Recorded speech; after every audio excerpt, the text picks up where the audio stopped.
Columbus, Georgia. This is your city council.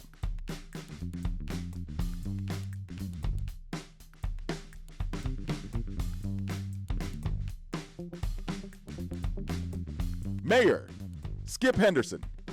City Manager, Isaiah Hughley. Byron Hickey, District 1.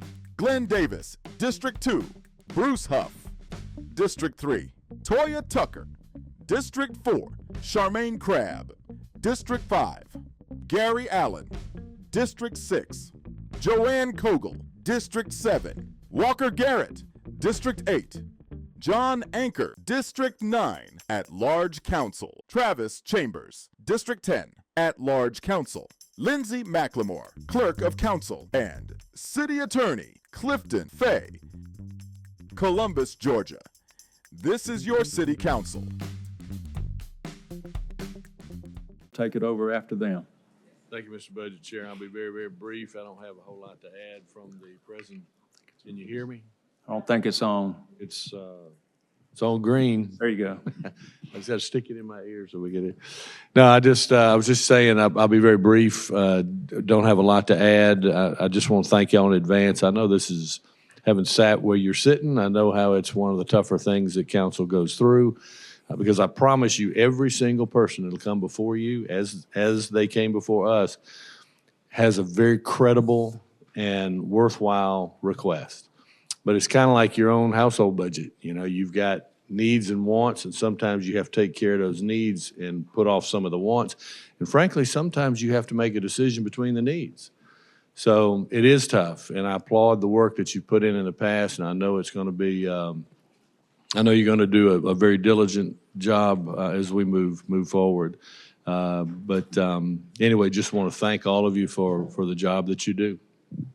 Thank you, sir. The city manager. Good morning, Mr. Budget Chair and members of Budget Review Committee. Just ditto to what the mayor has said about this FY26 proposed budget that he has delivered to you.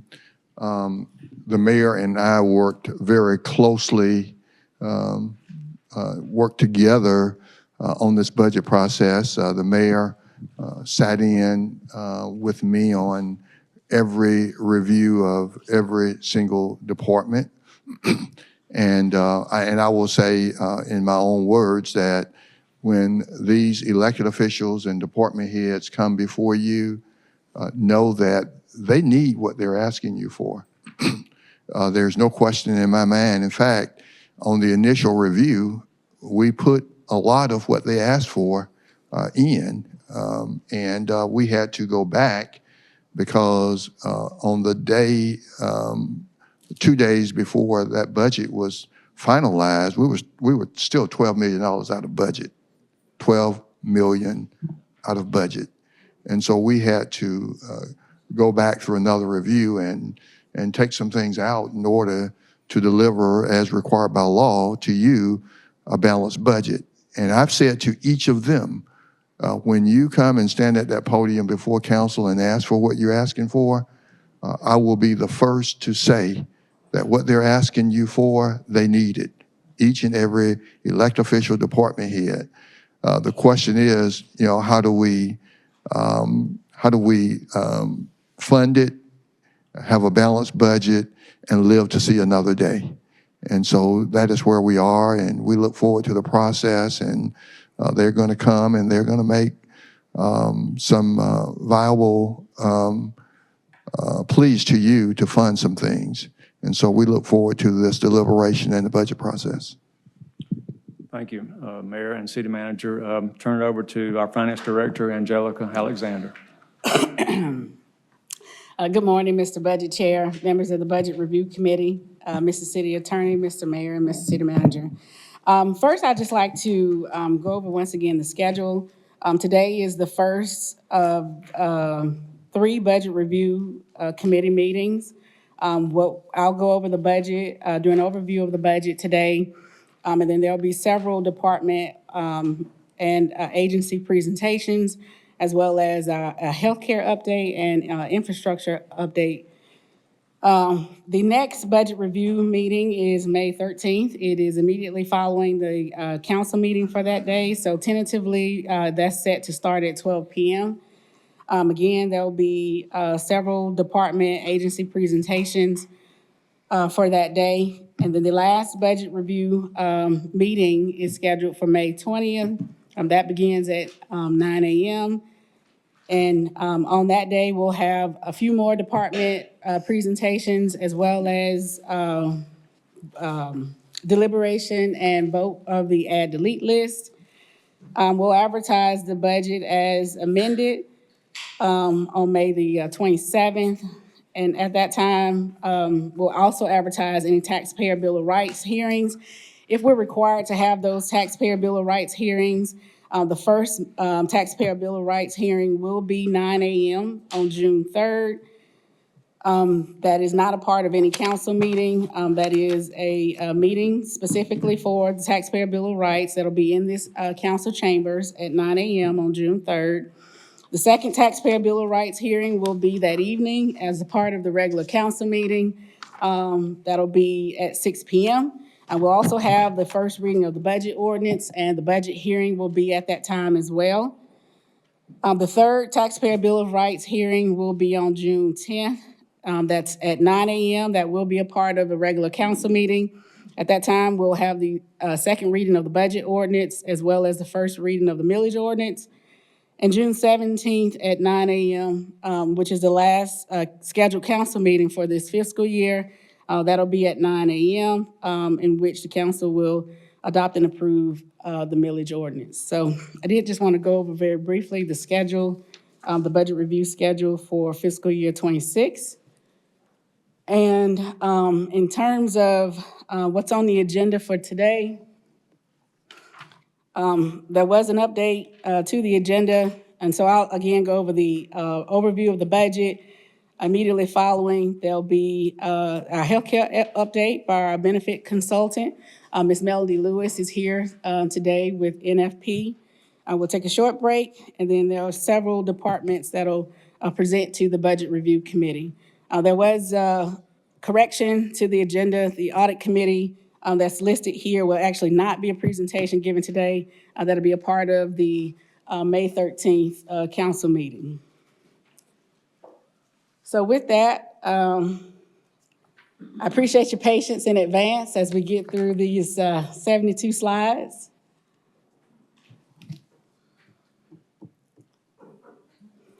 All right. So I've already sort of discussed the budget schedule in terms of the budget review sessions. Again, this overview just includes a general summary of the operating funds to include any capital or capital improvement projects, our agency appropriations, our non-operating funds, a look into our other local option sales tax funds, and again, our healthcare update as well as department presentations for today. So as far as the budget process, just as a quick overview, the budget is submitted to the council by the mayor no less than 60 days prior to the start of each fiscal year. Again, it includes operating and capital expenditures accompanied by any projected revenues. It shall include a budget message from the mayor, which contains any policy updates, any major changes, and just a general summary of the budget as a whole. The budget is made public by advertisement in the paper as well as hearings for public comment.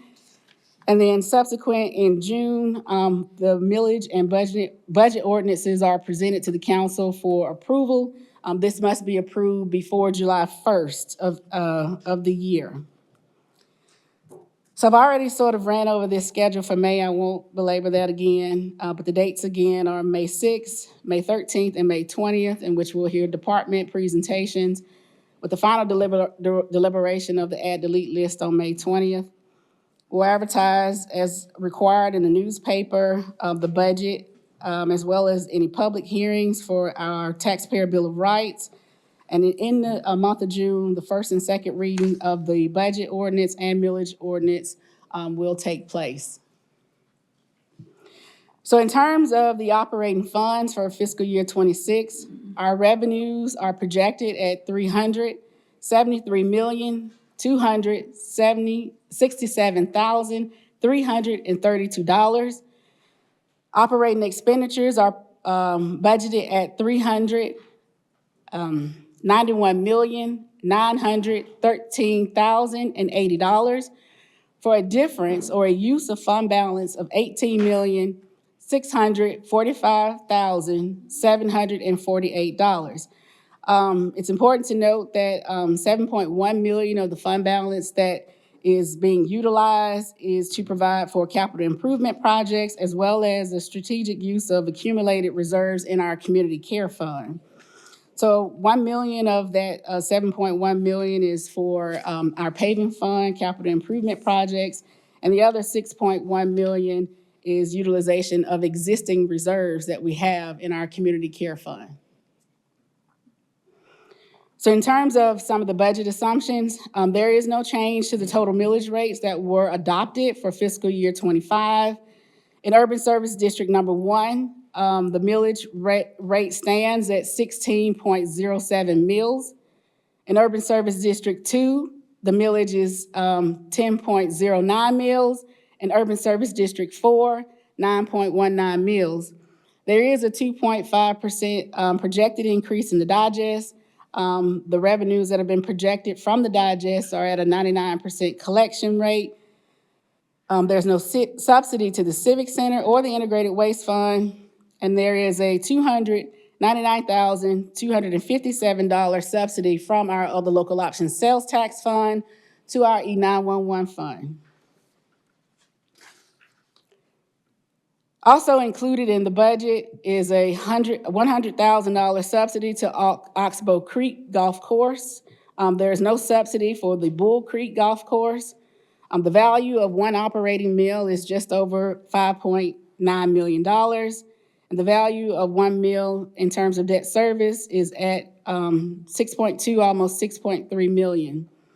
Included in the budget is a cost of living adjustment for all active full-time employees of 3%, a 1.5% cost of living adjustment for our retirees. This is to be effective January 2026, and this, of course, excludes our elected officials. There is also included in the budget a 1% market adjustment to the pay scales for both the general government and public safety pay scales. There is a change to our contribution strategy in terms of our health insurance coverage or health insurance contributions. We're resetting the contribution share to 75% CCG, 25% employee. Prior to this fiscal year, we were at 73% CCG contributions and 27% contributions from employees. That was in both fiscal years FY '24 and '25. And prior to FY '24, that contribution strategy was 70-30. So we are resetting the contribution share where the city is taking on more cost for the cost of healthcare. There is a slight rate increase for both the wellness and non-wellness coverages. So in terms of the millage rate, again, the bottom line is the same for each of these urban service districts. There is a bit of a reallocation, or I should say a shifting of the millage amongst the categories, in that the community care millage is proposed to be reduced by 1 mill. So the difference there, you'll see a 1 mill reduction in the community care fund. That millage changing from 2.09 mills to 1.09 mills. And that's shifting to our general operating millage, which is subject to our 9 mill cap. You can see that the millage subject to the rate subject to our 9 mill cap is increasing by 1 mill from 7.97 mills from FY '25 to 8.97 mills for FY '26. But the Overall total for each urban service district remains the same. Again, Urban Service District 1 at 16.07 mills, Urban Service District 2 at 10.09 mills, and Urban Service District 4 at 9.19 mills.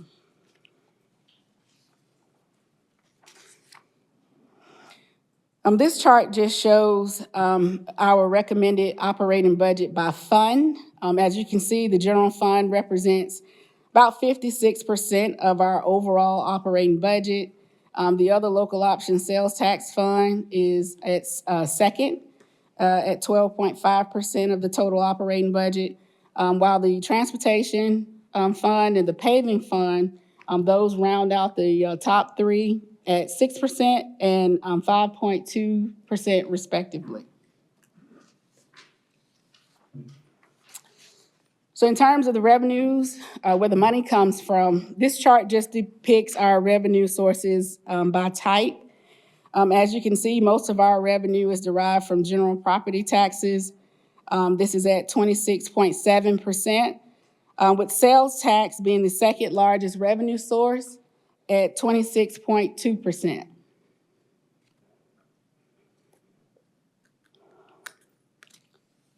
So in terms of where the money goes, what's been proposed in the budget, this chart just shows those expenditures by function. So as you can see here, public safety represents the lion's share of where the money goes at 37.9%. Then you have the other categories such as the non-departmental. This covers things like our debt service and capital improvement projects and our public works. That sort of rounds out the top three there, with public works being 10.9% of the total operating budget.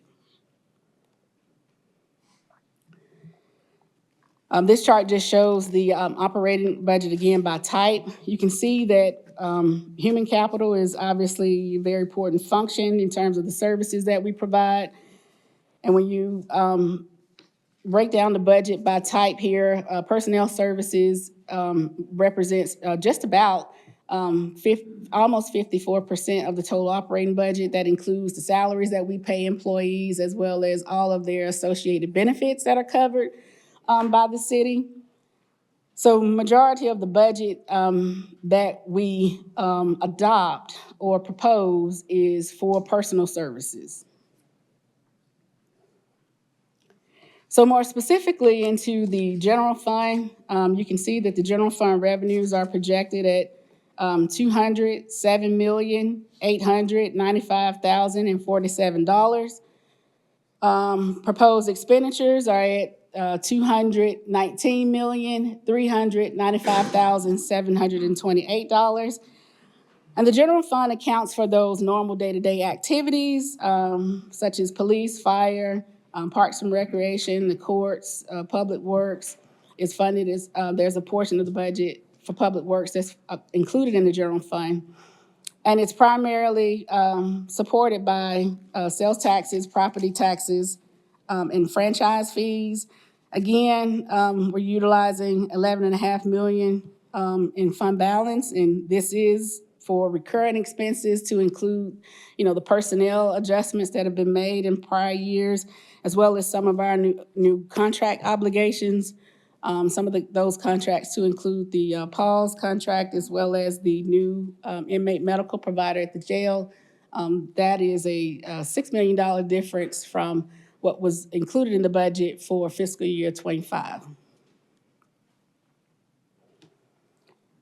So in terms of personnel, as far as the new personnel that is submitted and proposed in the budget, for the finance department, an administrative assistant at G115. For the finance department, an assistant finance director at G132. For the planning and engineering department, a project analyst at a G123. This particular position will be split in terms of the funding, 50% in the general fund and 50% in the paving fund. Public works, included in the budget for public works, and it's sort of a temporary holding space, I guess I should say, is a facilities maintenance director at a G135.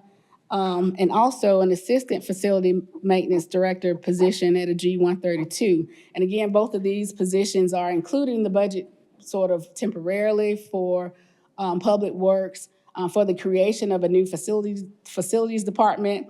If these two positions are approved as part of the budget, then the finance department will go through all of the back of the house processes to establish the new department.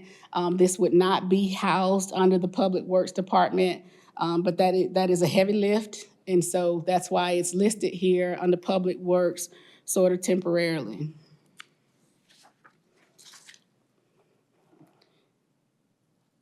For additional new positions in Parks and Recreation, there's 2 part-time park maintenance workers at a G114.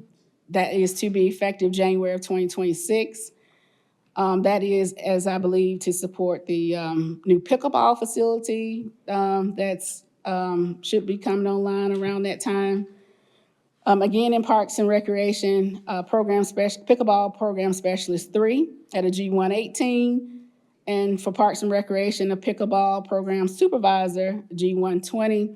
Again, those 2 positions also effective from a budgeting standpoint in January of 2026.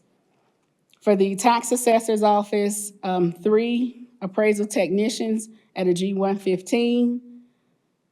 Also for the tax assessor's office, 5 appraisers or real property at a G117.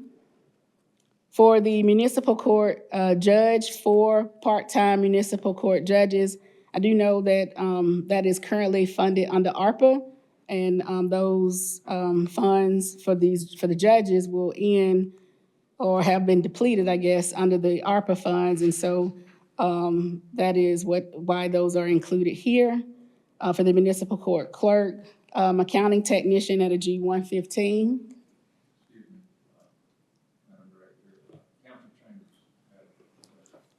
Yes, for the facility maintenance department that we're proposing, I know you have projected 2 head counts, correct? I guess, do we need to consider other head counts in that department? So the thought was, the facilities maintenance is a division currently under Public Works. That entire division would move to the new department. So all the existing personnel, all the existing operating money that's included in the budget, if the new facility heads are created, those would shift to the new department. Okay, thank you. And if I may, Counselor,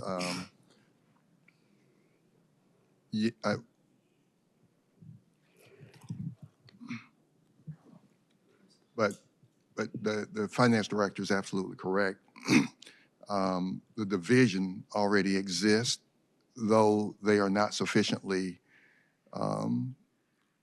funded, don't have the personnel that they need for a city of our size. You look at any other city, even the school district, they've got a building facility maintenance department, not a division.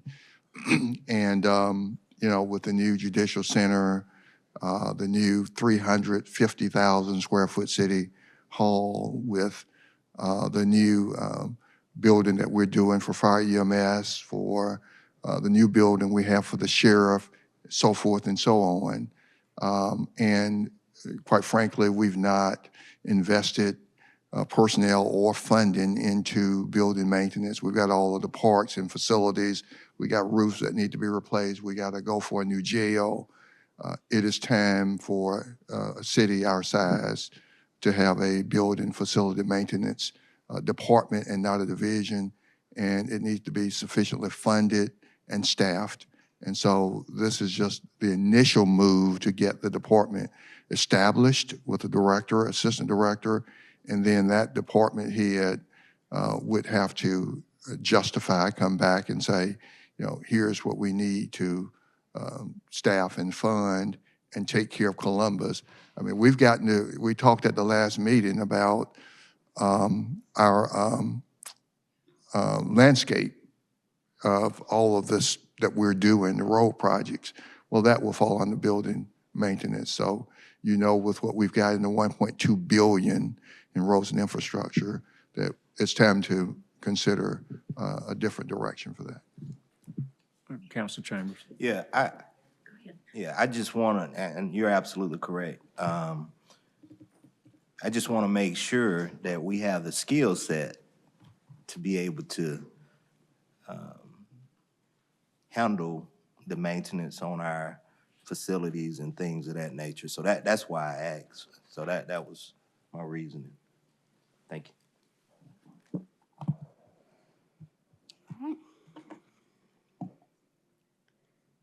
So continuing on, for the sheriff's office, a forensic analyst, G120. For the tax commissioner's office, a technology support analyst at a G123.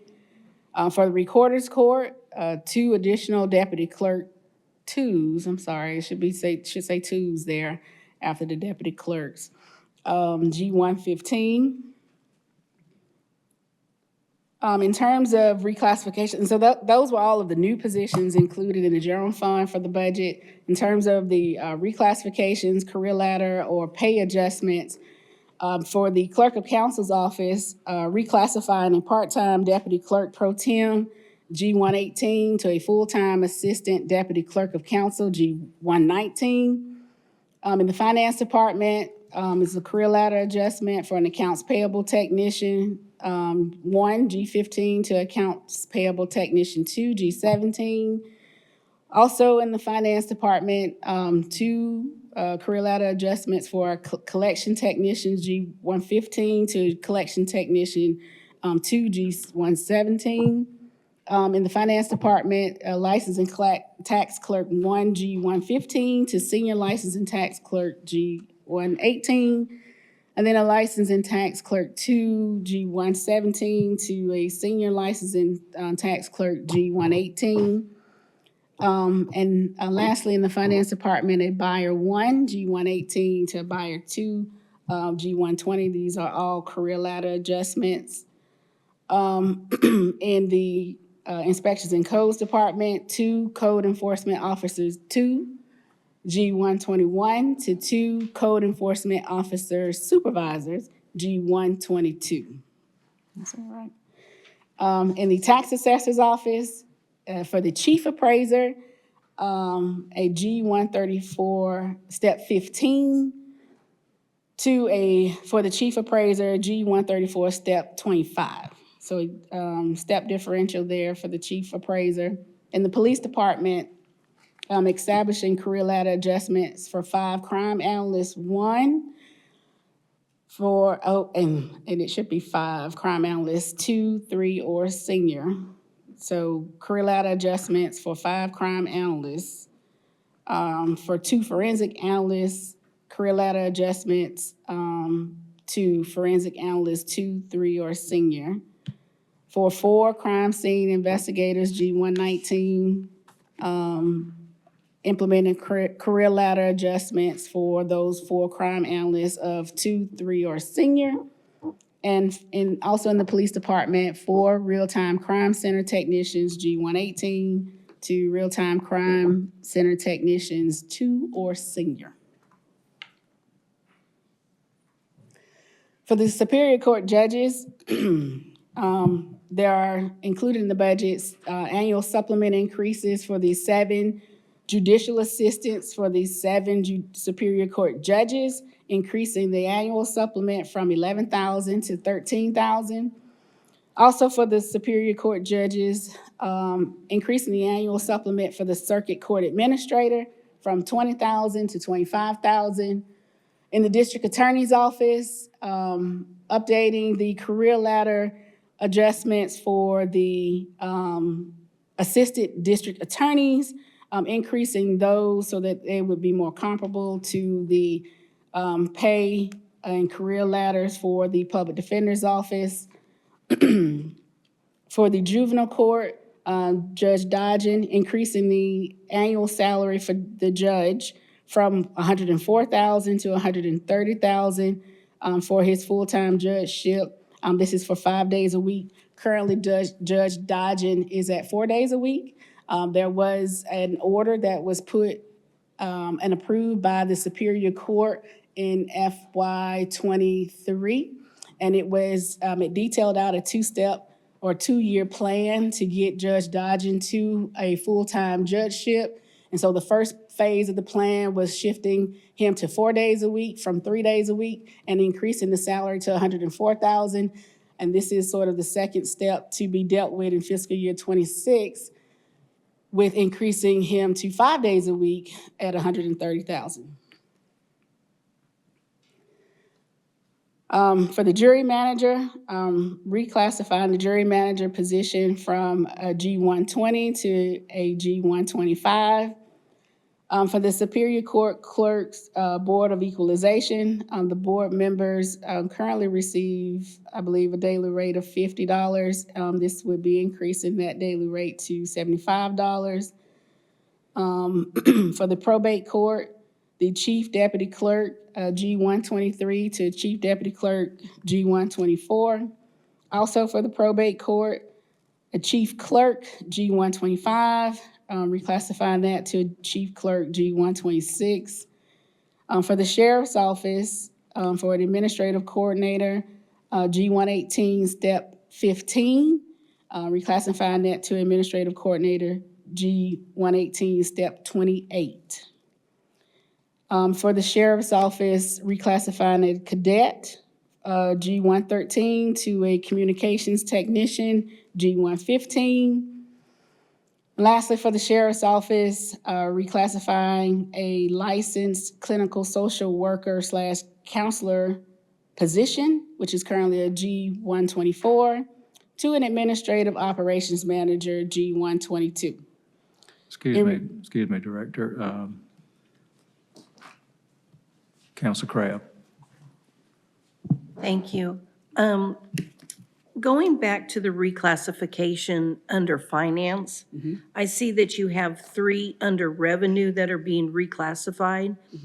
Don't we have an RFP out to outsource that? There is an RFP that has been, that's out, that is being currently evaluated by the committee. So what happens if we outsource it? I don't know, it seems like it's double dipping to be reclassifying revenue employees at the same time that we're trying to outsource it. Well, I mean, the RFP has been put out and is currently being evaluated by the committee. And if the committee feels that the responses that they've received are, the proposals that they received are responsive to the needs as far as the revenue division, then obviously they'll move forward with a recommendation. It's very possible that the committee don't make a recommendation. I mean, that's always a possibility as well. Well, and let me just say, Counselor, you know, and I hope they come back with a recommendation, is my hope. But we've got to proceed with city business, and we'll deal with revenue just like we dealt with animal care and control or any other department if we contract out. We did the aquatic center before, and so those positions, the contractor could hire some of those people, or they could decide not to. Those people could be placed in other departments. We'll treat this situation just like we've treated others. And I mean, we did it with, in the engineering department with the radio shop. So we've been down this road before where we've contracted out, but in the event it gets delayed, in the event it doesn't get contracted out, then we got to move revenue division forward. And so that'll all take place once a decision has been made.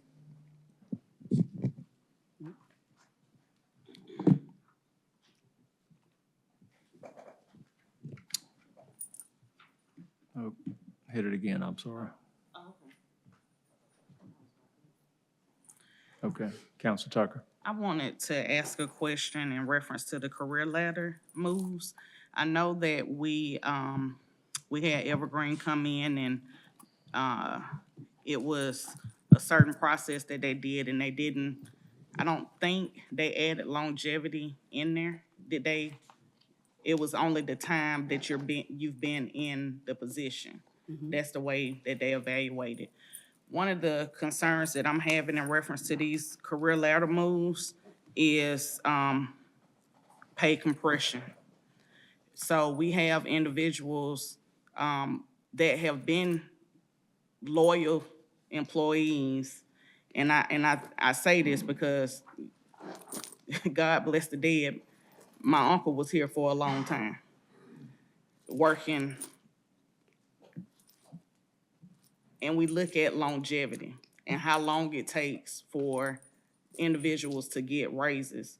But then when we start giving raises, we're giving raises all at the same time, so you start having compression. So you're moving people up from, I say, a G17 to a G18, and then a G115 to a G118, but then you'll have a G117 moving up to a G118. It seemed like you're creating some compression within those positions. So that was one of the concerns before, is that compression that we tried to rectify within the pay study. And I understand that we did not use the longevity, but all at the same time, we're punishing folks that have been here for many years. And it was happening within CPD as well, where you had people 20+ years getting paid the same as somebody 3, 4, 5 years. And that was in regards to some of the concerns that we kept getting emails from employees about this person making exactly the same amount as I do, and I supervise them, even within Parks and Rec, when we had the individual come up here and speak, because she was getting paid almost the same amount as a person who she was supervising. So when we're looking at these career ladder moves, are we addressing ensuring that we don't have pay compression? And I understand we're saying yes, but can we look at longevity as well? Can we go back and have, because we talked about pay plan maintenance. Right. Can we have pay plan maintenance to make sure that we're not compressing individuals' pay from somebody being here 25, 30 years versus somebody being here 5 years? So that's an excellent question, and I'd like for the HR director to speak to that. Sure. Good morning to the council, and thank you, Councilor Tucker, for your question. Pay plan maintenance is exactly what we're doing. There are multiple ways that we achieve pay plan maintenance.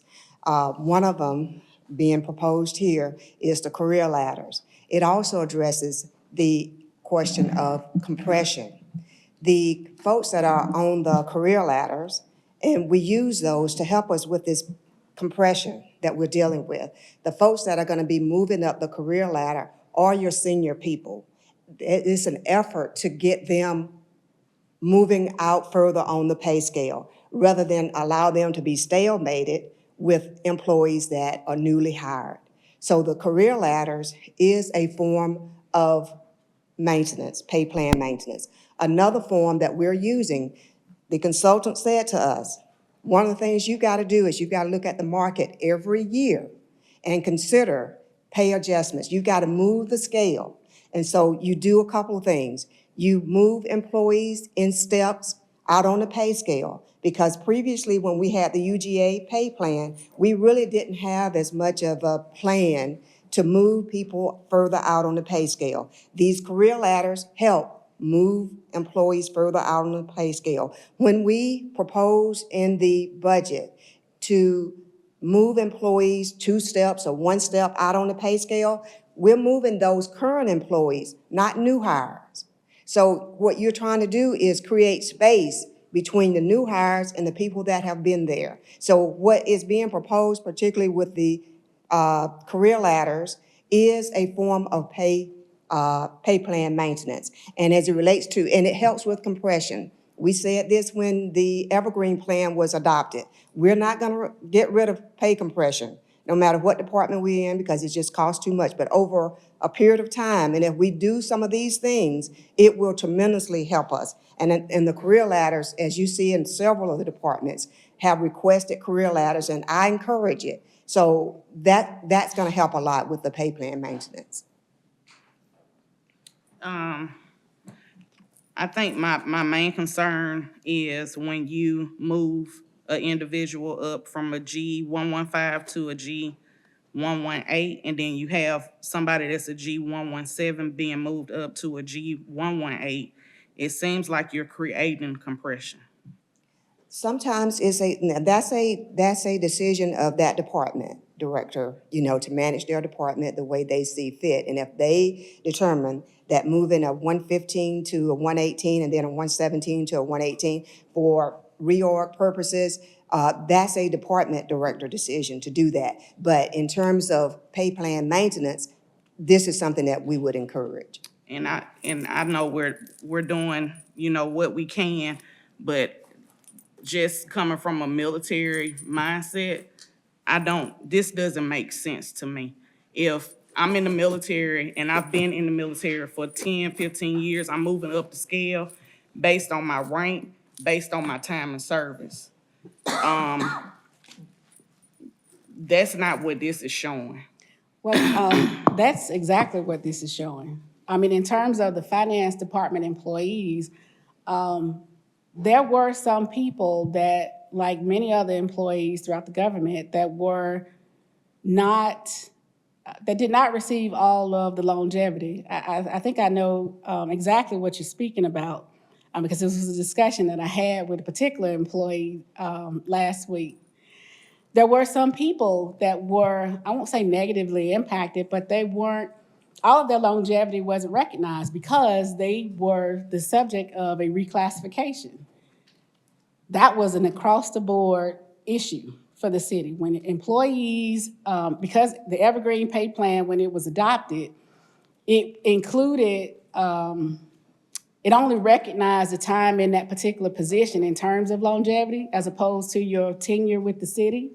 So there were some employees that were not adjusted out, that did not receive all of the longevity that they could have received had that reclassification not occurred.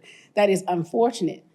But this is some way, in terms of me trying to correct that issue with adjusting the career ladder plan for these positions and then moving those employees out, because most of the career ladders for the finance department is a time in service career ladder. So as the HR director mentioned, this will not impact the new employees. These are only for the employees that have been with the finance department for several years. And several, that could be 5 or less, right? 5 or more years. Okay, so again, G115 going to G118, and then a G117 going to a G118. Are we moving the G118 all the way out to the furthest part of their pay plan? Well, that would not be in accordance with the pay policy. The pay policy in terms of career ladder adjustments and promotion is a 6-step progression. But listen, if you want to move it out more than 6 steps, I'm sure that employee would be happy to receive more than a 6-step So is adjustment. this about one particular employee? It's really not about just one. I'm concerned about compression all the way through, but this one. But in the finance department. what Yeah, we're speaking- this one just stuck out like a sore thumb because Oh, I thought I heard you say you talked to get what I'm someone saying? last week. Well, I did, Yeah, and with that's why I the- say the G1 I know it's fresh for me because I just had the conversation with an employee that has several years of service just last week. So if you step it out further, then what would be the increase? More than a 6-step progression.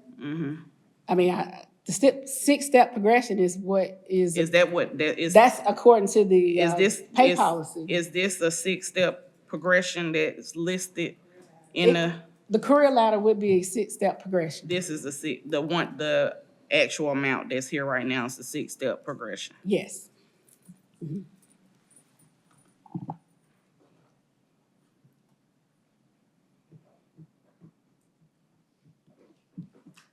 Is that all, Counselor?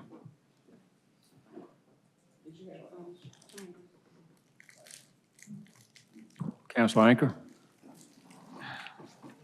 Thank you. Mr. Budget Chair, I just have a lot of general questions to catch up, so I appreciate your patience, and it's good information. I'm going back to slide on the operating budget type on page 13. It mentions personnel being 53% of our operating budget. Can you tell me what the number is? Because I'm looking at a lot of numbers, and I want to write down some numbers. What is our payroll? Projected budget payroll. So personnel services includes payroll, it includes benefits, it includes overtime, all of those costs specific to people. Yes, ma'am. From an operating budget perspective, that figure is 200, and it's also on this sheet right here. Yeah, I was looking at that. Okay. I see several, I could pick and choose, and I had questions. I want to make sure I'm right. Yes. So in the column that says personal services, when you get to the total there, it's $210,268,208. All right. How many employees is this? And does that include the 25 new hires and the pay rates, career ladders, and reclassifications? It does include the career ladder adjustments, any reclassifications, any new employees.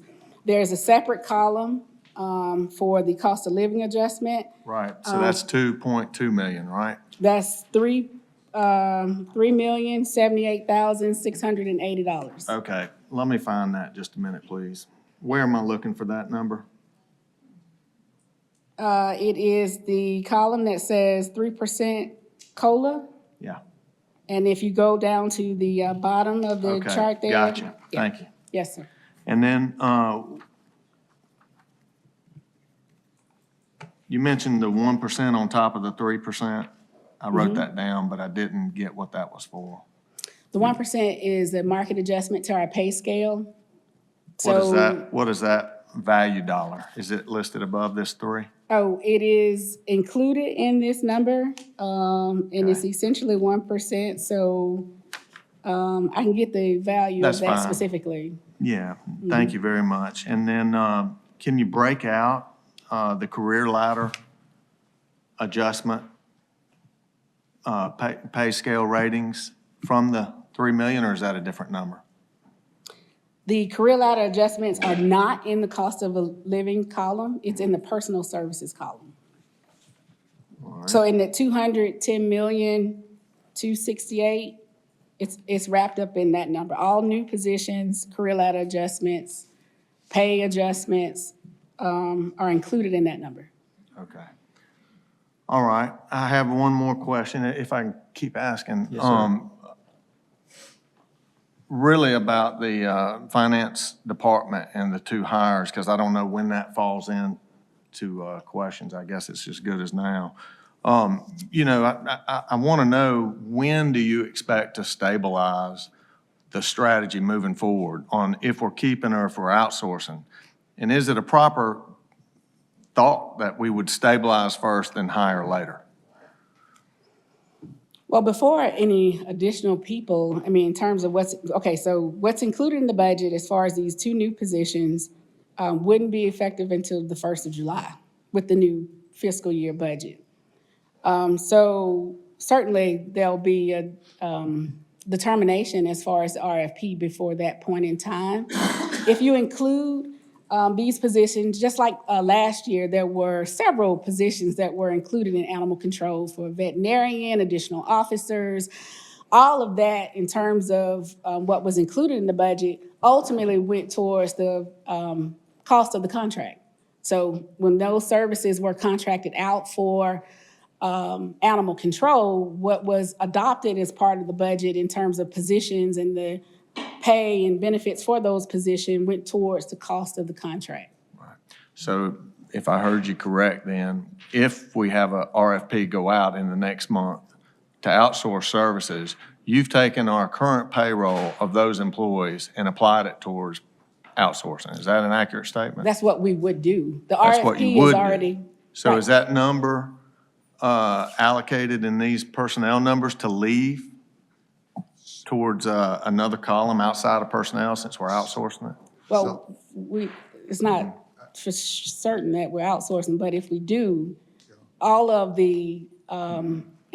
what's included in the budget, to include any operating money, any personnel money, would go towards the cost of paying the contract, just like it did for animal control. And so, I don't have any idea of what outsourcing would cost, but similar to animal care and control, where it cost an additional $1.2 million.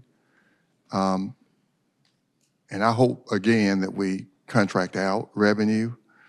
I have no idea, but if I had to guess, it's going to cost twice as what we are currently spending in revenue, twice, if not more. And so whatever you put into revenue now, it's not going to be enough to nearly cover what it would cost to contract it out.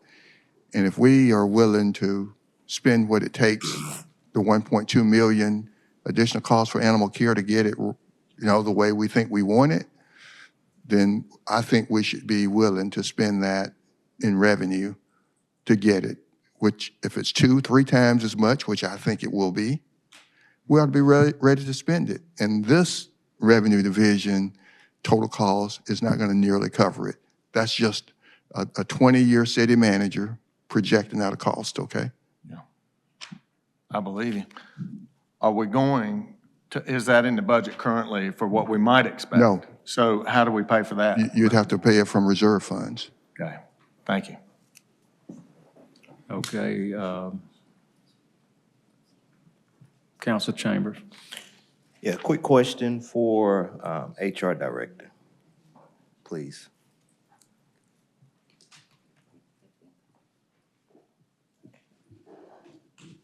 I think you answered this question before, and I probably forgot. How many grades, pay grades do we have? Our pay grades go from grade 111 to 140. Okay. So we've got So- about 30. Have we, in order to address compression, have we considered increasing or having a wider range per pay grade?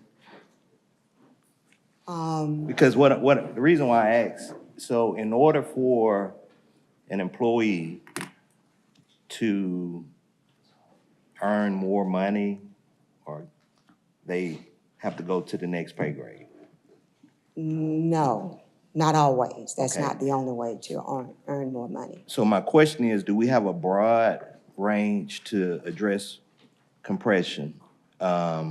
Whereas if you bring in this new employee with the experience, things of that nature, and you have a team member that's been here 20 years, and of course the market continues to change, and you want to be competitive in the market. So once you bring them in and you got this team member that's been here 20 years, and the new team member is making just as much as the seasoned team member, if we broaden the range, it'll give us an opportunity to address compression. Does that make sense? Absolutely. So I said that our pay grades are from 111 to 140. Okay, so you could progress up the pay scale. The range, in terms of the steps, there are 45 steps in one grade. Every grade, there are 45 steps. So the pay plan is designed for a 30-year employee. It's designed to allow you to increase incrementally in your steps so that you get to pay step 45 after about 30 years of service. So what I didn't share earlier is, in terms of pay plan maintenance, is the longevity piece. What the finance director talked about was the 1% COLA. You're going to adjust that for the market, meaning that if our lowest paid employee at grade 111 makes $15 an hour, come July 1, they bump up. That starts, January. Now, it'll be January 3rd, January 2026. So they move up. We'll move all of them up by one step. So that adjusts for the market. But in terms of the longevity and to help that employee stay here 30 years, they're going to move out on the pay scale by 2 steps. So each year, for longevity's sake and to keep that employee engaged, you're going to propose that they move out at least 1, 2, up to 3 steps every year. And that helps with your pay plan maintenance. It helps with your career, and it helps keep your long-term employees steps above the new employees. Okay. So how often do we do a comp study? I know it should be every 2 years. Every 2 to 4 years, you want to do something. Unfortunately, we completed it and implemented it in January of 2023. It unfortunately had been about 10, 15 years before we did a true comprehensive pay plan. So that's one of the recommendations from Evergreen, our consultant, is that every 2 to 4 years, you go out to market. Well, and Counselor, let me just say, the one before the 2023 was done in 2006. Yeah. Just to, Yeah. narrow it. Yeah. I mean, we should do a comp study Every 3 years. every 2 to 3 years. And this will help us deal with this compression and for us to stay on the cutting edge of recruitment, retention, things of that nature. So I believe that we need to put that in our budget to make sure that we do a comp study at least every 2 years, just so we can stay on the cutting edge of what's going on out there in the market instead of trying to play catch up. Well, and Counselor, let me just say that I agree with that. And the one thing that we need to be prepared to do, if you do it every 3 years, if you do it, you gotta pull the trigger. You can't do it and say, well, we can't afford to fund it. Oh, I agree. And that's been the hesitation or reservation over the years of doing it, because every year, if you go back, I mean, we do a 1%, at best a 2%. This year, there's a 3%. And if you look back in history, I don't know when we've ever done a 3%. And so the challenge is, when you do that study, the employees expect you to pull the trigger and implement it. And it cannot be, well, we just don't have the funding. And so that's the caution that we should have. Let me just say this. I don't believe in throwing people at a problem. I think efficiency and streamlining our process is very critical. But I also believe that we can do more with less, but when you do more with less, you can pay more to be more efficient.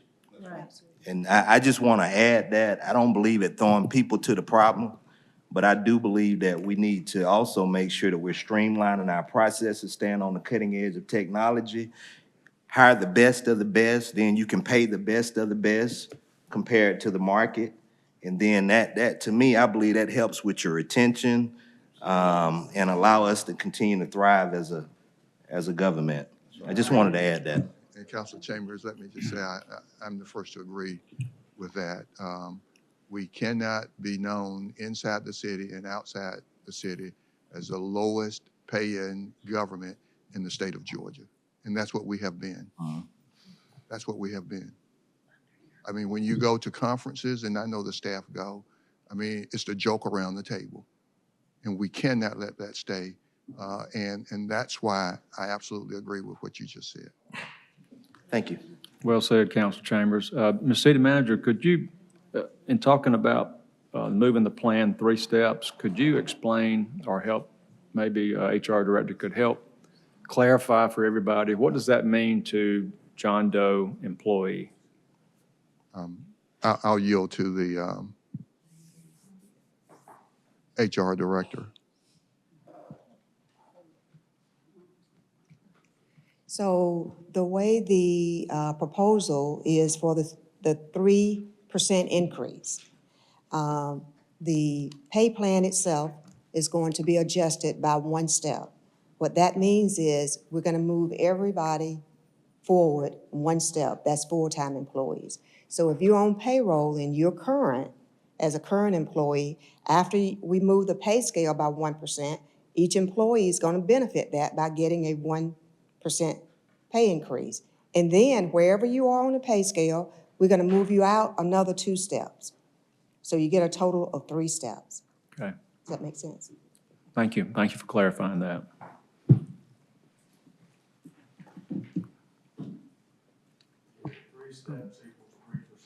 Yeah, each step is 1%, if I understand it right. That's correct. Yeah, yeah.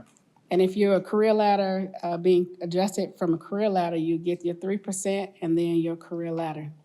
So for the people who are being adjusted, the 6% for a career ladder adjustment, it equates to being essentially a 9% adjustment. Okay. All righty. Next, Counselor Crabb. Thank you. I just wanted to clarify, did you, City Manager, did you say that you did not include the outsourcing of the finance department in this budget? Is that what you said?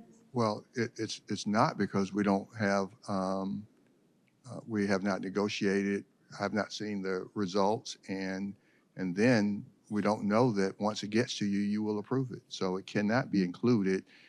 And like with Paul's or any other thing that we've outsourced, where we didn't have numbers prior to submitting a budget, it would have to come from the reserve fund, the initial additional funding, if there's additional funding. Did you just say that you estimated what it would cost, though, based on your 20 years as the city manager? Well, and that is my guess. It could be right, it could be wrong, but there, in my mind, you're not going to outsource revenue and pay what you, and it equals to the revenue division budget. That's not going to happen in my mind. But this body voted and passed an ordinance to outsource to the revenue department. And so You voted you should to- have gone through the motion as if it was going to happen. You did you asked that we do an RFP. You have not voted to outsource. Unless I'm mistaken, tell me when you voted and we'll go back. And of course, as a council budget committee, you can always do on the add list another whatever number of $1 million you want to add, anticipated an increase. You can do that today. Okay, thank you. Counselor Tucker. Yes, I have one question just for clarification. On the career ladder for, finance department, was it 1, 2, 6 steps? Like, what was the steps on that's listed? What steps did we go up to in this? So for a career ladder adjustment, what's a part of the pay plan policy that was adopted when the Evergreen pay plan was adopted is a 6-step progression. So did we go up 6 steps on all these? We did. So 6 steps, okay. Have we ever went outside of that 6 steps? Out of the 6-step policy? Have we ever stepped an individual outside of that 6-step policy? Not within the finance department. So, I mean, I can't speak for the entire city. I would ask, I guess, the HR. have we ever stepped anyone out more than the 6-step policy to avoid the possibility of compression? Typically not with the career ladders. If a department requests for an employee that is, typically they can move in a couple of ways. When the employee is hired, when the employee is promoted, and it follows the pay plan policy. If there's an exception, a department requests an exception above, that can be granted with the city manager's approval. Okay. Thank you on that. You're welcome. I wanted to echo on what, Counselor Chambers mentioned in reference to, having a comprehensive pay plan, review. I'm said this quite often in the past, you know, with me, and I know River Valley Regional Commission is a small budget in comparison to our $391 million budget, but they go through this every year with UGA. And it also brings in the comparison, just like we did with different positions in like-size communities, surrounding communities, to make sure that we're staying on target. However, one of the things that I do like that we do is that we do it in tiers, meaning those who have received the least of the upgrades, pay plan progressions, meaning those 6 figures and under. So those making 50,000 and under, we looked at those more. We put more emphasis on those individuals, and those 50 to 100, we put another emphasis. But we made our priority to bring those individuals who were making 50,000 or less, or individuals that we have within this budget making less than, and I know this is part-time, making less than $15. And I know we've talked about it. We moved those who are full-time up, but we did not address the part-time. And those are the things that we address, making sure that we're staying competitive even within those part-time positions that's still making less than $15 an hour. So these are things that we definitely need to look at, because inflation is real and things are getting more and more expensive to live. And I don't see that being so much addressed, especially when it comes to part-time, because I know in Parks and Rec, we have, I think, the community, like the childcare, they're making under $15 an hour. So those are the things that I would like to address when we're talking about a comprehensive pay study outside of Evergreen. Like Evergreen, we need to put some additional eyes on it. Not just Evergreen, but bring UGA in to look at exactly, you know, what we're doing to help us move forward. And also, I want to say to Councilor Chambers, even though we didn't have the audit committee to come, at the beginning, we kind of mixed up the schedule. When they come next week, they will address that performance, operational, and risk assessment. That will talk about being more efficient. And then if possibly it occurs, doing more with less and being able to pay a good wage. So those are things that we're gonna address in that. Okay, thank you. Council Chambers. So, Ms. Retha, I'm sorry. Do we have any situations where team members are in a red circle What do you mean? above? It sounds like you're asking. Above, I'm sorry, above the range? That they've maxed out Yeah. on their range. Right now, we most likely don't. I'd have to look at it because our pay scale is still very new. So most likely, we don't have anyone that's maxed out. Yeah. Thank you.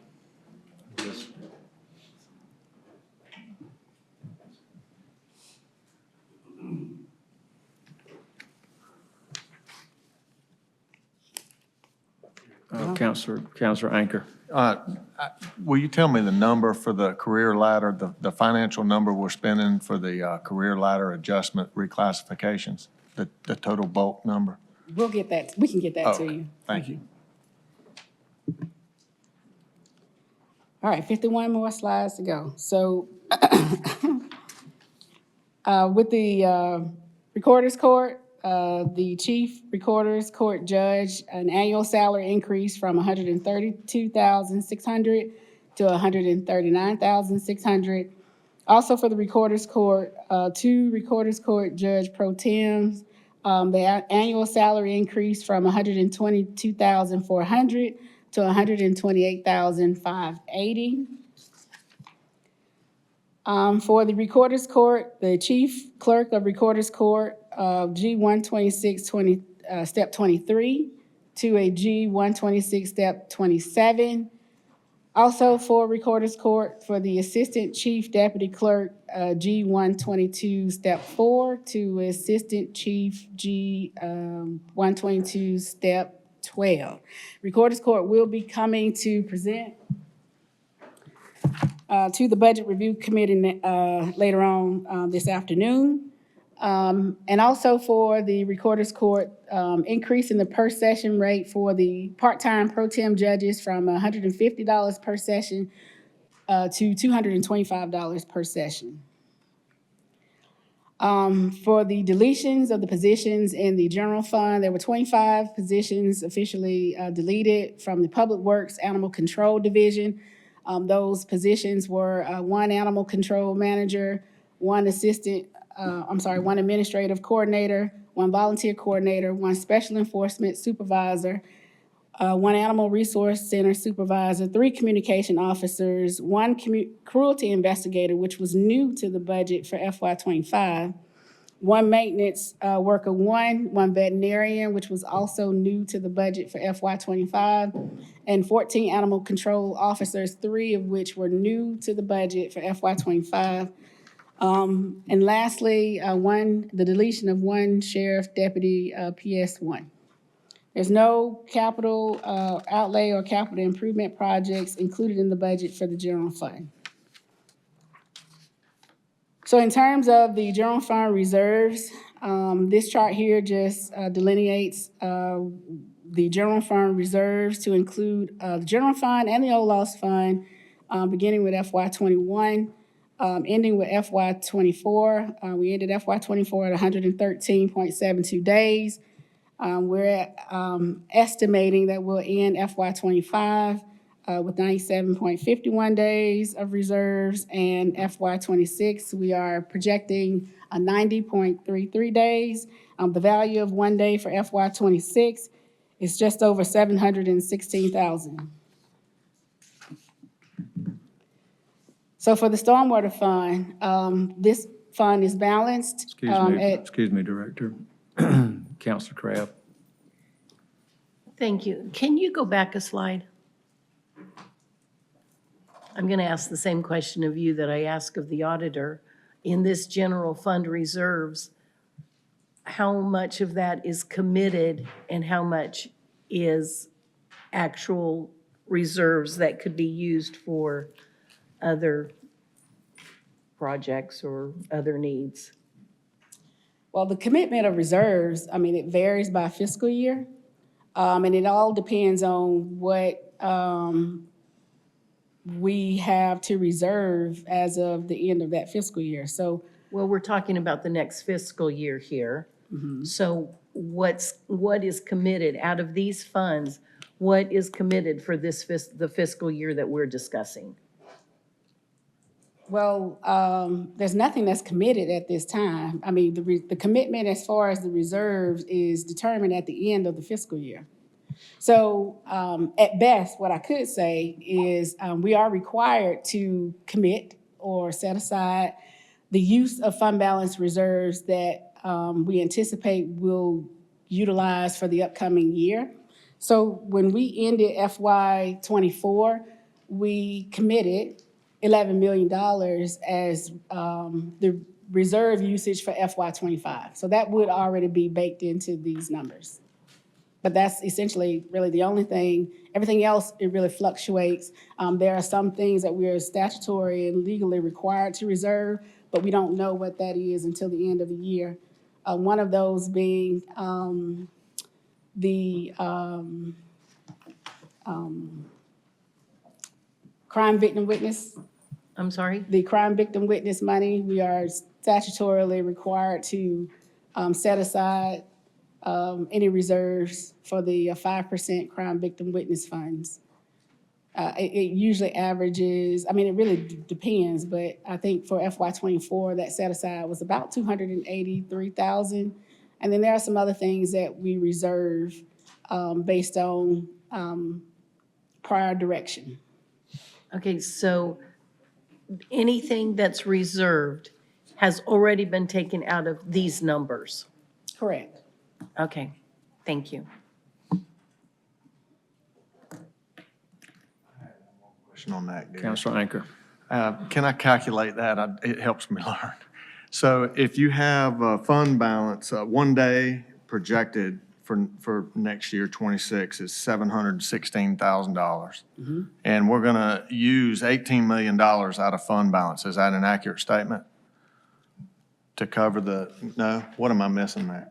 Well, the 18 million is inclusive of reserves that are not a part of this, this total. The 18 million includes reserves from the Community Care Fund. About 6.1 of the 18 million is from the Community Care Fund, and about $1 million of the 18 million is from the paving fund. Okay, I see that. All right, so 11 million is the number that comes out. That's the number she's talking about. So how many days, if we do that calculation, 11,500,000 divided by how many, are we using the number 716 per day? $716,630. So approximately 16 days. Is that an accurate statement? Right, I'm just looking for rough numbers. I got you. 716,630. So do we project? Okay.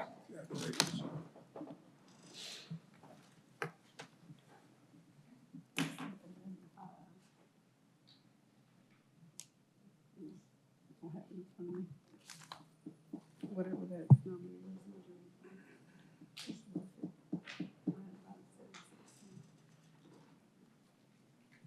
Yep. Roughly.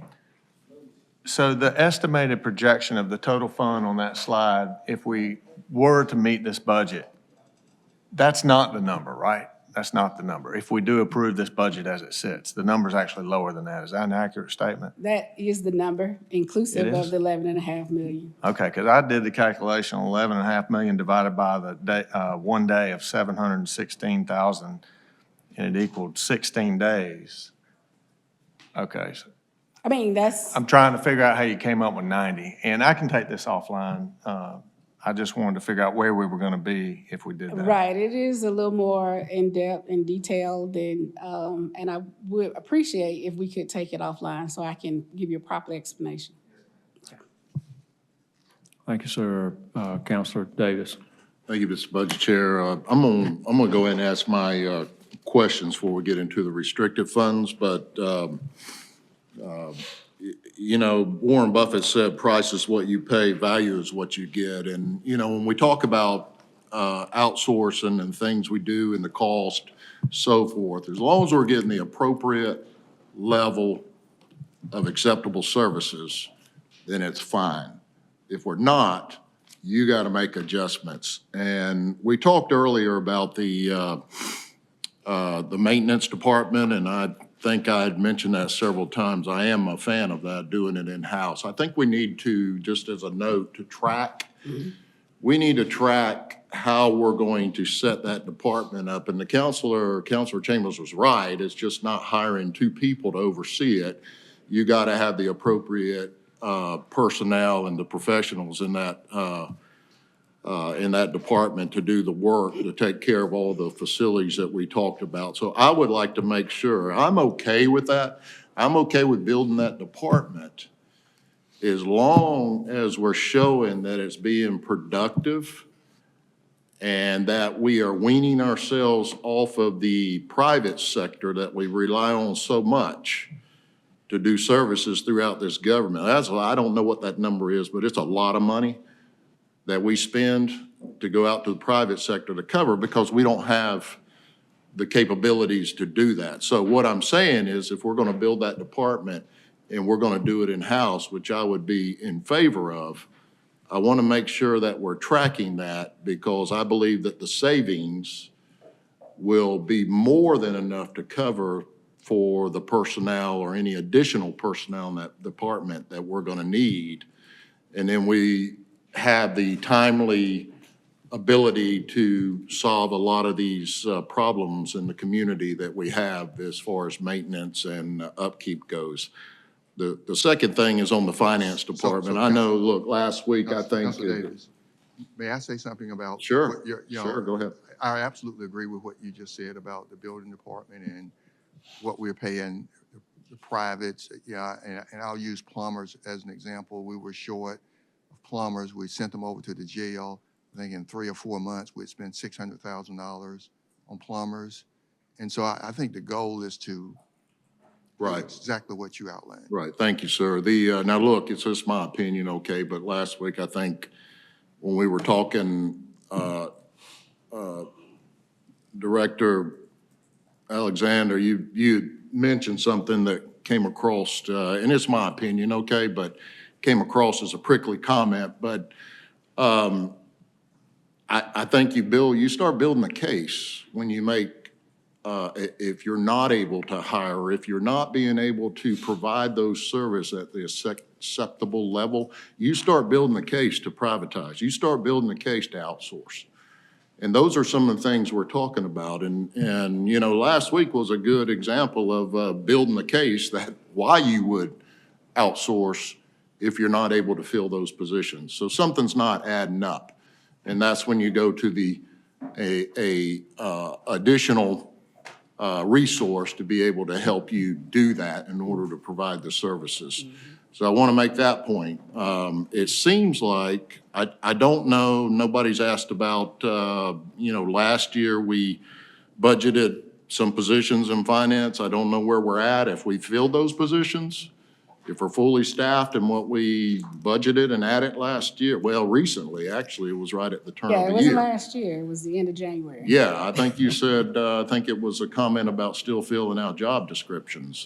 If I want, if I'm not missing something last week, that were still job descriptions were being filled out for some of those positions. I may be wrong, but Yeah, I no, thought no, I no. heard that. No, I mean, we're still in the process of filling those positions. We actually had a new employee start yesterday, and we'll have another employee start next Monday. Well, the So good we're thing working on is, you had mentioned, I asked you several times about the collections, and that was positive, the amount of collections. So it just shows that you're making it happen now, which is a good thing. So, in saying that, and the last one, look, I know we talk about, we're not the producers of revenue in this city. We're not. We don't produce that. So really, I'm all for doing comprehensive studies on our pay plan and with our personnel, but those are variables that are all subjected to the amount of revenue that you're producing and bringing in. The last several years, you hear me say it all the time, we've been the beneficiaries of a lot of revenue that's coming into the city, whether it's the penny, we rely on pennies. We run on pennies, but you can't sit there and bet that a penny is gonna be the same or continuing every year, because all those variables change out in the economy in our community. So again, I say we're not the producers of the revenue, and some of these things we're talking about come under the heading sustainability, and I think we talked about that with the pay plan. If we're able to sustain it, that's great. And we did some things this year in increasing the COLA, cost of living, and healthcare insurance. So we utilize a lot of funds that normally we wouldn't use that would go towards sustaining the pay plan. But this is good. So you have to take that, I guess what I'm saying is every year you gotta look at it. Right. You gotta look at where you're going. We're projecting 2.5 increase in the tax digest, which you're telling us that you believe you're going to bring in more revenue. So that's a good thing. Okay. I'm going to ask my questions real quick. I've got to, just indulge me, please. And I'm asking them out of the book, okay, but not off of this slide. So I'm on, actually on page 3 right now, but you talk about the new revenue. Is this the total amount of new revenue on page 3, 16.3 million? Is that the total amount of new revenue that has come into the city this year? That's the difference in last year? That is what we are projecting will come into the general fund for FY '26. About $6 million of that is due to the reallocation of the millage. No, I'm not talking about that. I'm talking about new revenue. I mean, well, it would be new to the general I fund. understand that, but that's already, I'm talking about new revenue that's been produced. We've been budgeting that for years. We're just reallocating. I'm talking about new revenue. So I guess I don't really understand your question. Well, just look at page 3 then and look at the numbers you got here. Right, the 16 million 16.3 million. is what we're projecting. That says the revenues, tells me that's what you anticipate. The projected always scares me. But that's what you anticipate in new revenue coming in that you're building this budget on. That's correct. Okay. All right. Any more? Or is this the total? Well, that is what we anticipate, All you anticipate across the Yes. government? what we anticipate Okay. for the general fund. Okay, thank you. Now, on page 2, you talk about, I guess this is is this the mayor's or the city manager? It's the mayor's letter, but he talks about,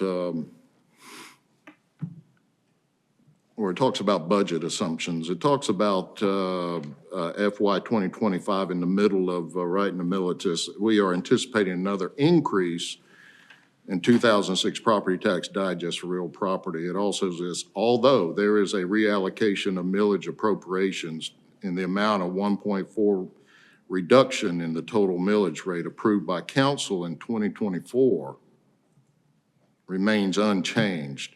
So what, you're telling me there's a reallocation that 2024 is involved here. Help me understand that. So back in FY 23 or 24, there was a reduction in the millage rate, the total millage rate. Right? Previously, in Urban Service District 1, I believe we were at 17.51 mills. Right. And so with that 1.44 reduction, we are at 16.07 mills. Right. And so that total millage rate remains the same. It's just the distribution of the millage coming from the community care fund, reducing that by 1 mil and adding 1 mil to the general operations. So that is Yeah, part I of the understand that. $16 million that we're anticipating for the general fund is because we're shifting 1 mil from community care Well, it's to the not, general it doesn't operations. reflect here. To me, that's in addition. No, it's not an addition. It's a Where does it shifting. reflect? And you're telling me it's the revenues, the 16.3 revenues. It doesn't say that in here. Or is that In the chart? No, it's not. It's not on the chart. No, it refers to the general property tax, that amount that's listed there, the 7.1 million. About 6 million of that is That because transfer is 6 million? the value of 1 mil is Yes. roughly $6 million. No, okay, 6 million. I got you now. Okay, so that's where it's at, and then you're saying you've only collected an additional 1.1 million in property tax increase this year Correct? from valuations, whatever. That's correct. Okay, all right, that's what I wanted to know. Okay. Thank you. Good.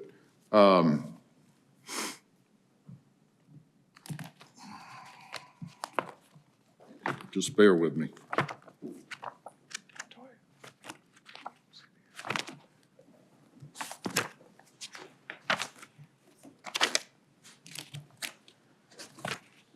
Thank you.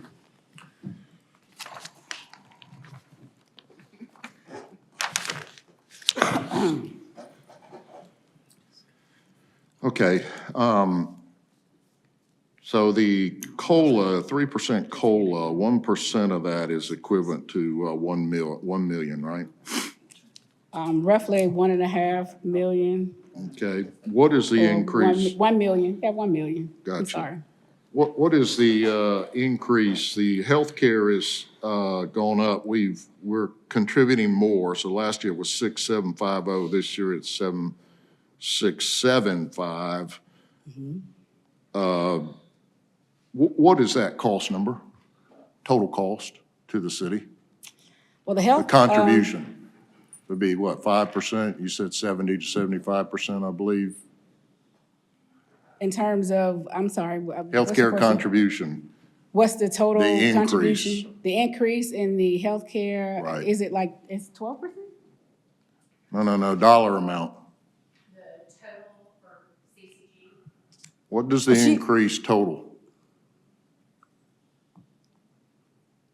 You're almost $1,000 increase from last year, by 900. again, I don't think that figure makes a difference, it's roughly 17.2 million to 20 million.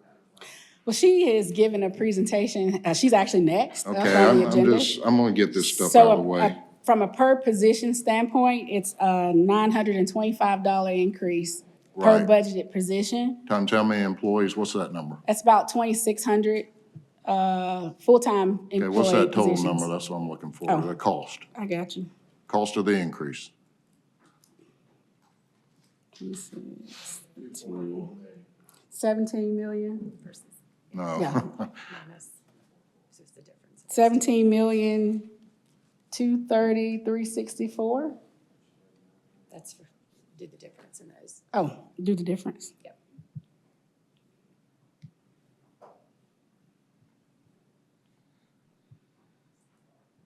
Seventeen, 230. 2 million, 2.8 million. 2.8 million. Okay. And what we need and what was initially projected for 25. Okay, Total 17 million that the city is going to contribute towards the cost of health insurance. okay, let's move on. The integrated waste fund, I want to skip there real quick. There's an increase of $3, but last year or recently, we amended the budget 2 days, $1.4 million to start the cost to close a landfill and start a new one. Okay? Right? So are we carrying that over into this budget to be included in those $3 increase in integrated waste fee? So the question is, the council allocated 3 days, 3 reserve days? 2. 2 reserve days, I'm sorry. 2 reserve days to go towards the cost of the $8 million expansion at the landfill. Right. And so, yes, that is reflected in the numbers for the general fund in terms of that carryover. So that would be one that would be reserved from 25 into 26.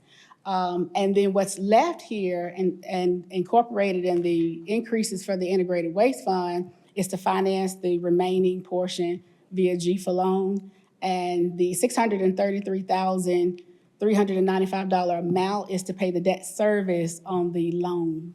So you're increasing $3. We gave you 1.4 million last year. Are you carrying those 2 days? Are you already utilizing those 2 days out of the fund balance? We'll utilize those 2 days, that's correct. So what are you gonna, the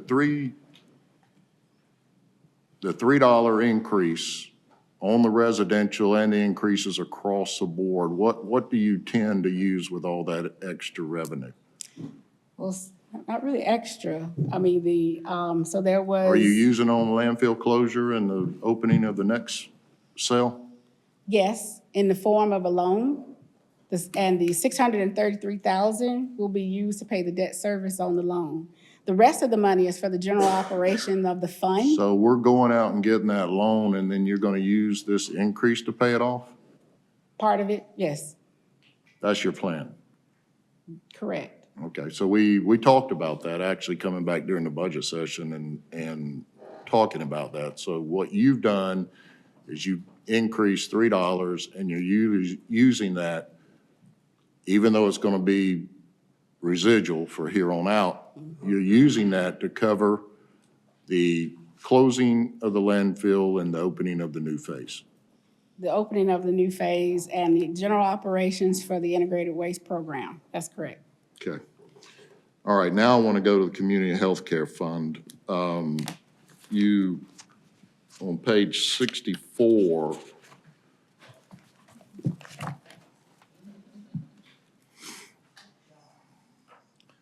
okay, let's just, you're reflecting,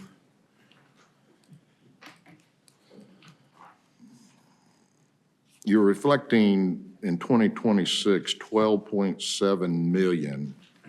You're reducing that in the amount of a reallocation of 6 million. You've got in your expenditures down here, you've got expenditures of 8.4 and to include the correct care, and then you've got an excess of 3.9. Is that 6 million that you're reducing, and you're taking it this year? Is it in this number right here, paying for indigent care? The 8.4 million? The 8.4 million is included in the $12.7 million expenditure total. Yeah, I know that. Yes. Are you using it in there? Is the 6 million in that 8.4 number? Which 6 million? The $6 million in reserves, or the $6 million we'll get from the Millage decrease, the new revenue that you're decreasing the community healthcare fund by 1 mil. Right? Okay, that's a total of $6 million, or 6.1 million, right? Let's just ask this question. Where are you using it? In the general fund For what? to support the operations of the government. Yes, but what is that? It says maintenance and general operations. You just putting it in there, or are you earmarking it? Well, it's, in the general fund, it's not, there's no money that's earmarked specifically for It the should general be. operations. It's a budget. You're budgeting it for what? To support the expenditures of the general fund, Where? for the general fund. For all of the departments that are housed in the general fund, to include the council, public works, parks and rec, finance, IT, police, fire, the sheriff. So you just spread it all the way out across the board, and then the maintenance, I have no idea where the maintenance, you spread that across the board too? Is maintenance spread across the board? What do you mean specifically? That's what you're saying you're using it on? Maintenance and operations, I should say. Yeah. Yeah.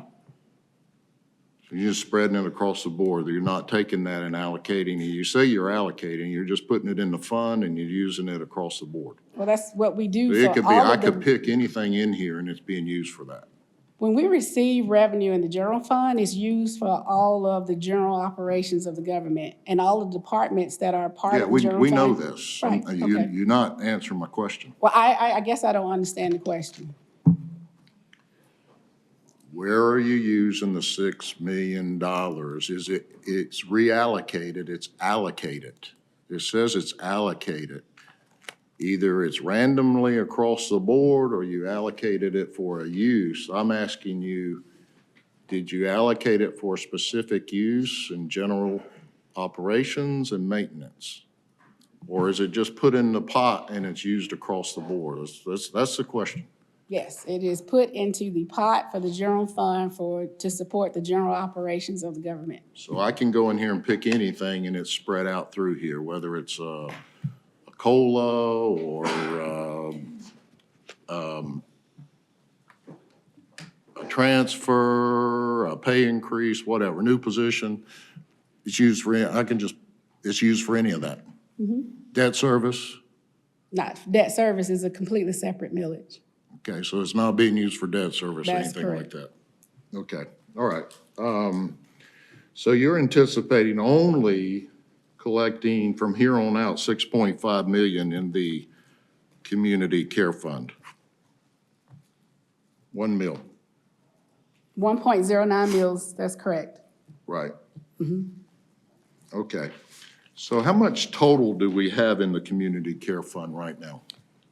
Right now, it's just over $33 million. 33. Are you anticipating, you reduced the millage, you got an expenditure here of, on your chart on page 64 in the book of 346,000. The 8.4, that's an expenditure. What is that being used? Is that coming out of the fund? It's coming out of the community care fund, correct? Have we talked about this? There was the consultant presented the program, I believe, a council meeting or two ago They want you to spend 8.4 million? towards the program. Well, I mean, I don't know. I mean, it's here as an expenditure and the budget is being recommended. You're spending it on what? Towards the indigent program that was presented by the consultant. I mean, we can pull that So presentation. is this just an anticipation that you're going to spend this much money, or have you already determined what you're going to use it on? It's just an anticipation of what we'll spend towards the program, Okay. based Doesn't on what mean was you have to presented use by it. and you have to use it for this purpose. We cannot use it for any other purpose. So Other than- somebody has already made the decision that we're going to spend 8.4 million. There is, and I'm on it, so I haven't heard about this. That's why I'm asking the questions. Yeah, I think it was, the consultant was at a meeting. I don't think you were present. Yeah, I don't think you were present when the consultant. Well, what's been proposed in terms of the expenditures for the fund is for what was presented by the consultant in terms of the total cost to implement a new indigent or a community program to serve the indigent Well, I wonder if the population. committee wants to spend 12 million or 15 million. You can. We Okay. currently have $33 million in reserves I in that know, fund. but you said you're spending 8.4 here. It's like you're telling us. Okay, that's what I'm asking, okay? I'm asking if it's earmarked for something. And I think, Counselor, It's just, I don't remember the specifics, but, and I think Counselor Tucker spoke when the consultant, whatever, the consultant, PYA. and you were not here, of course. no, I wasn't. And Mayor, Yeah. keep in mind, once it's approved, it's approved. So it would become official then. So I'm just asking, is it already been allocated or is it already been Well- promised to somebody or anything like that?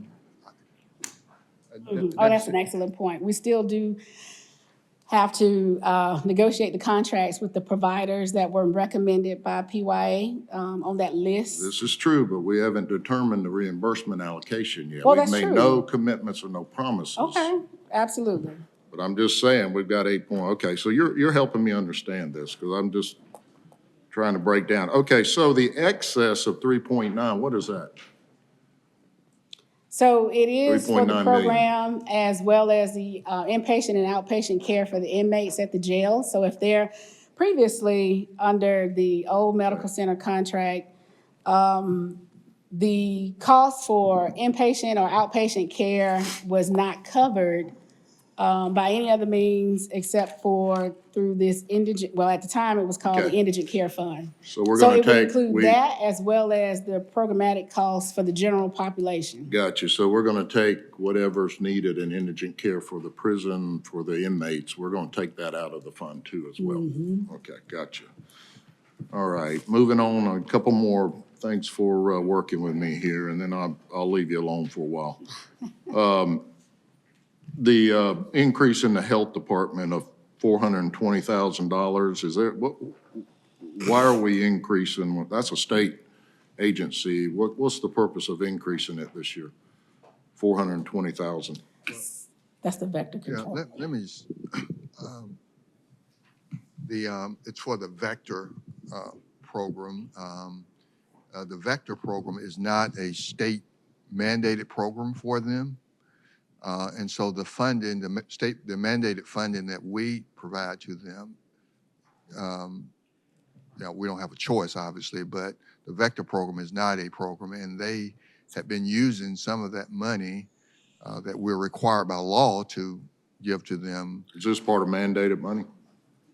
The 420,000 increase?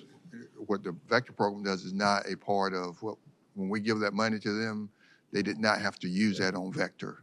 Okay, I'm not familiar with Vector program, but I'm not gonna, I'll come back to that later.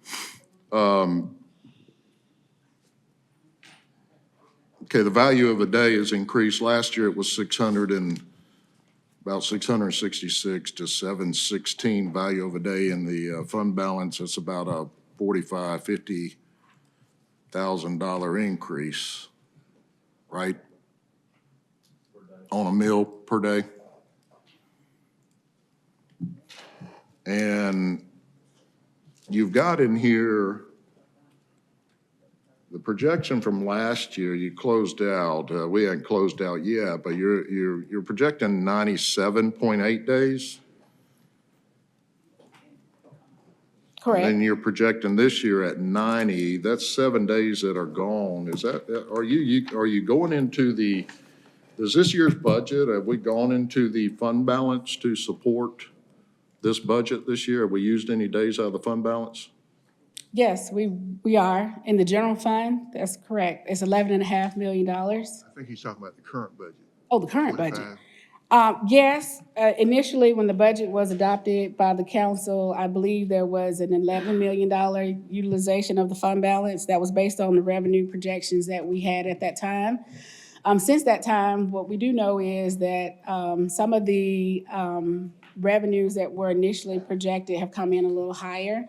To include that insurance premium, that insurance premium tax was just over $1 million, I think $1.8 million or so more than what was initially projected. In addition to that, the franchise fees, namely for the Georgia Power franchise fees, that was like $1 million more. Okay, let me stop you there. You're talking about revenue. Let me go back to focus on the question. Did we utilize fund balance days to balance this budget? You got the revenue. I know we got revenue. Okay, I've already asked you that question, and you gave me the information on that. Did we go into the fund balance? Because we had carryovers we had a lot of carryovers last year. I don't know if we used them all. But we had a lot of carryovers, a lot of money. That fund balance was, I believe, not long ago, around 110 or something like that, but now we're saying that 2025 finished at 97. That's where it's gonna finish, and we're projecting 90 days, or it's at 90 days for 2026. Are we going into the fund balance to include revenue, new revenues and revenues? Are we going into the fund balance to balance this budget? This budget meaning FY '26? Absolutely, that's the year we're in. That's correct. We are. Yeah. How many days? About 16 days, valued at about $11.5 million. We're utilizing 16 days out of the fund balance to include additional revenues and other revenue and streams like the community care fund to balance this budget. Well, we're not using community care revenues. Let's just be clear in terms of. Wait a minute, we already established that now. Okay, but it's not community care revenues. It's additional millage that we're allocating towards the general operations. So I just want to, because it's restricted, that's a restricted fund. I just want to be clear in what we're saying. I'm very clear. Okay. We're taking 6 million out of there and utilize it in general operations and maintenance. Okay, so that tells me that's under revenue, new revenue. You just shifted that revenue for operations and maintenance. I'm asking you specifically in the fund balance. How many days did you use out of there in addition to that? So, Don't include that in, we're not including that in the fund balance days. So- Let me finish, Mr. City Manager. So what, how many days? 16 days? We utilize 16 days to balance the budget? Thereabout. Okay. All right. That's what I'm looking for. so I just want to be clear, what we've done, we're not using community care revenue, we're lowering the millage That's correct. for community care. That's That, correct. whoa, guys, don't play that game. We are using it. We've just moved it and reallocated it. Well- Or Exactly, we collected. reallocated. Yeah, we The randomly decided to use it somewhere else is what we've done. Well, I mean, I'm just telling you what is done in the budget. You don't have to, I know. You I know, exactly. and if you look at it and someone wants to challenge that, the millage was lowered, and you can look at it any other way, but the millage was lowered. I don't mean anything by it, I'm just trying to understand it. Yeah, sure, and that's fine. All right. Yeah. Just so you'll know, that helps me because I'm a little confused to how it's being done, but Well- I'm tracking here. And those were my questions. And Mr. Budget Chair, thank you for allowing me to get that done, and I'll wait until we get into the other funds. Okay, I just want to remind everybody, we're running behind. We've got folks that are going to be coming in on schedule, so let's keep our comments concise. And please don't be redundant. Please, please, please. Counselor Tucker. Yes, I'm sorry, Mayor Pro Tem.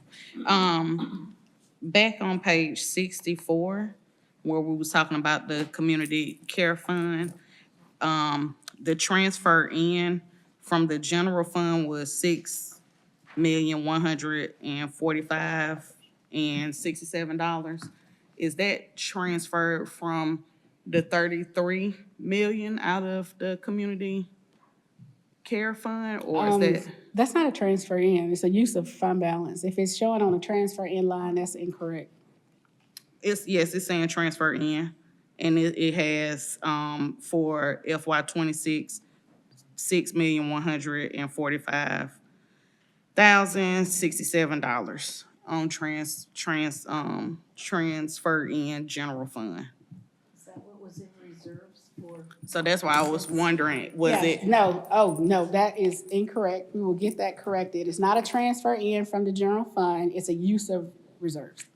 So it should say use of fund balance, that, on So that this line. is the fund balance that Counselor Davis was asking That's correct. about? Okay. Okay, so I apologize if that is what has created some confusion. It has been. Okay, no, that is not correct. It has been, and I'm gonna tell you where the confusion started. So on the mayor's, letter, it stated that the 1 mil was decreased and it was 6 million something for community care, right? Then you go to the city manager's letter, and it goes back to the 12 that's listed here in the transfer in, and then the 12 stays all the way through. So it's confusing, are we 12 or 6 for community care? And then we got that 8 million number in there as well, so Well, it's, the 8 million and the 3 million in terms of what's being utilized or proposed, those numbers can be adjusted. Because there's nothing that's been set in stone by the committee or by the council in terms of how much of the 12 million will be going towards the programs. That's just a preliminary, like a placeholder. right, it's just a preliminary number. Okay. In terms of what we are utilizing from the community care fund, we are utilizing reserves. We currently have over $33 million in reserves. We're using 6.1 million of those reserves. And we anticipate we'll receive in that fund from the millage that is being assessed for '26, an additional $6.5 million. That makes up that $12.7 million number as, in terms of the overall budget for the fund.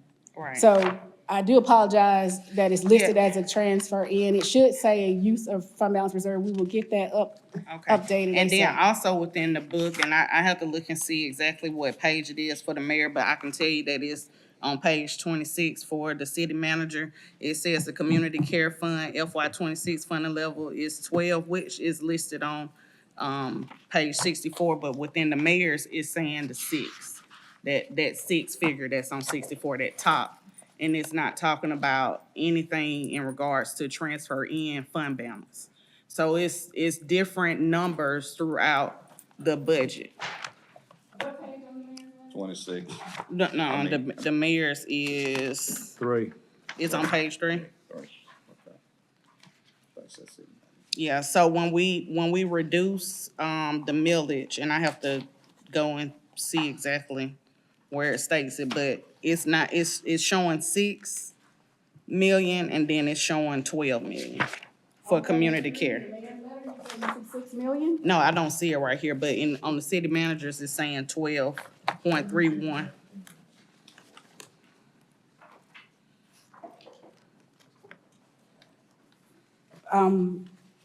What page on the city manager's letter? 26, at the top bullet. And I'm gonna get the one with the mayor's. Right, that's the total budget. That's the expenditure budget for the community care fund. That's the same number? That's on page 64. That's on this slide, that, page 30. And also, on page 64,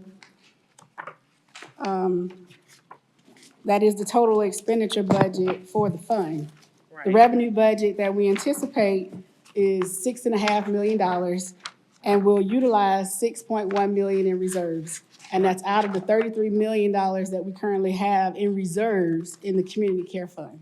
Yes, So we will get that page in section B updated, so that it shows a use of reserves. Okay, and then also I want to add, we did not mention an actual amount during that presentation.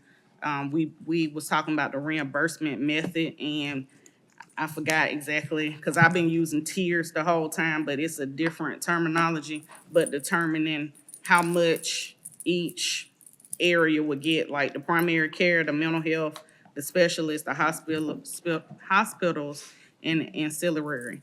So we have not come up with an actual reimbursement method and how much money will go into each bracket.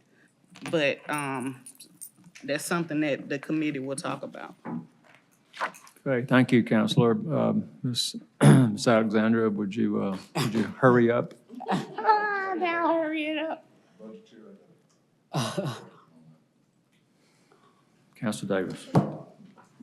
Okay, so we said there's a total of 33 million in the community care fund. Correct. Okay, and you said 6 is still in the fund balance, 6 is what we're using. what we're using. Out of So the that's 33 the million. end of the year. So are you now saying that there's gonna be 39 million in there if we don't use that 6? No, not 39 million. There's 33 million as of Friday in that fund. Total as of Total Friday. as of Friday. So you, at the end of this year, there'll be another 6 million in there unless you use it, right? No, I don't anticipate we're gonna receive another $6 million from the tax commissioner's office, because that's how money gets into that No, fund. I'm talking about the money that we're projecting, is the 12.7. Okay, we're not transferring any money in from the general fund. There's no transfer into that fund. That fund is wholly I'm talking tax about supported. collecting, when we collect it. We will not collect another $6 million. I'm talking between about now out and of the the end of the year. 1 mil. For next year, correct. Yes. That's correct. We anticipate we'll collect six and a It'll half be at, million. if we don't spend it, it'll be at 39 million. If you don't spend anything, that's correct. Okay, that's what I want. Thank you, Budget Chair. I got you. Stormwater fund, revenues and expenditures just at $7,091,500 $1,005. The Stormwater Fund accounts for activities restricted for stormwater and drainage improvements. This fund is primarily funded with property taxes. The millage rate for this fund remains the same, which is 1.24 mills for Urban Service District 1 and 0.20 mills for Urban Service District 2. There are no personnel adjustments in the Stormwater Fund. In terms of capital outlay, $717,000 included in the budget for Public Works.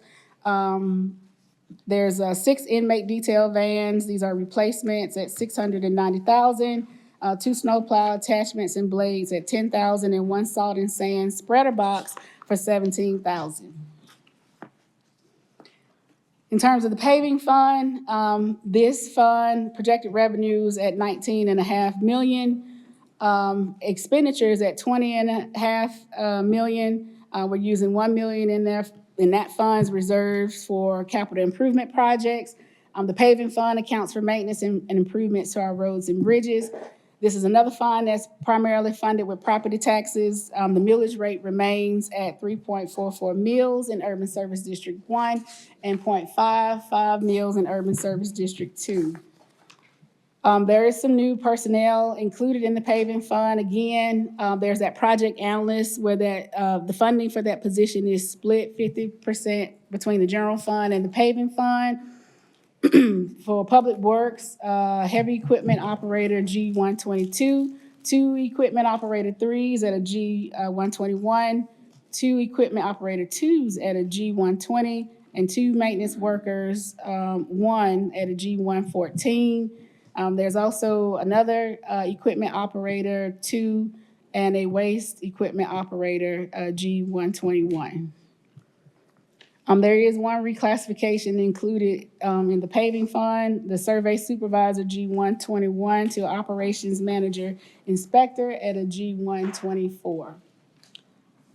Capital outlays for the Public Works Department at $645,000. That's to replace 4 inmate vans at $460,000, 10 salt dog hooper spreaders at $105,000, and a flatbed dump truck with the 10-foot body at $80,000. And again, $1 million of reserves being used for capital improvement projects.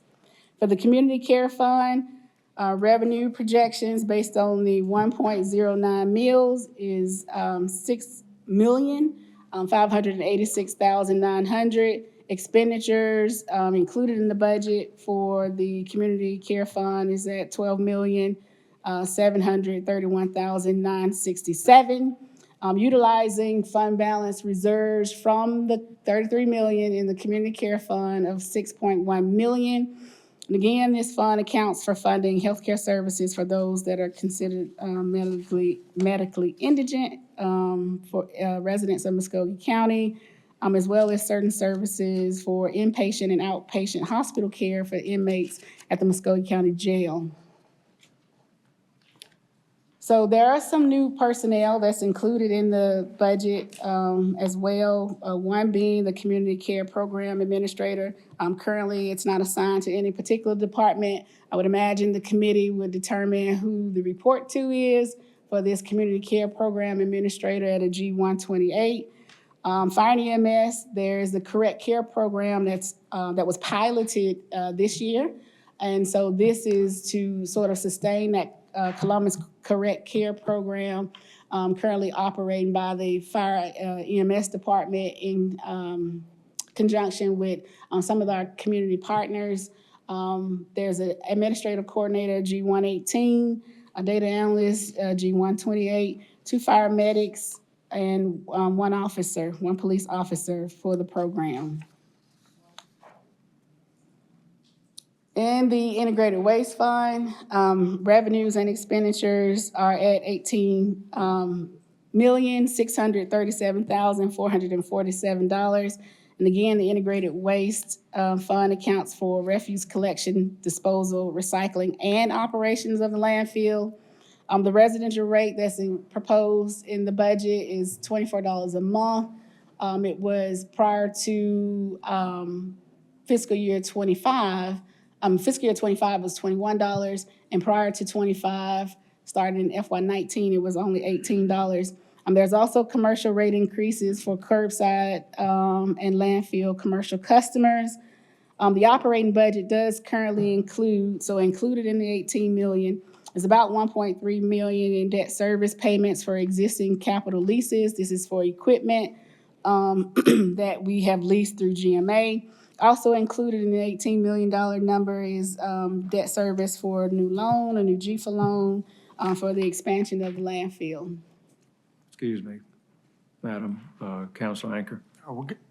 I'm sorry to delay. This is flying by on the integrated waste piece. And I want to spend more time than I'm going to spend today. I don't know if we come back to this later. I got a lot more questions. But how did you determine the price point at $3 per resident and then double all the commercial fees? How did you determine that? Well, the Public Works Why? Department will be coming to present next week to the council. We will take that as a referral and allow them to respond to that. But what I do know in terms of the landfill fees is that the department felt that the landfill fees were so low that we had a lot of people that were coming into Muskogee County to dump. As a matter of fact, one of the comparables that they cited in their budget presentation to the city manager and the mayor was Harris County. They were saying that to dump at Harris County is $85 a ton. And so I dump in Auburn, but anyway. And let me just say, and we should come back and visit this, and we'd love to. But, you know, we've had consultant after consultant over the last 20 years, you know, do studies, tell us what rates should be. We're still not, even in the more recent studies, we're not. On the commercial side or both? No, this is on residential and then on commercial as well. I share with the mayor. Excuse me. Go ahead, city manager. And so even with the proposed increase, we're still not going to be where we should be residential. But then the thing that got me in, and we did do the commercial increase, is that, you know, when we learned that in Harris County, just using them as an example, I think their rate is like $47 per 82 or whatever per ton, and ours is like 47. And so where do you think people are going to dump in our landfill? So if I'm in Harris County, why would I pay 82 when I can drive a few more miles and do it at 87? And it's going to fill up our landfill faster, and we're going to have to go and invest in more. So, but that's a longer conversation. And so it made sense that our rate would be at least equal to Harris County. Yeah, that might be one solution. One solution might be to check where you live if you're a Muskogee County resident. That might be one. And we can talk about that again later. Now, I don't mind raising the rate to the residents, even double from $3 to $6. But that we have a fair burden across, and it comes to the point that Councilor Davis said, that it's about the value received for the integrated waste piece. But we can have another conversation. Yes, sir. About that. Thank you. Councilor Crabb. Just really quickly, my suggestion is that we look into having the rates different for Muskogee County registered businesses, and then higher for out-of-county businesses that come in and dump, because that would solve our issue. What we're trying to do is to prevent people coming in from other counties and dumping in our landfill. And so that's just my recommendation. So, I mean, and there may be other options. I mean, even at that rate, it may help a Muskogee County business. Someone in Harris County may say, we've got a project, we'd rather use a Columbus business to come because they can take it back to Columbus and get the Columbus dumping rate, and it saves us money. But the landfill is a landfill, and but it probably requires more discussion, but I'm just telling you why we are proposing you adjust the rates. for commercial because I was just, I mean, when I saw the Harris County rate versus Muskogee, it was alarming. Ms. Alexander? There are 6 new positions in the integrated waste fund. I believe this is for the current delivery and placement and repair team. So there's 5 waste collection workers at a G112. Madam, let's turn your mic on. All right. 6 new positions in the integrated waste fund, 5 waste collection workers at a G112, 1 waste collection route supervisor at a G124. No capital or CIP included in the budget for the integrated waste fund. For the E911 fund, revenues and expenditures at $4.3 million. The E911 fund accounts for telephone subscriber surcharges. This is a fee that is collected by the state and remitted to the city, much like sales taxes.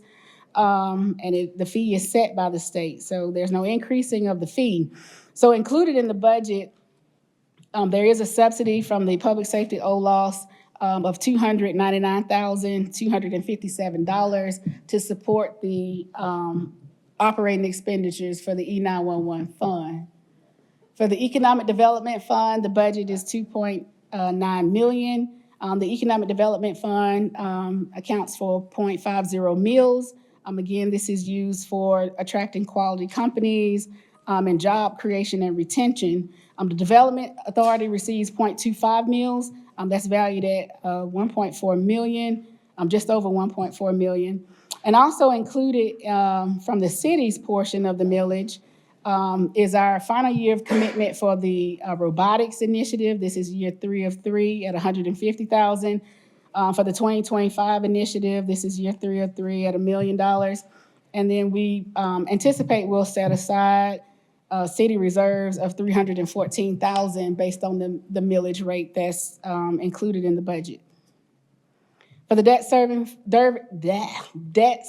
fund, the revenues and expenditures at $19.3 million. The debt service fund accounts for the accumulation of principal and interest payments. That millage rate, again, remains unchanged at 0.83 mils. The Metro Fund, revenues and expenditures at $23,584,918. Metro accounts for the operations of the public transit system. It is funded with some property tax as 0.82 mils that goes to support the transportation needs of the community, as well as federal and state grants, and some user charges and T-SPLOST. In terms of the personnel, there's one new position included in the budget for Metro, Senior Fleet Maintenance Technician at G124, over $13 million in capital, $2.7 million from FTA, $4.3 million from the T-SPLOST. There's a Georgia statewide transit trust fund that Metro received an allocation from at $1.4 million, and then $5 million from the Congressional Discretionary Spending Fund from the state. The Trade Center Fund is balanced at $4,721,154. This fund accounts for the operation of that facility. It is primarily funded with event proceeds as well as beer tax revenue of $650,000 and hotel motel tax subsidy of $837,000. There are some reclassifications in the fund, reclassifying the finance manager from G122 to financial operations administrator, G125, reclassifying 2 conference facilitators, G120, to 2 event services managers at G125. And then also the conference facilitator 2s, there are 2 of those, reclassifying those positions also to event services managers, G125. They are deleting 1 administrative support specialist position, which is a G113. I do believe that position will be vacant once we get towards the end of the fiscal year due to retirement. There's capital outlay that's included in the budget for the Trade Center at $545,628. For the golf courses, Bull Creek, the budget is balanced at $2.4 million. Again, there's no subsidy from the general fund. There are some career ladder advancements, where they're reclassifying 3 of the assistant golf pros 1 to assistant golf professional 2. And I believe 2 of those are housed at Godwin Creek. There's no capital outlay that's included in the budget for Bull Creek. For Oxbow Creek, that budget is balanced at $721,000. It does also include a subsidy of $100,000 from the general fund. There are no personnel adjustments and no capital outlay for Oxbow Creek. The Civic Center Sports Authority Fund, revenues and expenditures at $6,412,136. This fund will account for the operations of South Commons as well as the Civic Center, Ice Rink, and Liberty Theater. Again, it's primarily will be funded from event proceeds as well as hotel motel taxes of $1.6 million. There's no general fund subsidy, and there's only one personnel adjustment. It's a title-only change, so it's budget neutral, changing the title of an administrative assistant, G115, to an ice rink coordinator, G115. No capital outlay is included or supported with the event proceeds. In terms of the healthcare fund, $28.6 million is the total budget for the healthcare fund. Again, we're resetting the contribution strategy to 75% CCG, 25% employee for active employees. There are slight premium increases for 2026 for both the wellness and non-wellness options. And again, directly following this presentation, there is a short presentation by the benefits consultant, NFP. For the risk management fund, that fund is budgeted at $8.1 million. The risk management fund accounts for our general liability claims, vehicle claims, and workers' compensation. There is some increase to the on-call risk investigators to the monthly rate that they currently receive of $300 to $400. CDBG budgeted at $1,812,296. This fund accounts for grant monies received from the Department of Housing and Urban Development under the Community Development Block Grant Program. There are no personnel adjustments for the CDBG fund. In terms of agency appropriations, there is some increase to the overall agency appropriations over FY25, namely $420,000, again, for the Vector Control Program for the Columbus Health Department. As far as the non-operating funds, these funds are not for the general operations of the government, and they're usually restricted for a specific purpose, but they must be budgeted annually and maintained in a separate fund. For the UDAG fund, or the Urban Development Action Grant, is $15,000. The home program, just over $4 million. The multi-governmental grants is an estimated $7.4 million. The hotel motel tax fund at $6.7 million. The police forfeiture fund at $100,000. The DATE, or the County Drug Abuse Treatment Fund, at $170,000. The VICE, or Special Operations Fund, which is also maintained by the police department, is at $300,000. The County Penalty Assessment Fund at $2 million. The Sheriff Forfeiture Fund at $300,000. TAD number 1, which is the Benning Technology Park, at $70,000. TAD number 2 for Sixth Avenue in the Liberty District at $700,000. TAD number 3, which is the Uptown District, at $3.4 million. Second Avenue in City Village, TAD number 4 at $800,000. The TAD number 5, Midtown West, at $1 million. tab number 6, Midtown East at $170,000. Midland Commons, tab number 7 at $590,000. And then tab number 8, the South Columbus River District at $55,000. The Law Library Fund at $300,000. We anticipate we'll receive $49 million from the SPLOST, the 2021 SPLOST. The Capital Improvement Projects Fund at $25.3 million. The 1999 SPLOST, as we're finishing up those few remaining projects from that at $4.4 million. The Columbus Building Authority Revenue Bonds 2003A at $250,000. The CBA Lease Revenue Bonds 2003B at $5 million. That is, the B bonds is where the funding is for the Trade Center. The Columbus Building Authority Lease Revenue Bond Series, $130,000.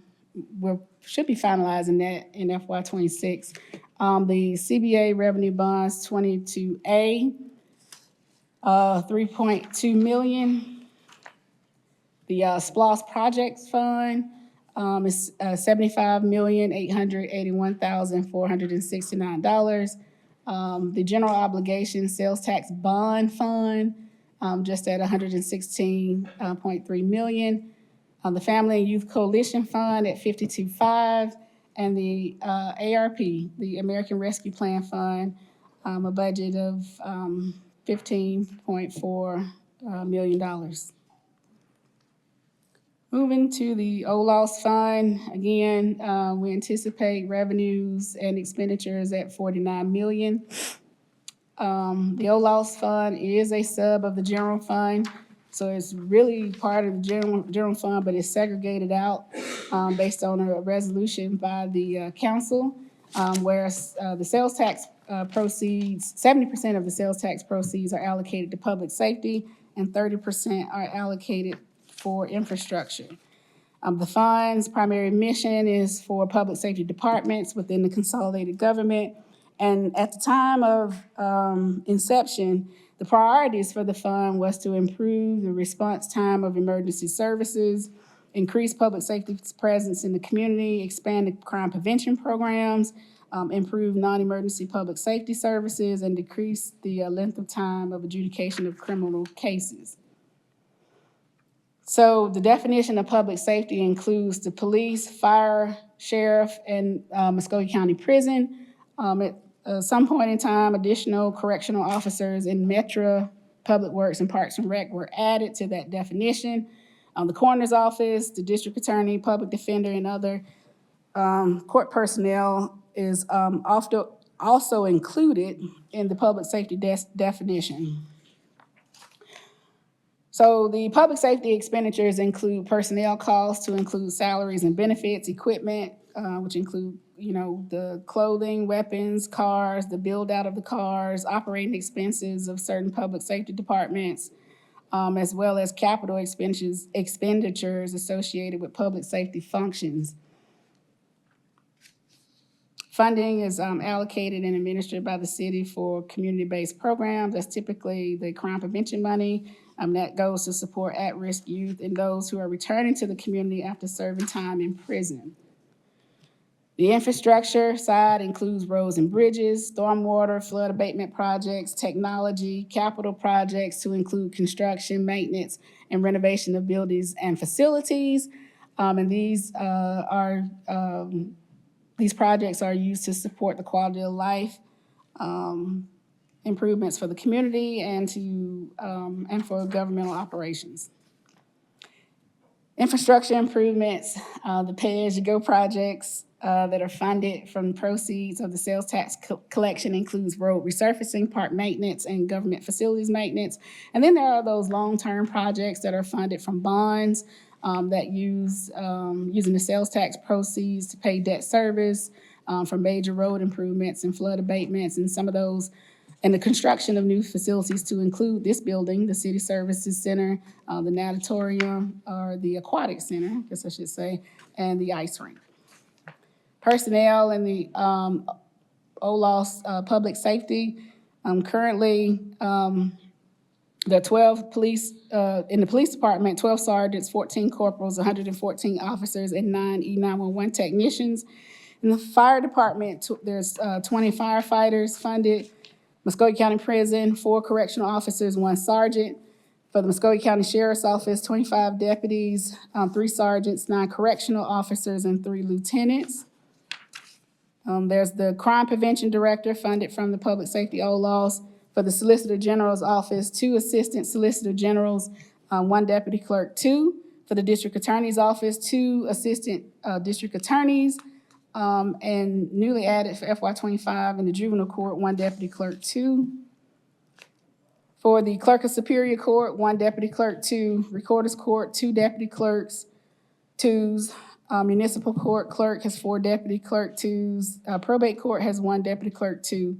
I'm also supported by the Public Safety OLAWs, our annual supplements, 5121 for the Columbus Police Department and 3121 for all other sworn public safety officers. And again, this excludes elected officials.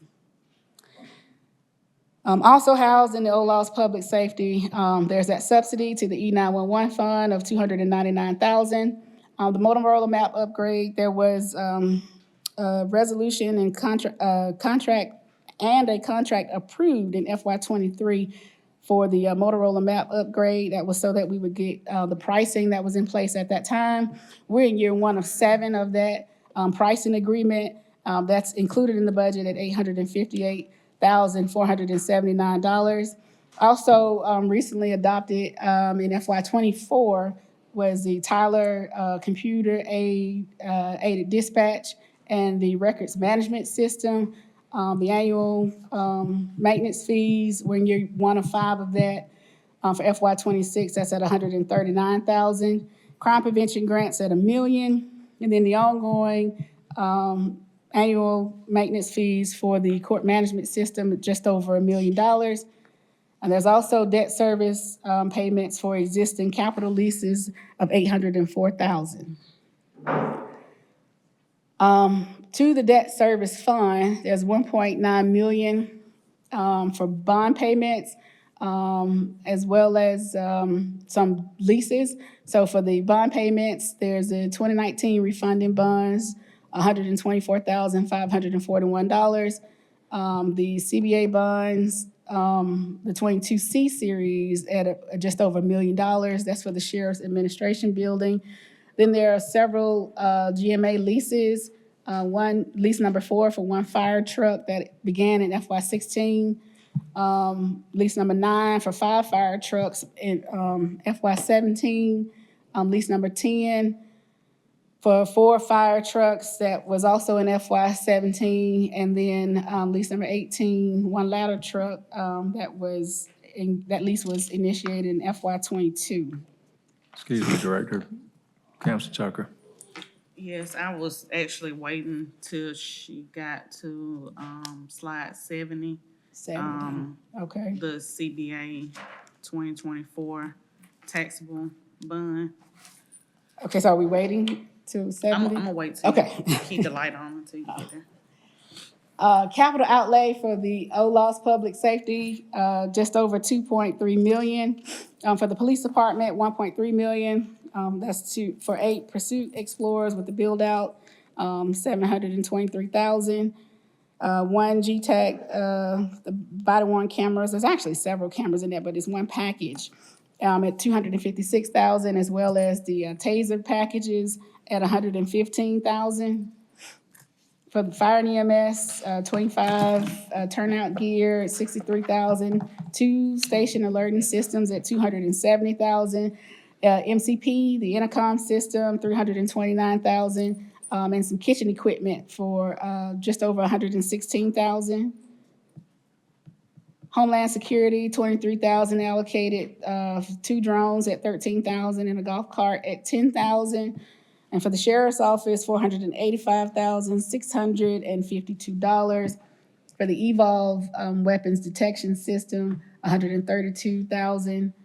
2 convection ovens at $32,000.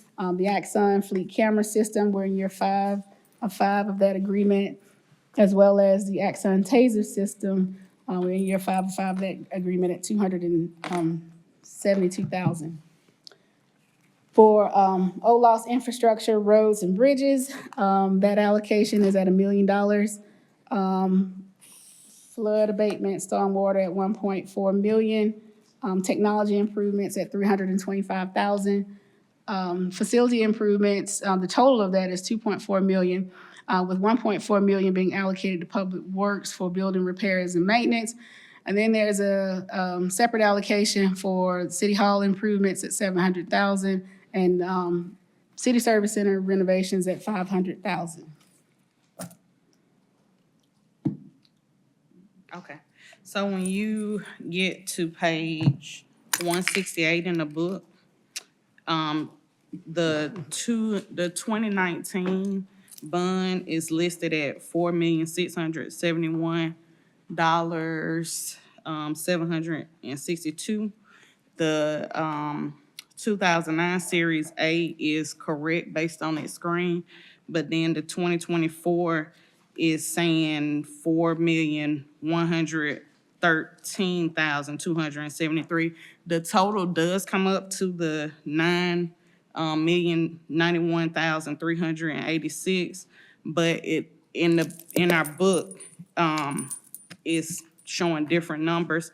And I also want to kind of ask you to explain in detail, like, what are these bonds paying for? What payments are these bonds going to?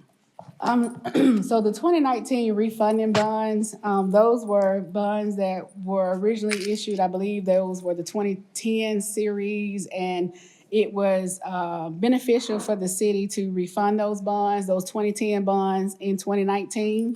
The 2010 bonds, I believe, supported several facilities, to include the City Services Center, the Aquatic Center, the ice rink. There were several road improvement projects in that 2010 bond series. And so in 2019, like I said, it was beneficial. We actually saved several millions of dollars by refunding those 2010 bonds in 2019. Okay. The 2019 A series,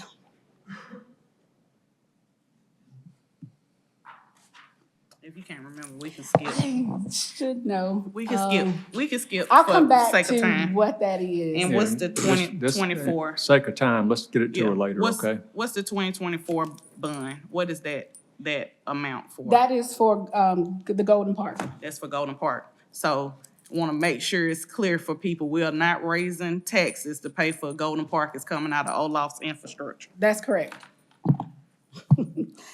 The OLOS infrastructure portion of the Motorola map upgrade, $250,000, and again, we're in year 1 of 7 for that. T-SPLOS, we're including $3.8 million for discretionary project funding. There is an update that'll be given by Deputy City Manager Pam Hodge later on in the day, relative to all of the T-SPLOS, SPLOS projects funding specifically. Can we update that in the budget? Yeah, Reflect whichever one is correct. yeah, on the slide is correct. So that, page 168. We'll update it. You want something on your flag? He got it. All right, so if there are no questions, additional questions. Counselor Anchor. I appreciate it, Director, going through this. It was a lot. Do you have a schedule, debt schedule that we could have a copy of? Sure. A total debt schedule, maybe on a spreadsheet with a little bit of detail over there to the side, just to help me get where we are. It'd be Sure. helpful. Thank you.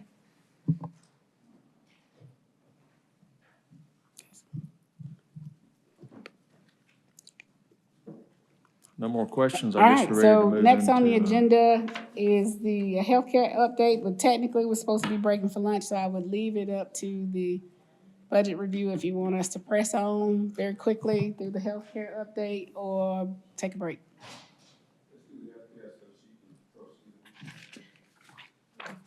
All right, so coming to the podium is Melody Lewis. She is a part of the group NFP. They are our benefits consultant, and she will provide the benefits health update for FY '26. Ms. Lewis, thank you for your patience.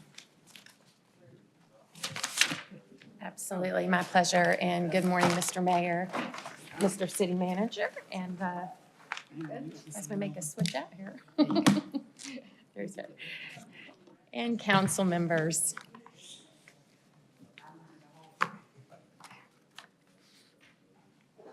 Well, we will go ahead and get started.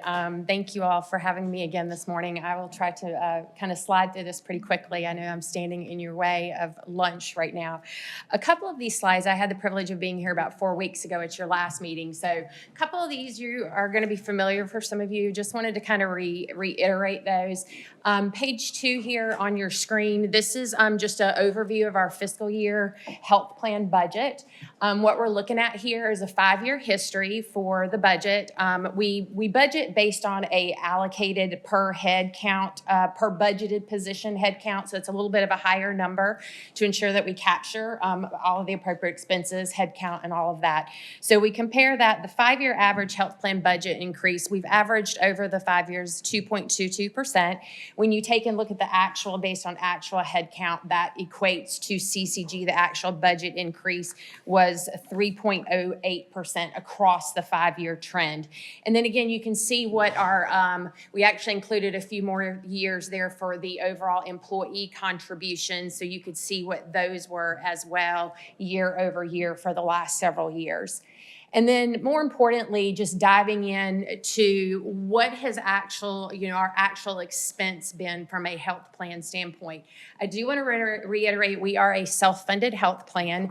We do not have stop-loss insurance. So all of the risk, all of the expense, is a combination of being paid by the city, by Columbus, as well as the employee contributions. So you can see across the last several years, our average trend in our gross medical and RX claims, that's before any kind of RX rebates, pharmacy rebates that we may get back. We have averaged 6.8% since 2018 on a gross basis. We did several things. We have done several things to not only enhance the plan over the last several years, but also in some things to try to help control cost as well. So when you take those items into account, along with the rebates that we get back from a pharmacy perspective, our average trend, so our net trend is 5.4%. And then we always also like to take and equate that out to what does that cost us on a per employee per year basis, by each head count that's on the plan, the employee count. And so you can see our change there has been 6.4% across the last several years. I do want to really call your attention because you've already heard we're looking at a $2.8 million increase is what's needed overall to the budget on a net basis, so to CCG. And so what really has driven that? And if you look at even just the last couple of years, you can continually see that our costs have gone up. That's being driven by just utilization of the health plan, right? Increase in head count, you got more utilization. But primary drivers of that are really medical services, the cost of medical services, inflation, and then just high-cost claimants. We have had some exposure the last couple of years to our plan with some pretty significant high-cost claimants dealing with some chronic conditions, cancers, those types of things. So again, that has definitely had an impact on what we've seen in terms of cost of the plan. So what does that mean for fiscal year 26? So I'm going to talk a little bit in a couple pages here about how we come up with this calculation, but just to cut to the skinny of it, as we already mentioned, for fiscal year 25, the total CCG contribution was projected at $17,230,364. What we are needing for fiscal year 26 is $20,048,946. That is a per budgeted increase of 13.71%. So it's a difference of $6,750 per budgeted head to $7,676. As we already mentioned as well, CCG is proposing that we contribute more towards the employee portion of the plan. So historically, the finance director already shared some of that historical as well. well, moving from the 73-27 to the 75-25 in terms of what is being proposed for this year. That 75% is being applied to all of the active employee plans. And then for those members, employees that participate in the Health and Wellness Center, the overall well-being program, they are provided a credit on their premium. And that credit calculation, it's a 22% credit or differential between our wellness and non-wellness rates. And then for our pre-65 retirees, historically what we've done is the city has paid 50% of the employee-only portion of that rate, and then that rate gets applied to all the other tiers. So like your employee plus spouse, your employee plus child, the family rate.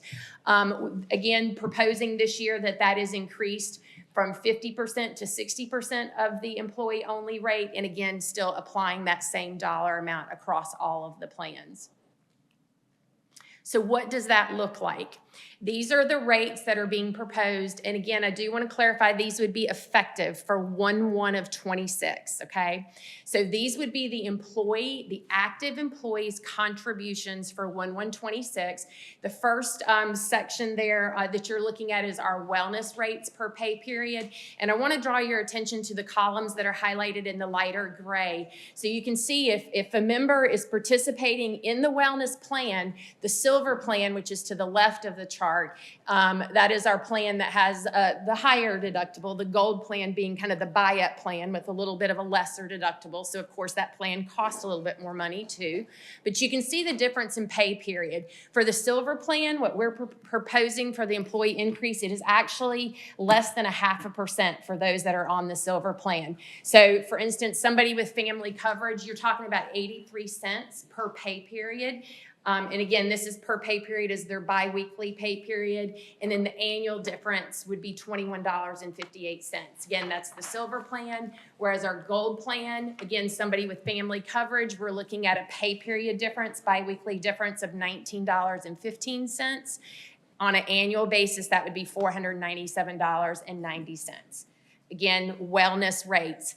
Our folks that don't participate in those wellness rates, again, you can see the rates here on the screen. I'll use the family again as an example. Someone in that silver plan, we're talking about $12.78 per pay period. That's $332 annually compared to the gold plan.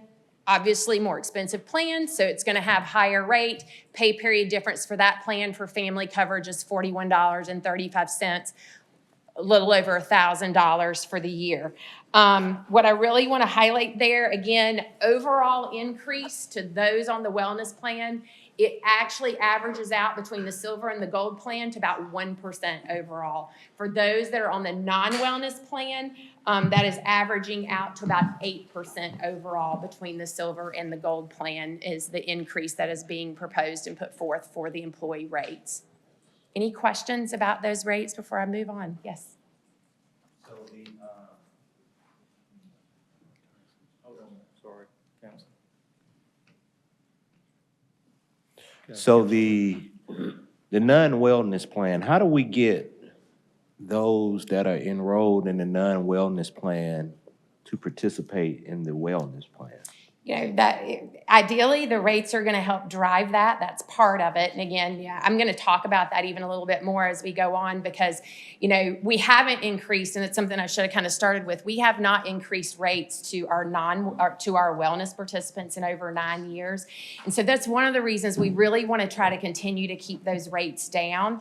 And again, driving our members that are not participating with the cost difference, encouraging them to participate because again, there's a pretty significant cost difference, you know, by participating versus not participating. So what are the prerequisites? I mean, what do that employee need to do to? They need to complete what's called a personal health assessment and then engage with the wellness center again if their results resulted in, you know, appropriate coaching or things like that that are needed. So there are some steps that they would need to go through to do that. So my question is, can we just have one plan, a wellness plan, and get rid of the non-wellness plan? Yeah, I was gonna say it is voluntary, so yeah. And then to be frank too, with your size of population, I think, and what's normal within the industry, really probably having 2 plans, again, doesn't have to necessarily be non-wellness or wellness, but we look at a lot of that stuff on a regular basis in terms of also what's gonna be, important for you all in terms of attracting and retaining employees also.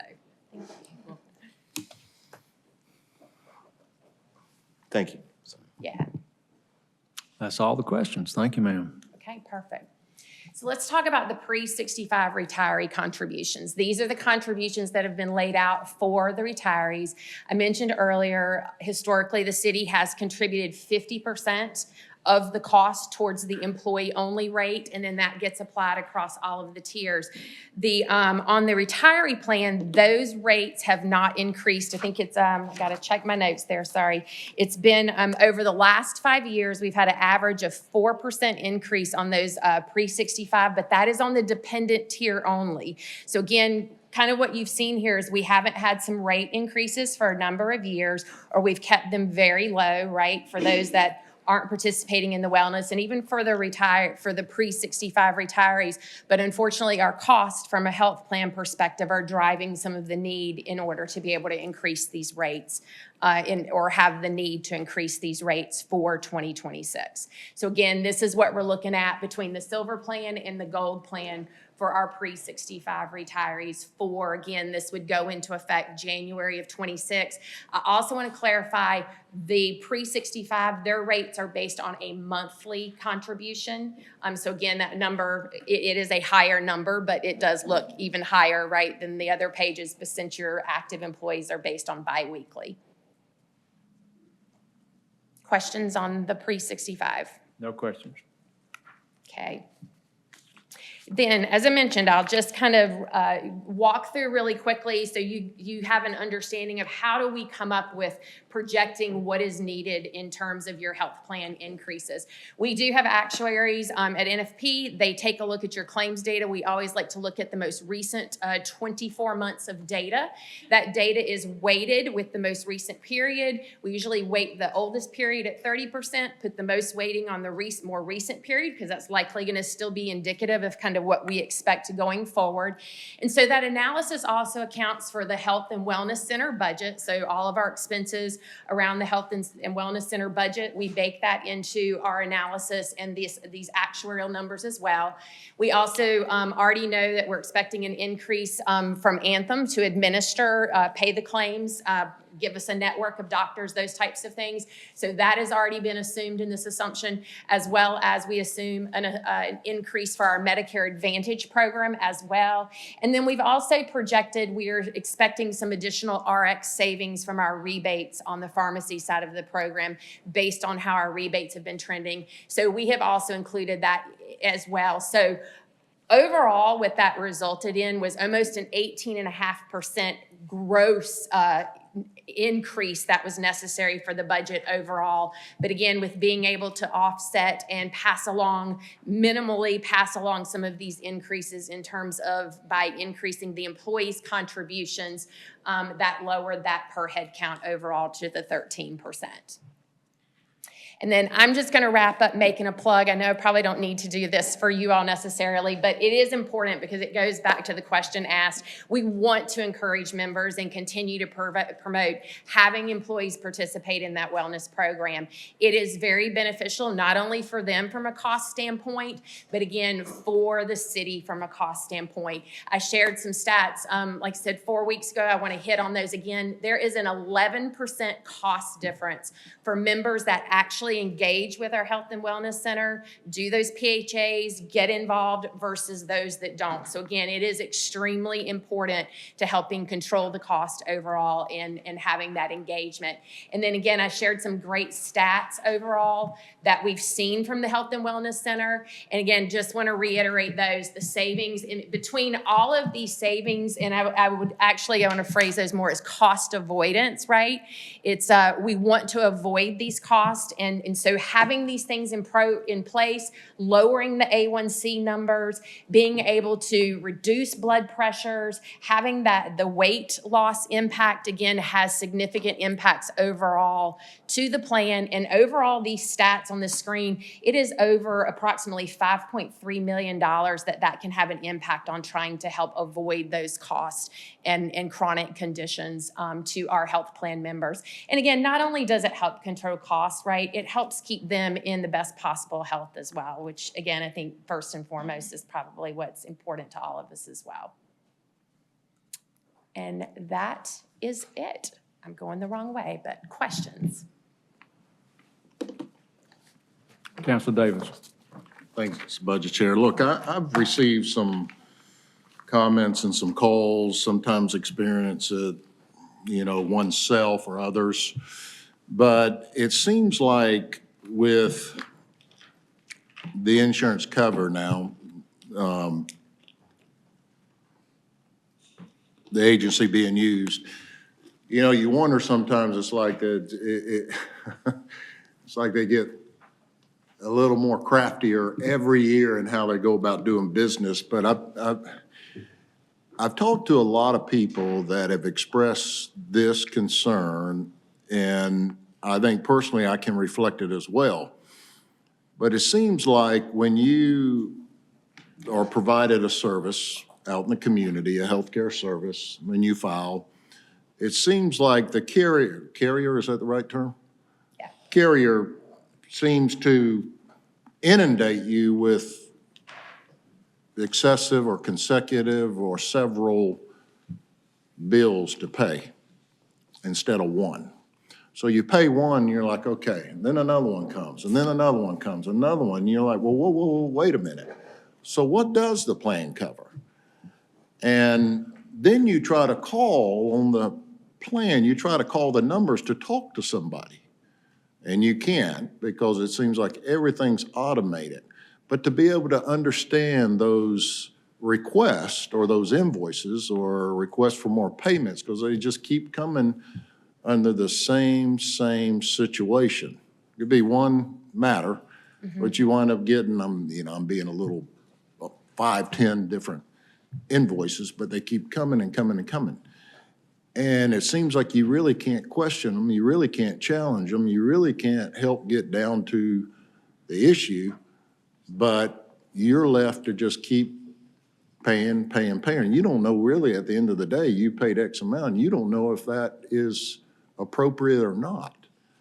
How can the employees deal with that? Or how can that be dealt with? Because it seems to be a new practice, I might say, but it's a concerning one because it's complicated. And most people, it almost seems like they're expecting you to give up and just pay and you'll never question it. Yeah, and it's a great question. And, if any of us, all of us have had to navigate the healthcare system, it can be very complex. And especially if for me, it's I live it. So I completely identify with what you're saying and what you're describing. You can go to the hospital and all of a sudden you've got a hospital bill, you've got a radiology bill, you've got a pathology bill. You may have an ER doctor bill because he's not affiliated with the hospital. So that's kind of the very scenario I think that you're describing. It's difficult. I wish I could say. The documentation's confusing. It's very confusing. I wish I could average say that I layperson. had a magic bullet, but what I will say, and again, one of the services that NFP offers to the city and to the members is we actually offer a call center. And so that's kind of the whole idea with that is we want the members to call us versus getting on the phone with the insurance company and kind of getting locked in that loop. And then sometimes they end up having to call a provider. But so that's one of the services we do bring as NFP to the city is having our own call center that we can provide to the members. And that way we advocate for you, the member, for the employees. If you get bills or they're confusing, not sure what to do, we can kind of take all of that for a member and try to help navigate and advocate and sort through that. Because Because again, it could be that the provider billed it one way too, right? And, I always like to use colonoscopies as a great example. You think you're going in for a preventive colonoscopy, they end up removing a polyp, right? And next thing you know, you're getting a bill because you thought it was preventive and it actually ended up getting paid as diagnostic.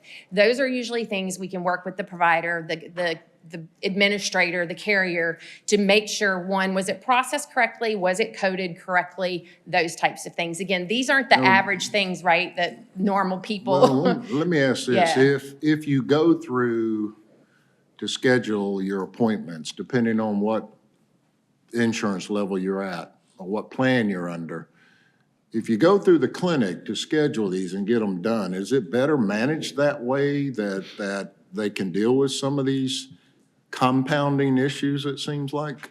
I would agree with that. Requests for payments? Yeah, I would agree with that. I mean, and again, it's going to depend on the type of condition, but I would definitely start there first in going to the clinic as, an avenue for getting that initial treatment, and then they can certainly help direct out.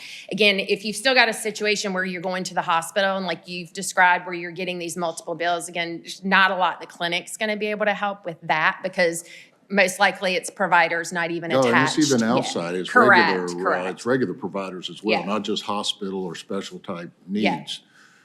I'm encouraged by what you said, but I'm wondering, are we getting that information about the hotline? Is it out there for our employees, and do they know what this conversation that we're talking about right here? They Yes. do. And I was gonna Where say- can they get that number? It's on your- Yes, yeah. on our website. It's on it's on the city website. It's on the city's website, it's on the Human Resources webpage. We have a whole page dedicated to benefits, where the employees can see everything related to benefits. There's a 1-800 number that they can call the call center, and a person will assist them, a customer service rep, but the employees are very much familiar. We also have a in-house benefits manager that the employees can call, and they often call her, and she will refer them, she will assist them. So the employees are very familiar with the And that's all on the benefit, that's all on the plan? Yes. Or yes. excuse me, the With- webpage that talks about the plan? Yes, absolutely. Okay. Lots of good information. And I was to say, they can email or call. We provide phone number, email, so number of ways for members to be able to reach out to us. Okay, good. Thank you. Okay. Counselor Chambers. Yeah, I was just gonna add, there are also organizations out there, like HealthLock organizations, that help employees with medical fraud and billing errors and things of that nature. So, I mean, that may be an avenue, if it's reasonable. Yeah, I mean, that's what they do, that's what they get paid to do. correct, yeah. Thank you. That's all the questions. Great, thank you. Thank you. Okay, if it's okay with the council, we'll just, if you want to take a lunch break, please do so. We'll just go ahead with the speakers that we have lined up, and I'll call up District Attorney William Kelly now.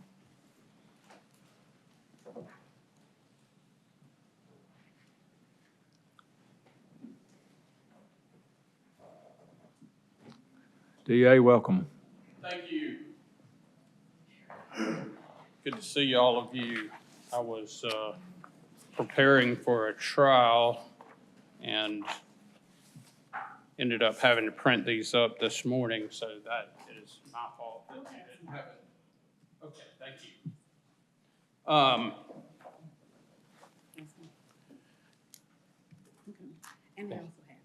Okay, thank you. So the first thing I wanted to do, I know a lot of people coming in front of you probably don't have the chance to do this, especially this year. I want to thank the mayor and the city manager and human resources and the finance department for working with us on getting raises in the budget for our city-paid assistant district attorneys. We had a situation where, because our salary is based on something different than the public defender salary, the public defender got a big raise last year, not because of the council, but because of what the state did. And ours is not tied to the state. And we are actually classified in 2 different areas. So my understanding is that is in the proposed budget. There are 4 other things that we requested in this year's budget, and I wanted to briefly cover those. We certainly believe they are all necessary in order to do our work. The first one is victim witness advocates. This was a topic last year. I want to start with a short background. We are mandated under the Victims' Rights Act to make certain contacts with victims, where we are mandated to explain to them, one, we have to make contact. Oh, thank you.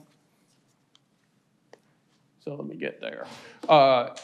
We have to make contact for every hearing that occurs, for every case, to every victim. In a financial crime case, there might be 20 victims, and we have to have somebody who calls them, lets them know every court date, and what's going to happen at that court date if we know what's going to happen. It is an unfunded mandate. When the state passed the law requiring us to do this and to help victims through the process, they did not provide any funding. The statute says the local governing authority shall pay for these services. And that's why we're in the situation we're in, frankly. Is it something we've got to do, and the state's telling us we got to do it, but we don't have any money to cover it. I will also say it's the right thing to do. We need to let victims know what's going on with their cases, and we need to have people who can do that.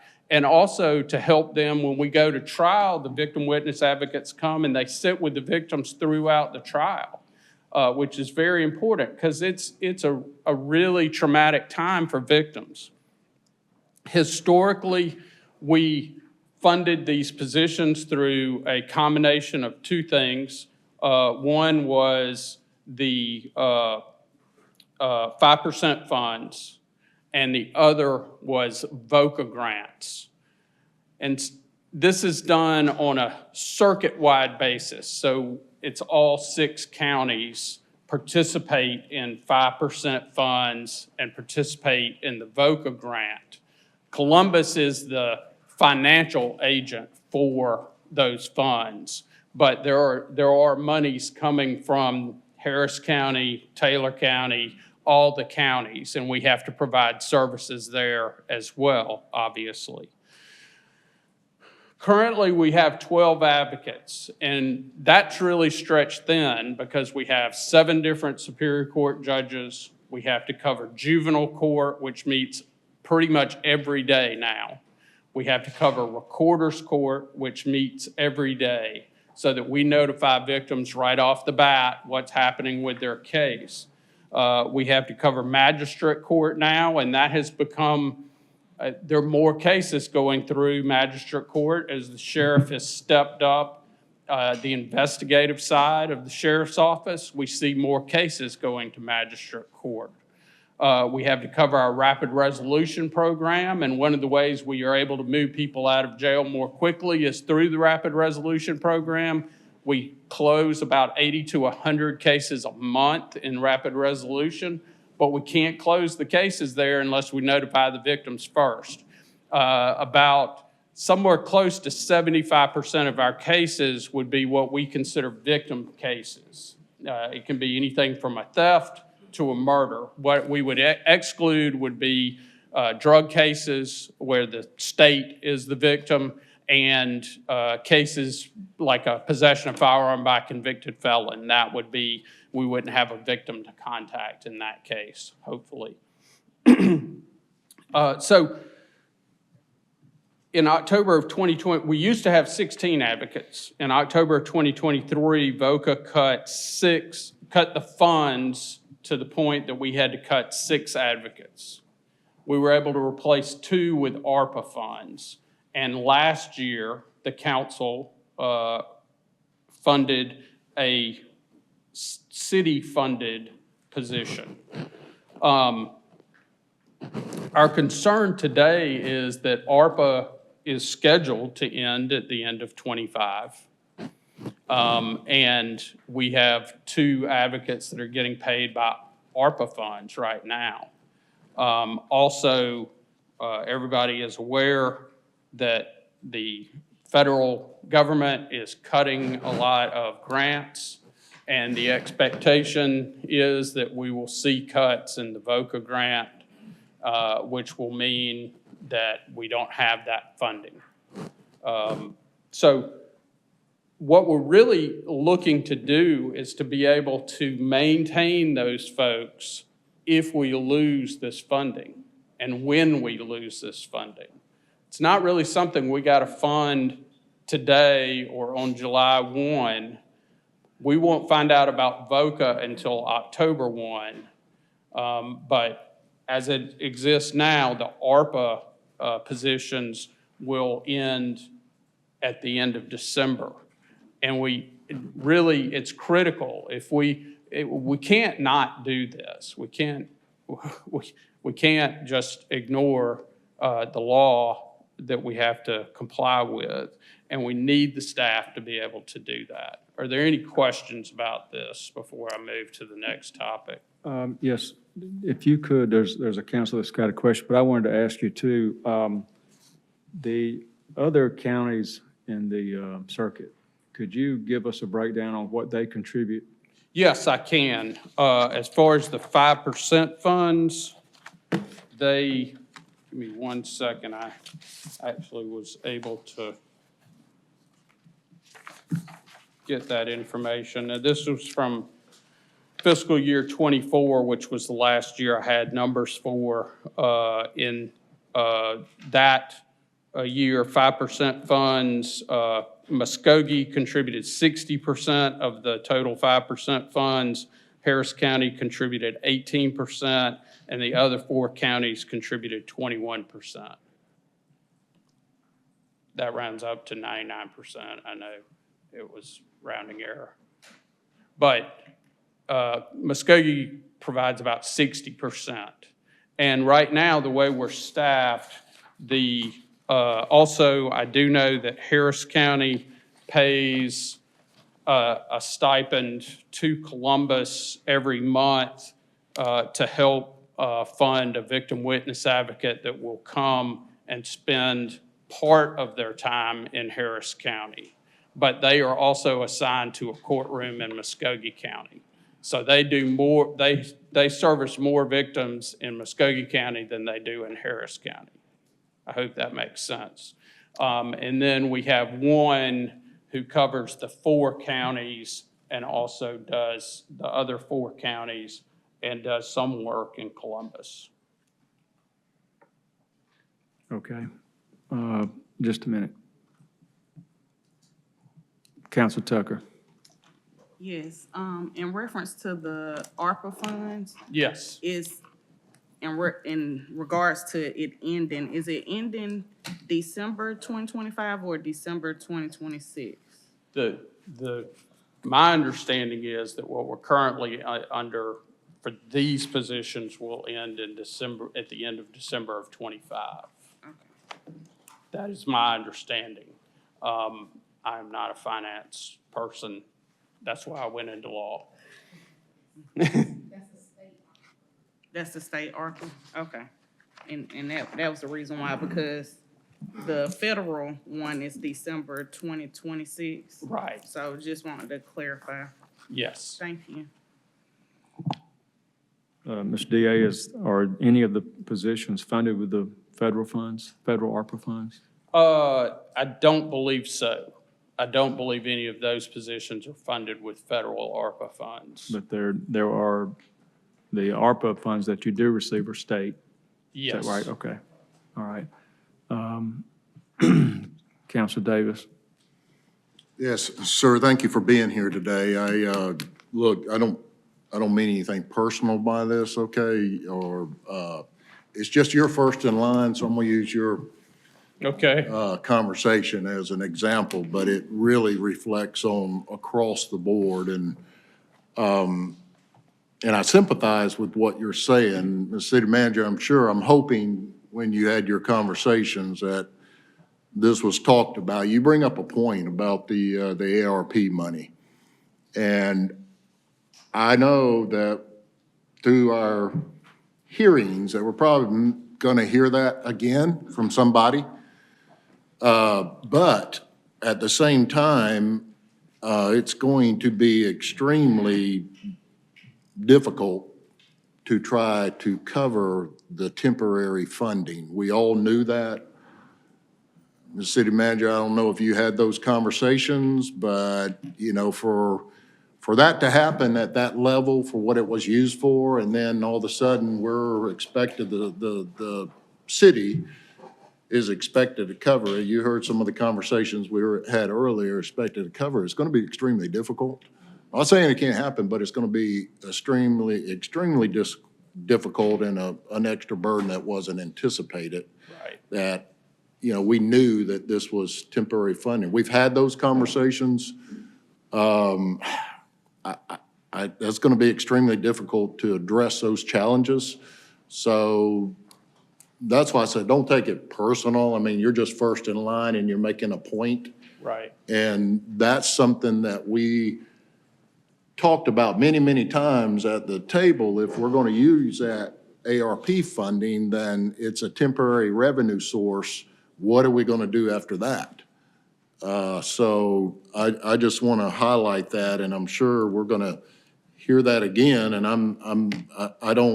I'm sitting here, you know, I didn't consider that honestly, but you brought it up and it just resonated. So I just wanted to share that. Thank you. I appreciate that. And one thing I would say, in case I wasn't clear, what we did not hire new hires into those ARPA positions. We had lost the VOCA grant funding, as everybody in the state lost a significant percentage. It was about 60 or 65% of the VOCA grant funding in '23. We found out in October of '23. And ARPA funds were available, and so we transferred two people who had been paid with 5% funds and the VOCA grant, a combination of those two. We transferred 2 of those 6 that got cut into ARPA-funded positions. So I say that, I think it's a little different when we go and we hire somebody and say, look, you're grant funded, this is gonna run out in 2 years, we'll try to transfer you if we can, if we have the funding and open positions. But this was a stopgap measure to hopefully get us to the future, and it was all we could do at last year when we had to go through this, which was a difficult time. When I was here talking to council last year, I was the acting district attorney. A year ago, yesterday, Mr. Jackson passed away, and so it was after that at the end of May. So I had no preparation when I got here last time. If there are no more questions, I don't want to take up too much of your time. Yes? Just a minute. Counselor Anker's next. Okay. Yeah, I'm glad you mentioned Stacy Jackson. He did a fantastic job, and I was proud of the council for putting out the extra funding he requested. I'm proud of your office and the job that your team's doing.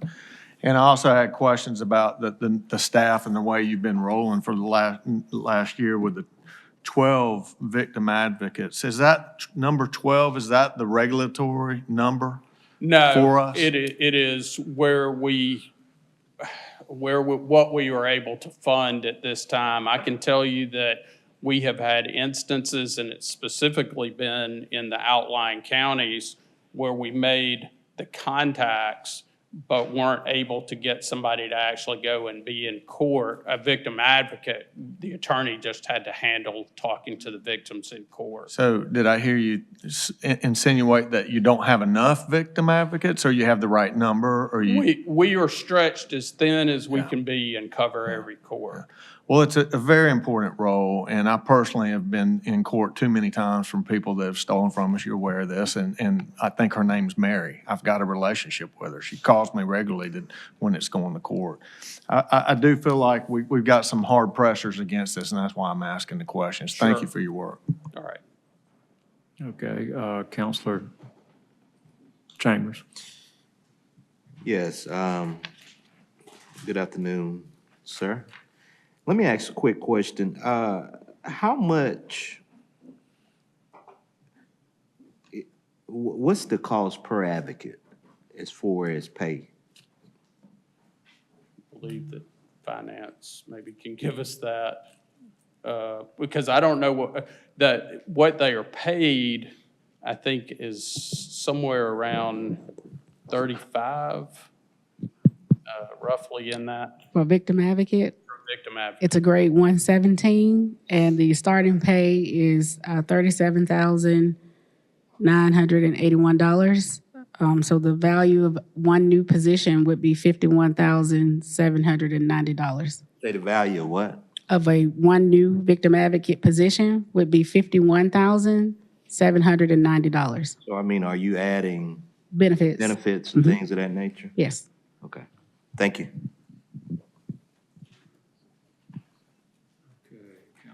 Counselor Tucker. Yes, I was trying to get back to the state mandated, what was state mandated? How much, how many, I meant to say?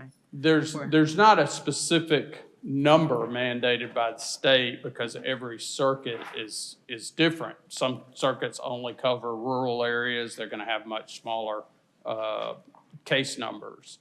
What is mandated is that we make these contacts and have these meetings with folks. For instance, I can't make a plea offer in a case without meeting with the victim and at least considering their position, which I agree, that is the right thing to do. We should be taking the victim's wishes into account.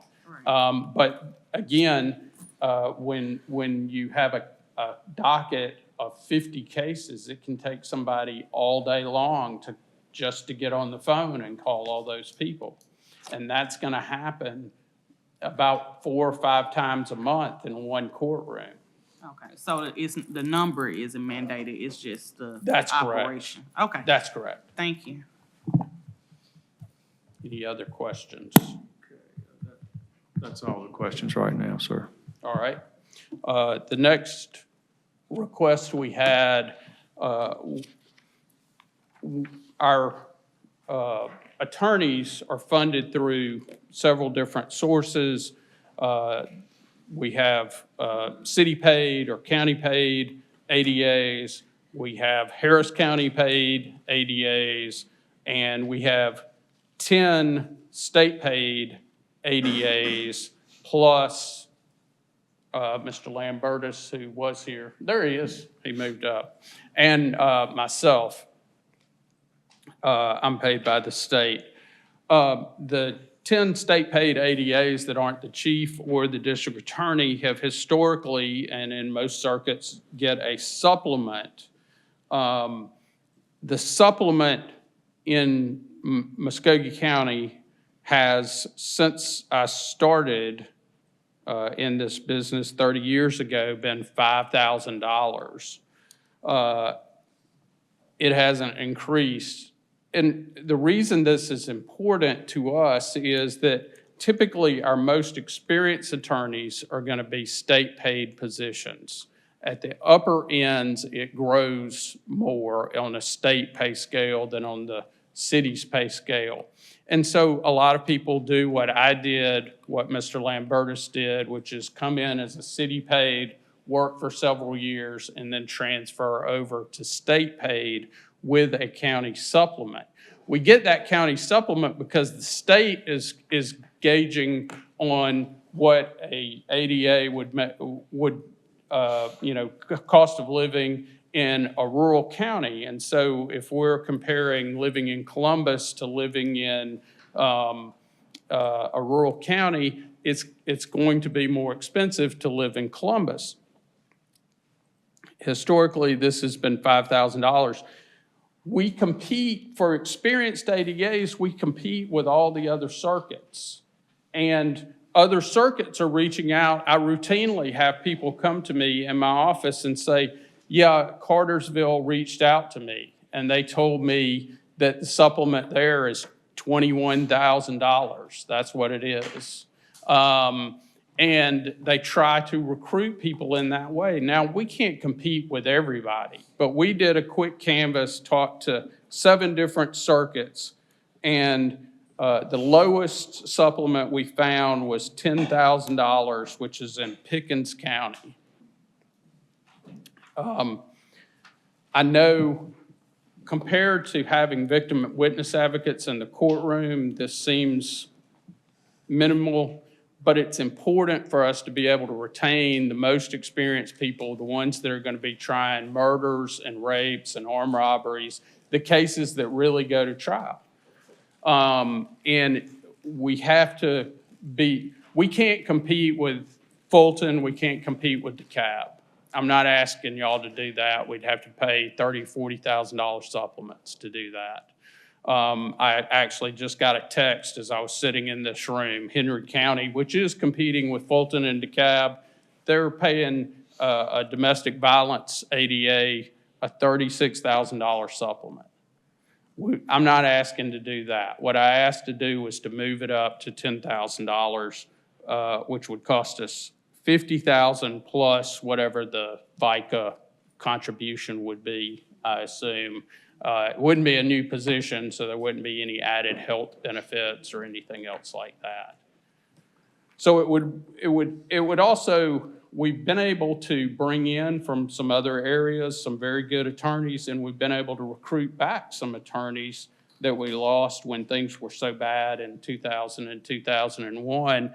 And it would be a real reflection to them that we appreciate the work they're doing. Are there any questions about that? Yeah, I do. Yep. The supplement that we pay the 5,000, how many assistant DAs is that? 10. That's the 10 state paid? That's correct. That's what you're asking. All right, Yes. thank you. Any other questions? Yes, hold on. Councilor Okay. Tucker. Did you have any, so you said the lowest is Pickens County and it's considered Metro Atlanta. Do you have any other locations? I do. Give me 1 minute. That's Sandy Springs, Roswell. Okay. Rome is 17,000. Cartersville is 21,600, and it goes up $1,000 for every class level they go up. That's the lowest level. Columbia County, it varies from, they did say that everybody got at least $5,000, but it goes from $5,000 to $30,000 in Columbia County. And then, as I said, Henry County was $36,000. We tried to get information on Macon, did not get a call back on that one. But I do know that Macon has hired ADAs before Stacy was appointed. Before I came back, we lost a ADA to Macon, and part of the reason was that they were going to get paid $20,000 more in Macon than we were able to pay here. Okay, thank you. Okay, that's all. I'm sorry, here's A Councilor. total of 24 DAs, is that the correct number? You got 10 state and 14 paid by? We have a total of 29. We 29? have 10 state, 17 that work exclusively in Muskogee County. And so that you know, the state ones all, with the exception of one, their office is in Muskogee County. Are We you have at full one- staff? We have somebody who's retiring at the end of the month, and I have somebody that I have in mind for that job. But yeah, we're very close to a full staff. And as you go through the budget, are you going to kind of outline the request for the balance of the money that you hadn't mentioned yet? Yes. Okay, it's coming up. Thank you. Councilor Garrett. I just wanted to reiterate what the DA is asking for here. They're asking to be brought to the lowest level, and Pickens County is nowhere near as big. So, they're being very, very conservative in what they're asking for. But I can tell you, we specifically, being a trial firm, we look to recruit people from the PD's office and the DA's office because they have litigation experience and they're good at taking files on on the fly. The issue is when we don't pay them properly and we lose them, we're losing a lot more than we realize because there's a ton of investment that the DA and the public defender's office put in training these people, a lot of experience. And if we lose them, there's a huge cost to replace them to train someone else up. And I hate to say it, but they're a very good place for private sector law firms to go and recruit when we know that they're not being paid as well as they could be. I think this is really, they're asking for the absolute bare minimum. I'd like to make that add for the budget. Okay. I appreciate that. One thing I was thinking was maybe we could put the supplement on the add and delete list. So is that what you were, okay, so 5,000. The other item, I think it was the victims advocate. Yes. If we put 2 on the add delete list, then we'll discuss that when we get to it. Okay. But we'll do that, Madam Chair, if you would add that for me. And one thing I would like the counselors to consider is if we can't fund the 5,000, all the 5 for each ADA this year, then maybe we could begin a phase-in project. So we could do it over multiple years, and that would help us get to the little better position for the DA. That would be great.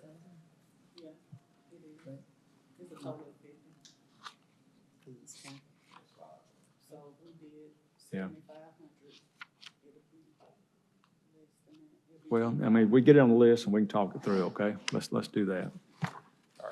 So you're okay, you're on the next slide now, is that correct? Next slide is, so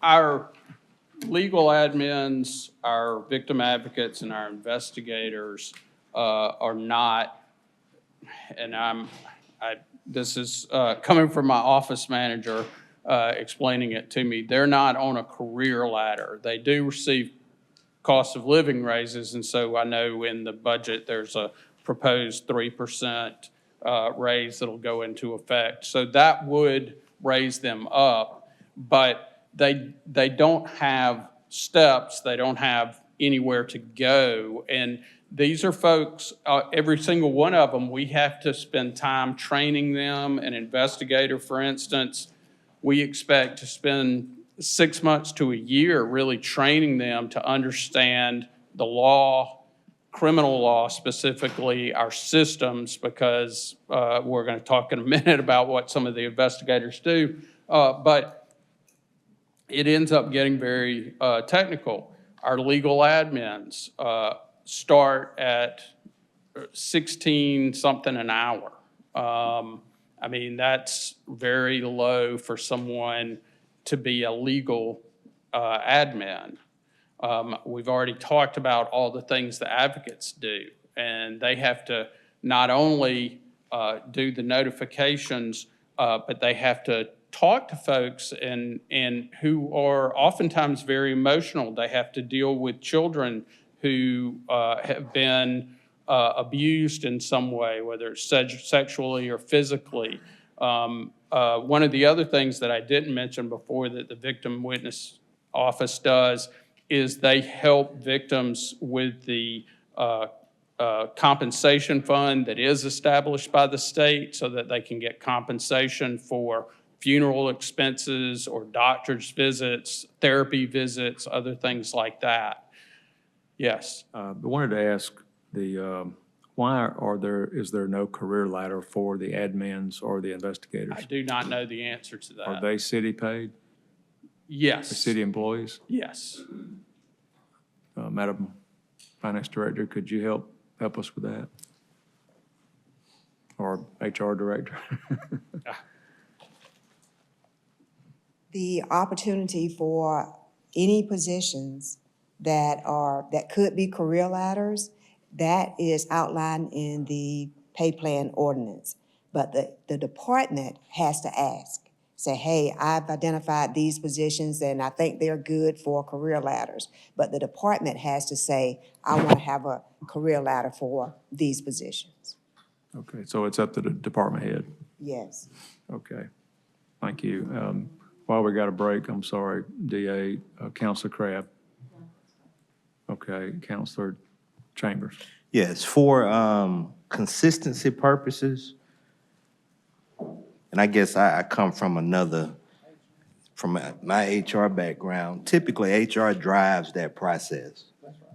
And I just think that, you know, so we can be consistent across the board, that we have, if we're gonna do career ladders in one department, we need to do it in all departments. I mean, that's just my thoughts. Well, let me just say that HR will work it. The initiative has to come from the department head. They've got to bring it forward, and then it's worked out of HR.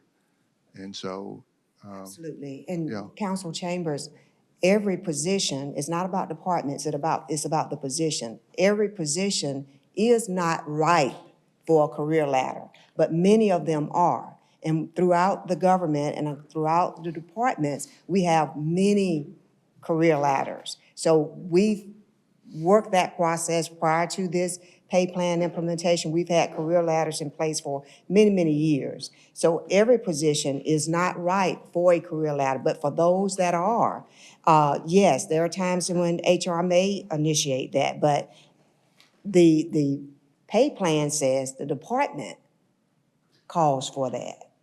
I understand. And I mean, I get what you're saying, but to say that the department head has the request to have career ladders, Well- even if all positions don't qualify, the positions that do qualify, I think we should be consistent across the board.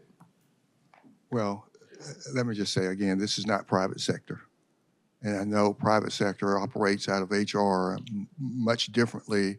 I mean, it's like governmental accounting and accounting in the private sector. You know, if the department head believes that they have a position that should be in a career ladder, they can submit that to HR.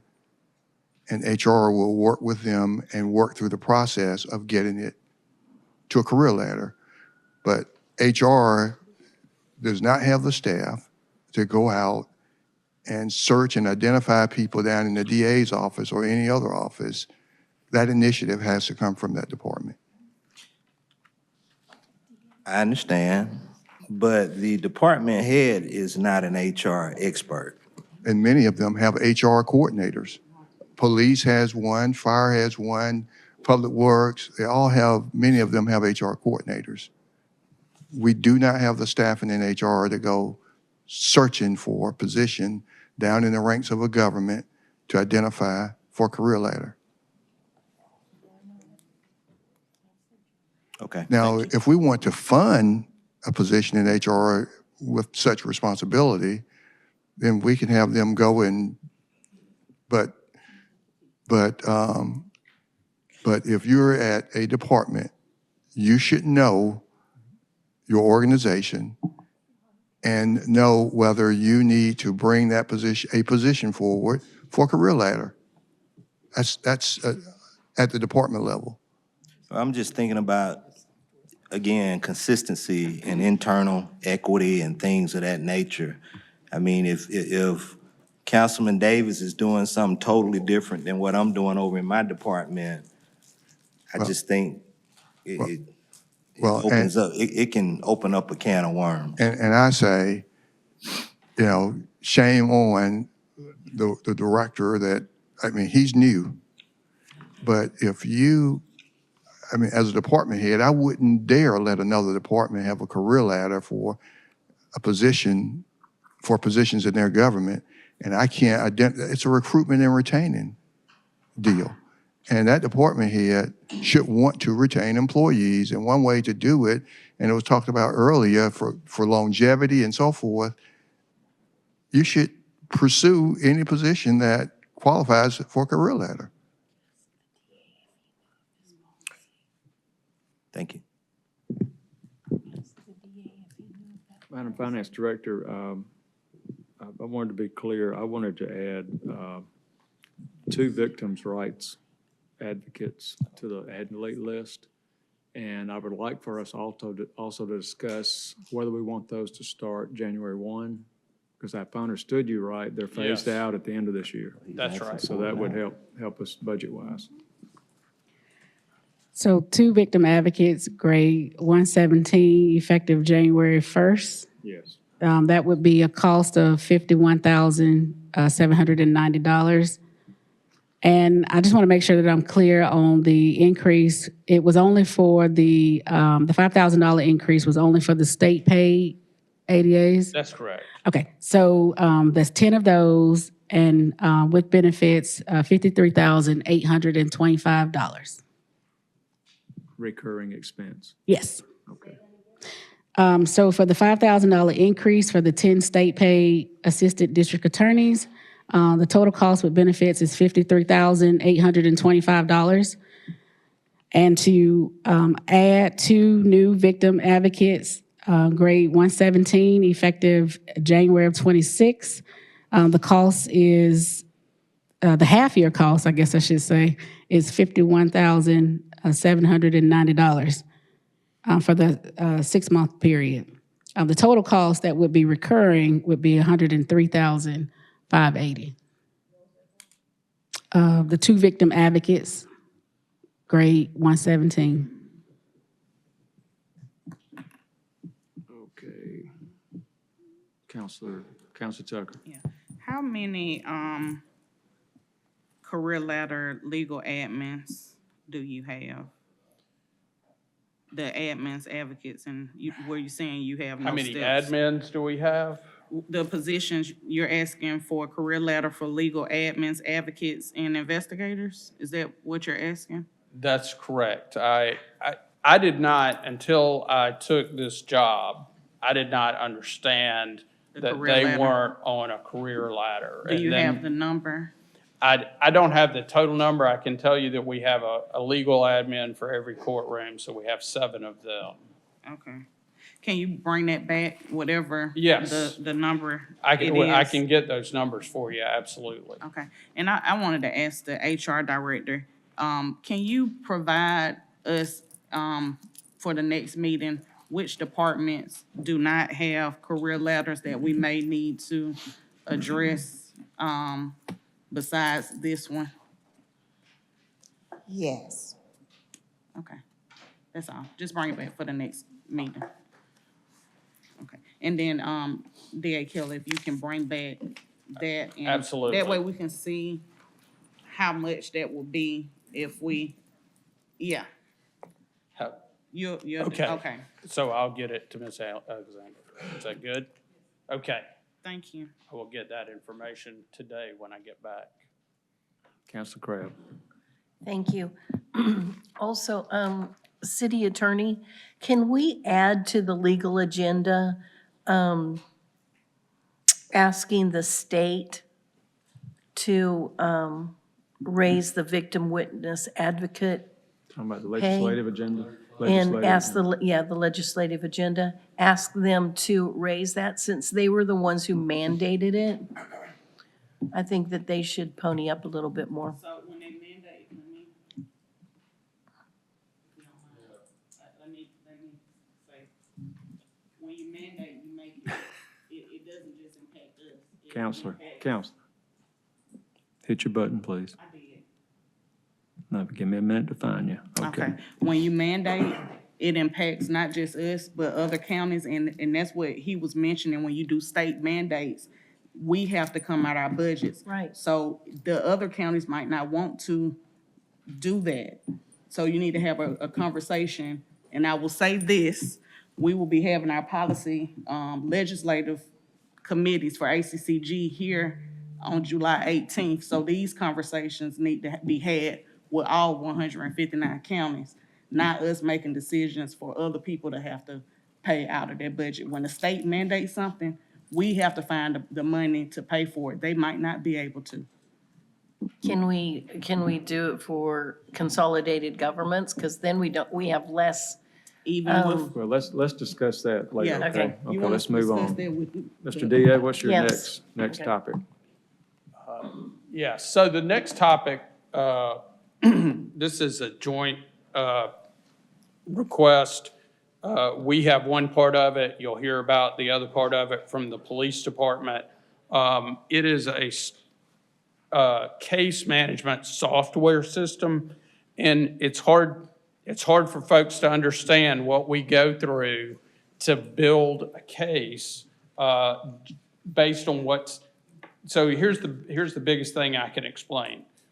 We've put body cameras on every police officer that's out there. Those body cameras get downloaded to a system called GTAC. We don't have access to GTAC. Every body camera, every individual officer, we have to send a separate request form to the police department, and they have a person there who's doing nothing but downloading these, sending them to our investigator, then the investigator has to upload it to their computer. That's the way it works now. The NICE organization first met with the police department. They got some interest from the police department. Our reasons are related, but a little bit different. The police department needs storage space.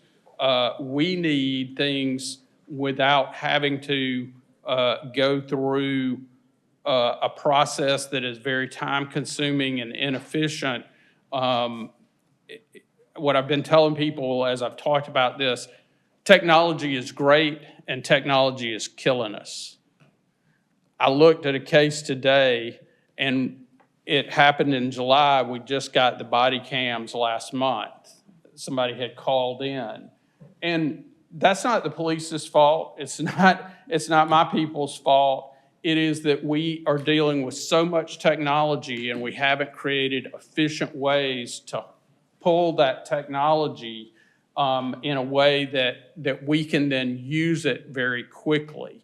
And so there's a component of it that the police department, I know, requested, and that will organize their data. And it's not just body cams, it's phone downloads. There's so much stuff. You think a phone, you wouldn't think a phone download would be that much. A phone download can result in 35,000 pages. I've had one that was 35,000 pages. I know Counselor Hickey is probably an expert on this because his wife has done many, many downloads for me.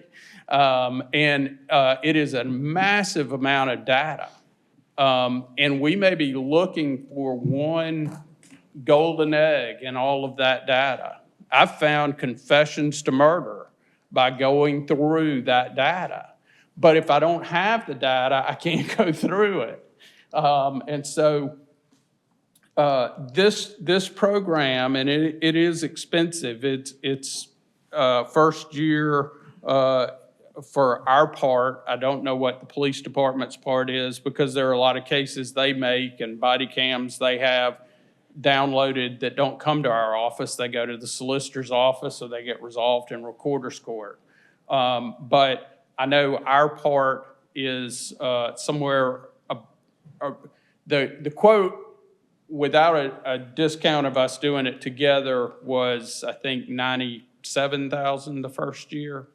It will go up a little bit after that because they provide cloud storage, but it's a case management system. We can use it for electronic discovery also, which can allow us to get the information to the defendants more quickly. And when it really comes down to, it's not just about being able to do our job easier or better, it's about being able to provide justice more quickly.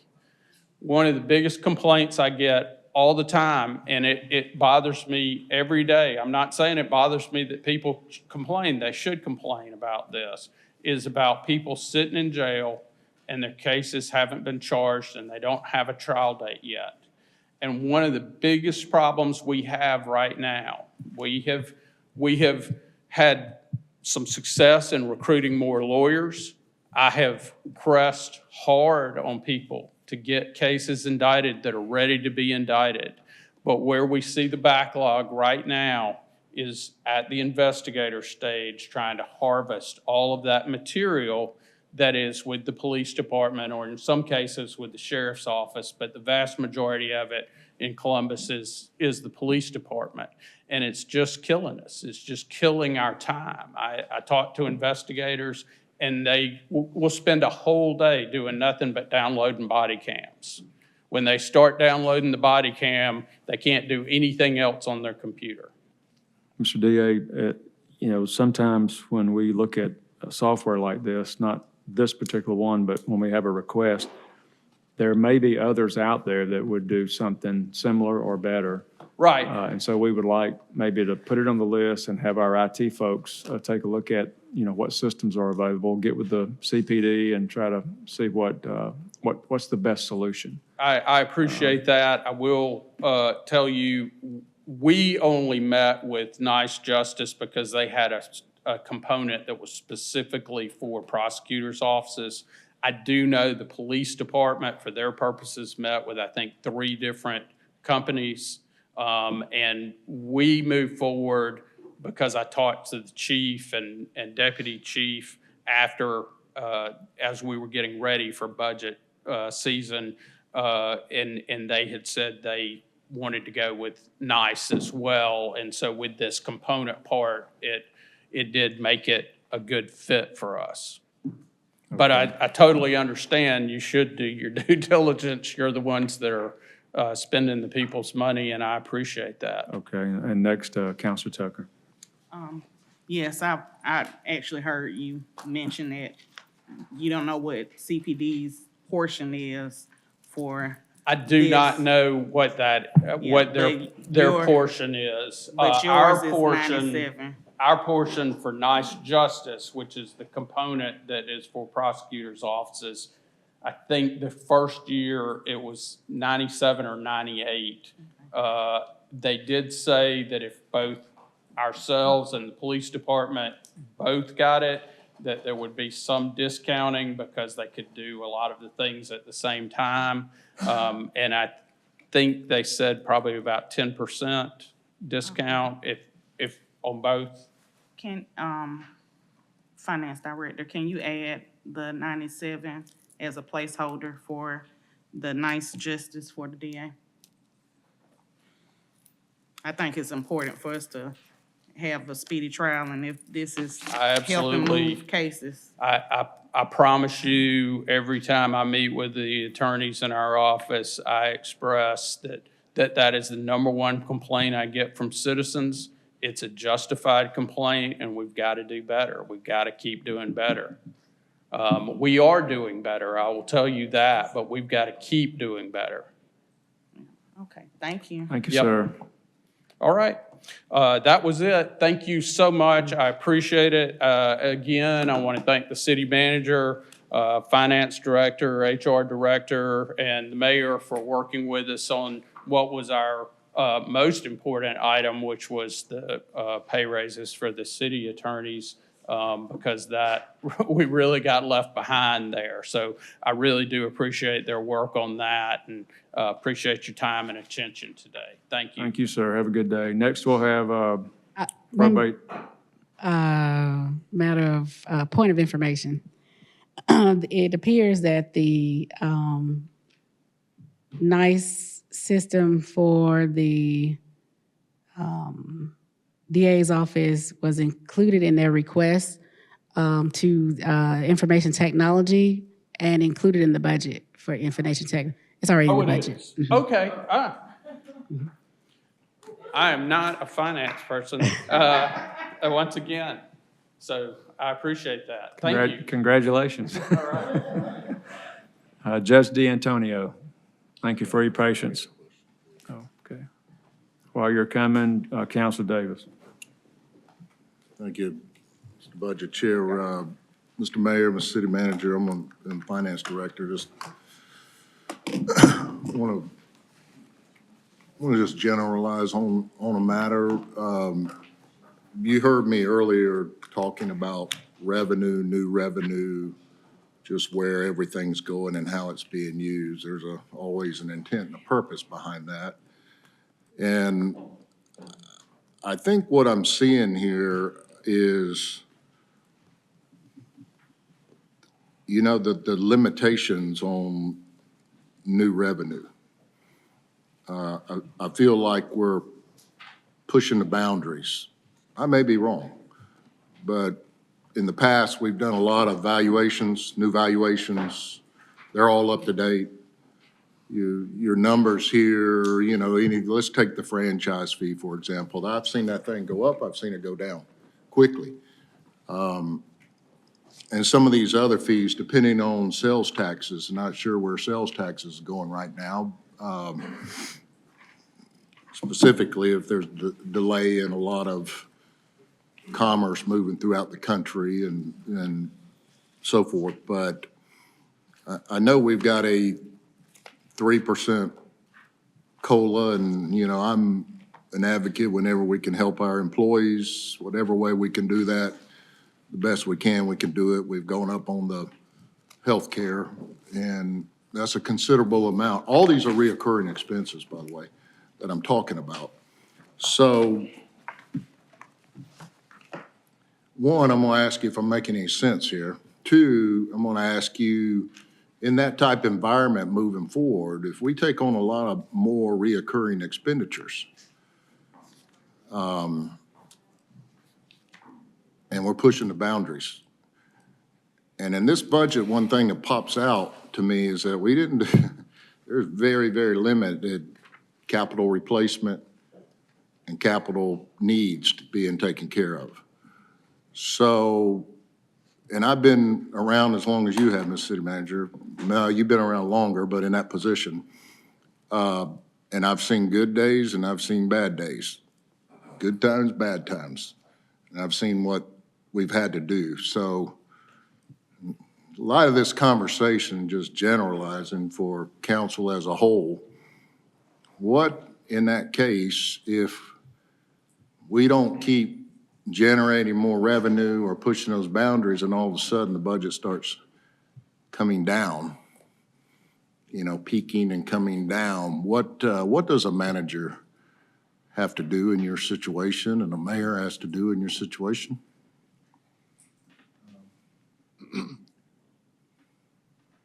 Counselor, I mean, you've hit the nail on the head in your assessment, description, whatever, however you want to refer to it. But, I mean, we had some scary talks during this budget process.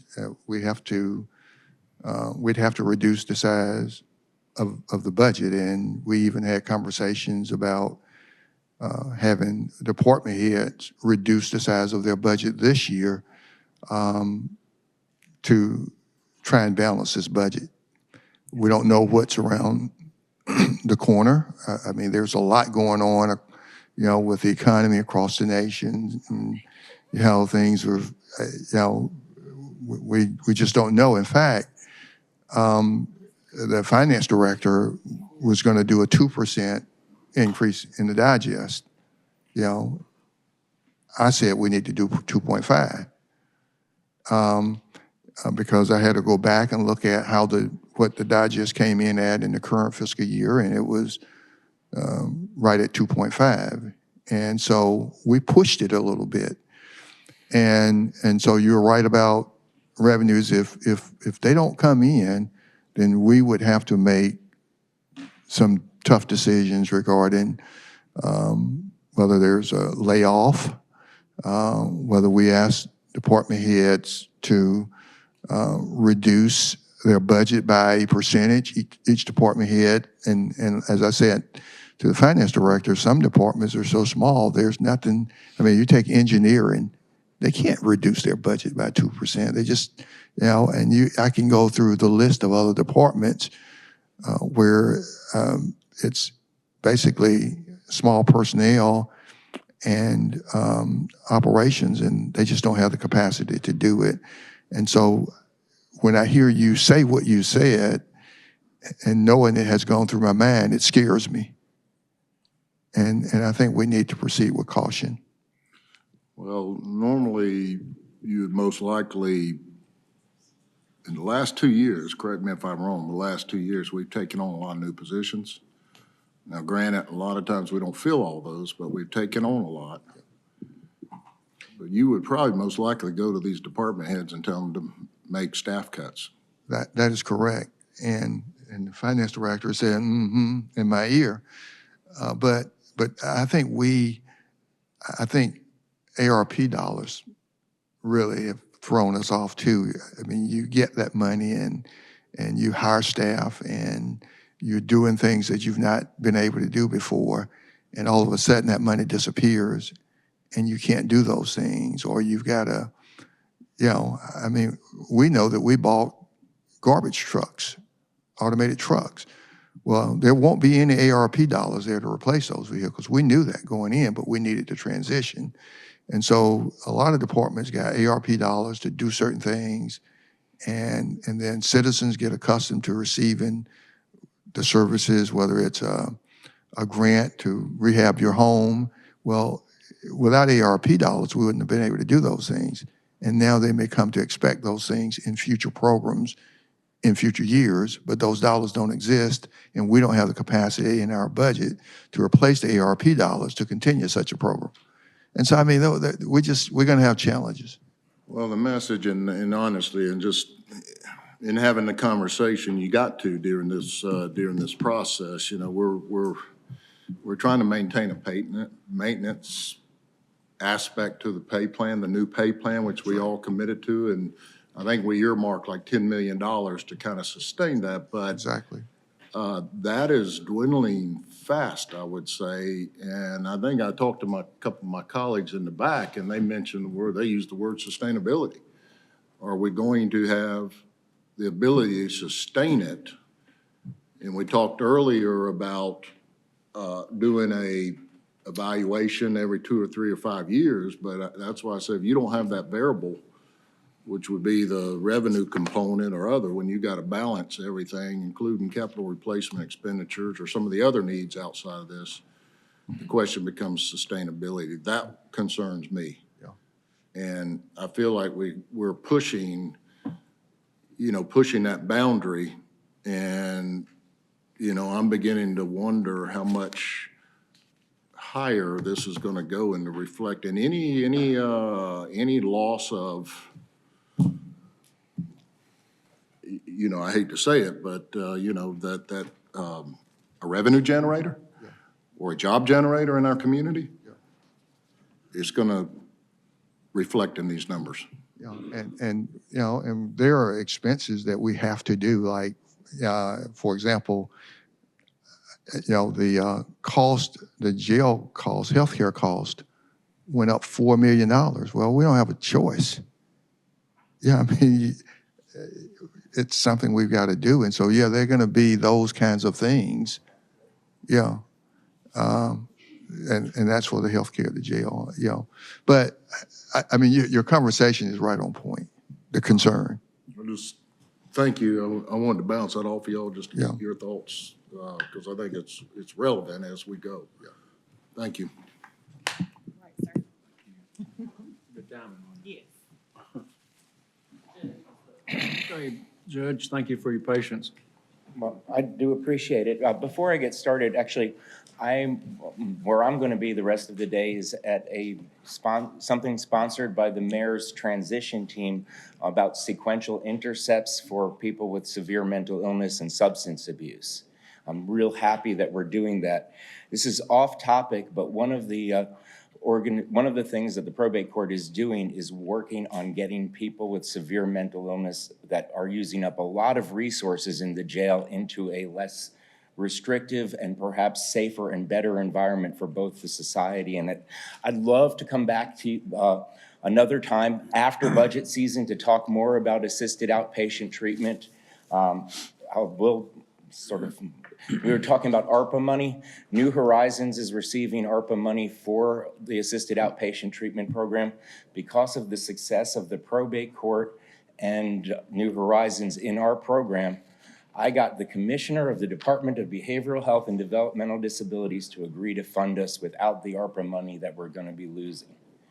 So it's not money that flows directly to me, but as I said, I think that's, since we started talking about jail costs, I just couldn't resist. I'm very passionate about what we're doing with mental health. But what I'm here about today is to talk about a need for a new employee. I want to thank you all for this opportunity.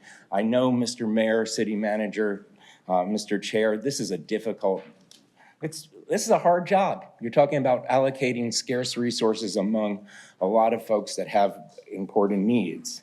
I guess my thing's up here. In order to really explain where we are and why I need another employee, I need to go into a little bit of history. In 2019, the probate court became a passport acceptance office, right as COVID hit. In FY19, the probate court grew to 8 employees because I was able to get this new source of income for passports. It was going to be revenue neutral, and it actually is. But in the course of doing that, well, one thing I have to explain, folks that do weapons carry licenses are not allowed to touch passports, and folks that do passports are not allowed to touch weapons carry licenses because they're both forms of valid federal ID. So we have to distinguish between whether a person is a weapons carry person or a passport person. I'm a weapons carry person. My associate judge is a passport person. Right now, I have only one other passport employee in my office. One thing that we do offer that no other, or very few other places, I think Opelika might, we do passports on a walk-in basis. If you make an appointment, in fact, when the post office cancels all their appointments for a day, we get deluged with other folks. I think that is a benefit that I've provided to the city. All of our revenues derived from passports are paid to the city. Councilman Allen was interested in our hard numbers. 2022, I guess we're still recovering from COVID. We brought in $18,445 in revenue from passports. 2023, we were at $45,022 with 1,129 applications. 2024, we brought in $55,955 with 1,156 applications. Our revenue increased because I think we started doing photos. And I think our net on the photos are a little more. The projected that I put in our budget for FY 2026, being conservative, I projected 60,000. My staff thinks if you multiply where we were for the first 4 months, our revenue is going to be 67,530. So let me see if I can do. To understand more about what happened and how I'm in the situation I am needing another employee. Last year, well, historically, and it's hard for me to say this, but historically, there was one area that the probate court was extremely deficient in. That was in fiduciary compliance of adult guardianships. When I appoint somebody to be in charge of somebody else's health, safety, welfare, and finances, we're supposed to make sure that they're not stealing from their ward. When I got there in 2006, Mary Jones, my predecessor, told me we don't have time for that. And for well over a decade, I lost sleep about our fiduciary compliance. In FY 2025, there was talk of weapons carry licenses maybe moving to the Superior Court Clerk's office, and there was also a change in weapons carry license law. As many of you, or probably all of you know, Georgia is now an open carry state. So while a weapons carry license is not required, my plug for continuing to sell those, they are still useful. They do waive instant background checks. They do get you some reciprocity. And if you're dumb enough to bring your 9mm in your luggage at Hartsfield-Jackson Airport, your gun permit will prevent you from being arrested. It won't prevent you from being fined, but anyway, I digress a little bit about that. I thought because of the decrease I was expecting in demand of gun permits that I could get away with reclassifying one of my license clerks as a fiduciary compliance officer. And it just so happened that the person that was in charge of all of the incapacitated adults for the entire state of Georgia with the Georgia Department of Human Services Office of Public Guardian is a Columbus resident that was retiring. So I snagged up Carlton Coleman, and at least I'm sleeping at night in terms of how our fiduciary compliance is working. He had over 30 years' experience in the field and was former president of the National Guardianship Association. Mr. Coleman has led to significant improvements in our guardianship conservatorship compliance in the first 6 months compared to the 6 months prior to hiring him. Our personal status report compliance is up 162%.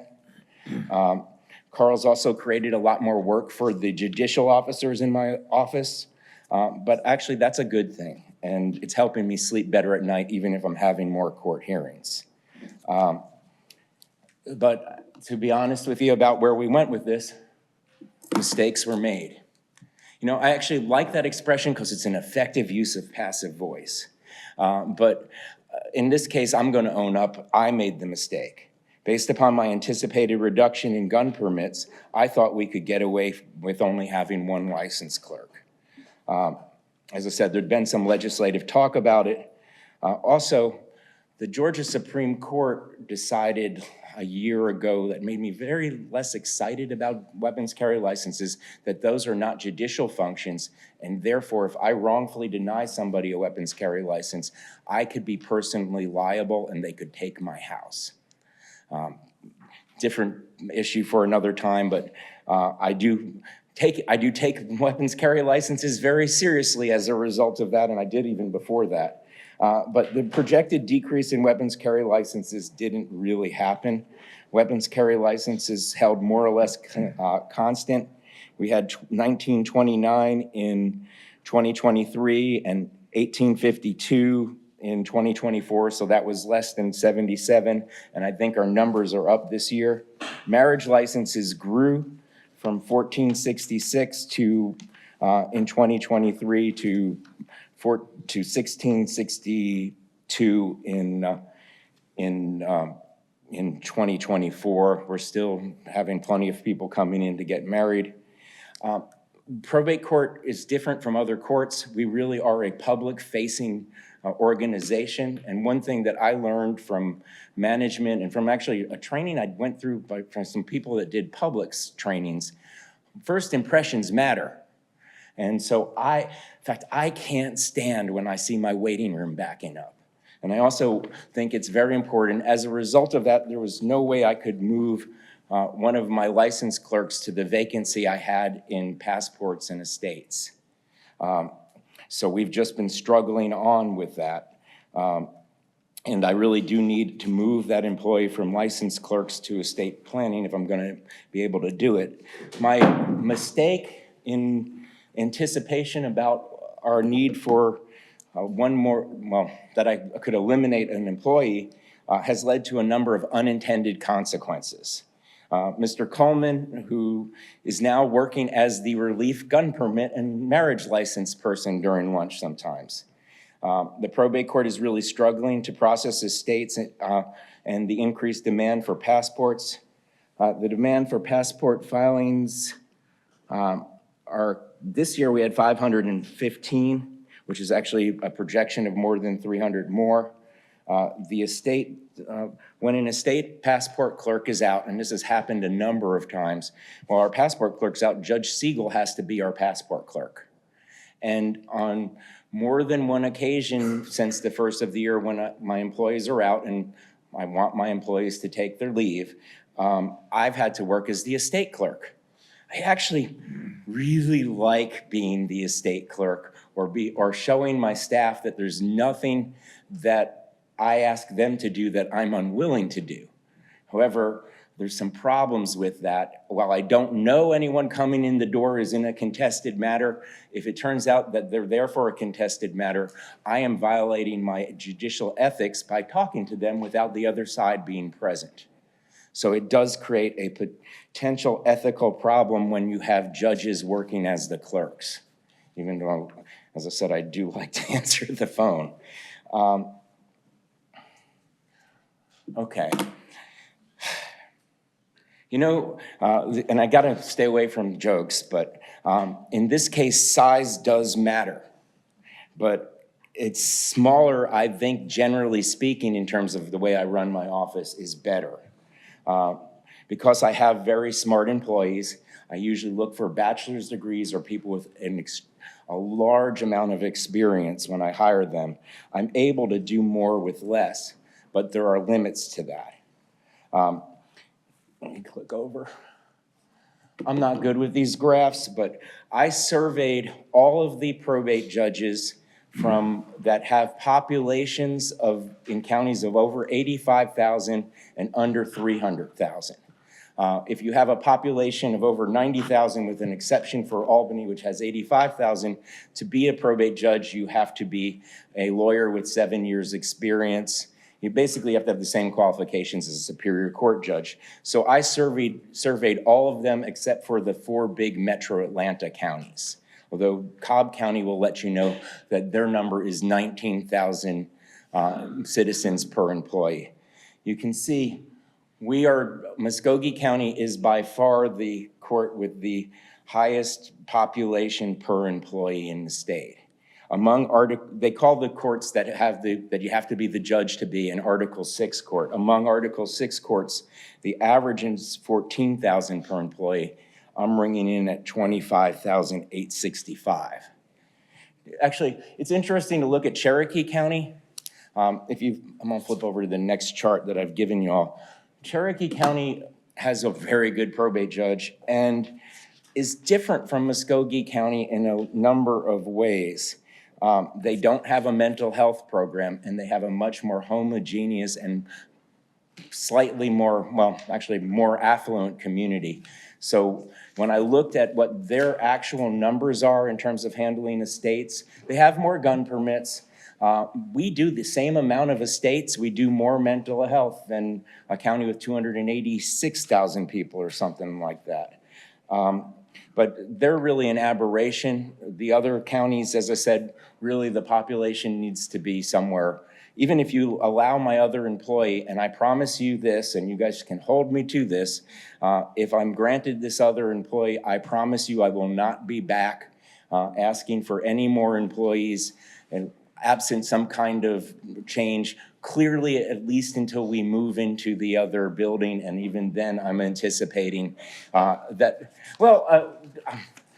end of 2026, 27? Well, I mean, I'll tell you all, I don't need any more employees. I don't want more employees than I have. I'd rather have smart employees that do well than, I'd much rather have, for example, hire an estate clerk that thinks they want to become a lawyer and let them work as an estate paralegal for 3 years and then go on to law school. I've had a number of my former employees go on to grad school, and I always encourage them. I have one that's actually working in national defense. But as you can see, our numbers I'm fine with us being, smaller, but I still need to have enough to be able to complete my functions. I don't know, I tried to think back about big picture items. Let me back up one more on this slide here. I can go back. You notice how I put the additional jurisdictions other counties have? You'll also notice the counties where the probate judge still does traffic, they don't have a problem with staffing because they're a revenue-generating court. I'm not a revenue-generating court, although, as I said, I think there's intangibles that do save us money.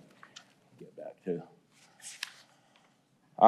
So in terms of big picture, costs versus benefits, and Ms. Alexander gave me a slightly different number than what I used.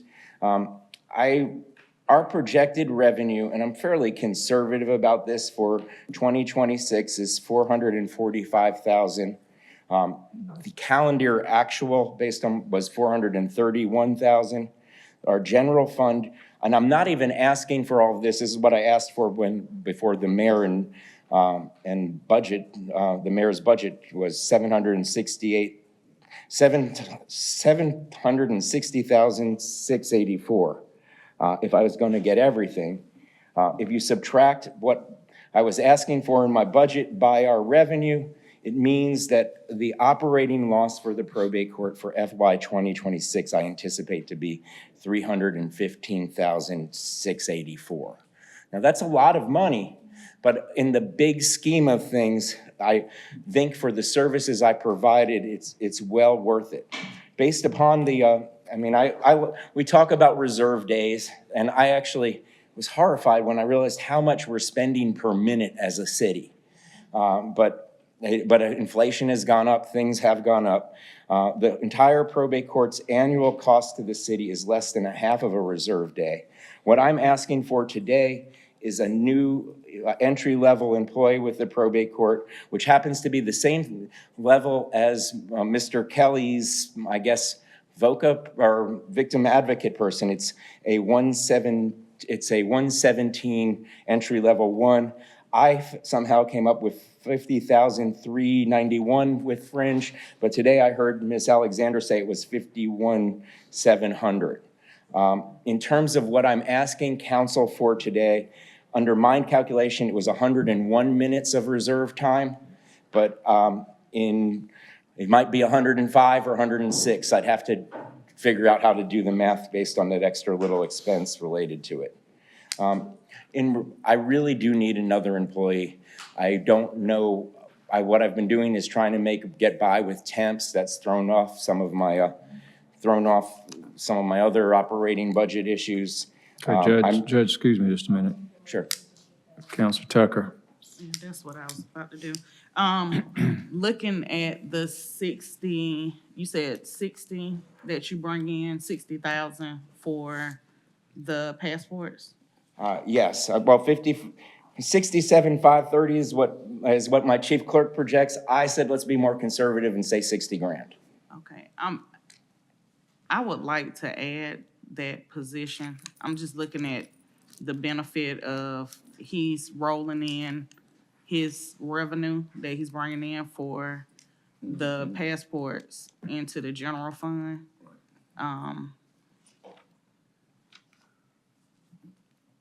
And if you can add that to the list. I do appreciate that. Thank you. Does someone else have any? That's all the questions, Judge. Okay, well, I know actually in court, when you're winning, you shut up. Good idea.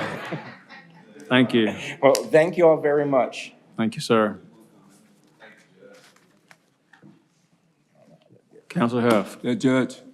You have a question? Yeah, I just want to compliment you on the job you're doing. I actually we had a chance to see for ourselves in dealing with the family in our office, having to come in and probate and things that were going on. And you had to take a role because of being a little short-staffed and hop in and get your staff going. But it's appreciative to see it firsthand what you do. Well, I do appreciate that. You do a great job. Great job. People come to the probate court for, with the exception of marriages, well, maybe weapons carry licenses, it's not for fun things. Yeah. I'm dealing with a lot of very vulnerable people, whether it's someone that's lost a loved one, something involving minor children, incapacitated adults, or people with severe mental illness. Continue doing what you're doing. And thank you all very much. Thank you. Thank you. Next is Tax Commissioner.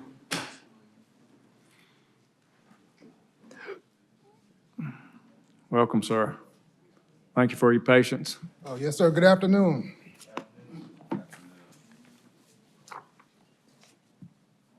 Counselor Davis, one thing you said earlier was a quote from Warren Buffett. Price is what you pay, value is what you get. And in looking at our budget, we still had some of the same challenges we've had in previous years. But what I tried to look at was how to bring some value with that request, and I believe I've done just that. With my request, everything that I'm asking for will not only cover itself, but will bring a return on the investment.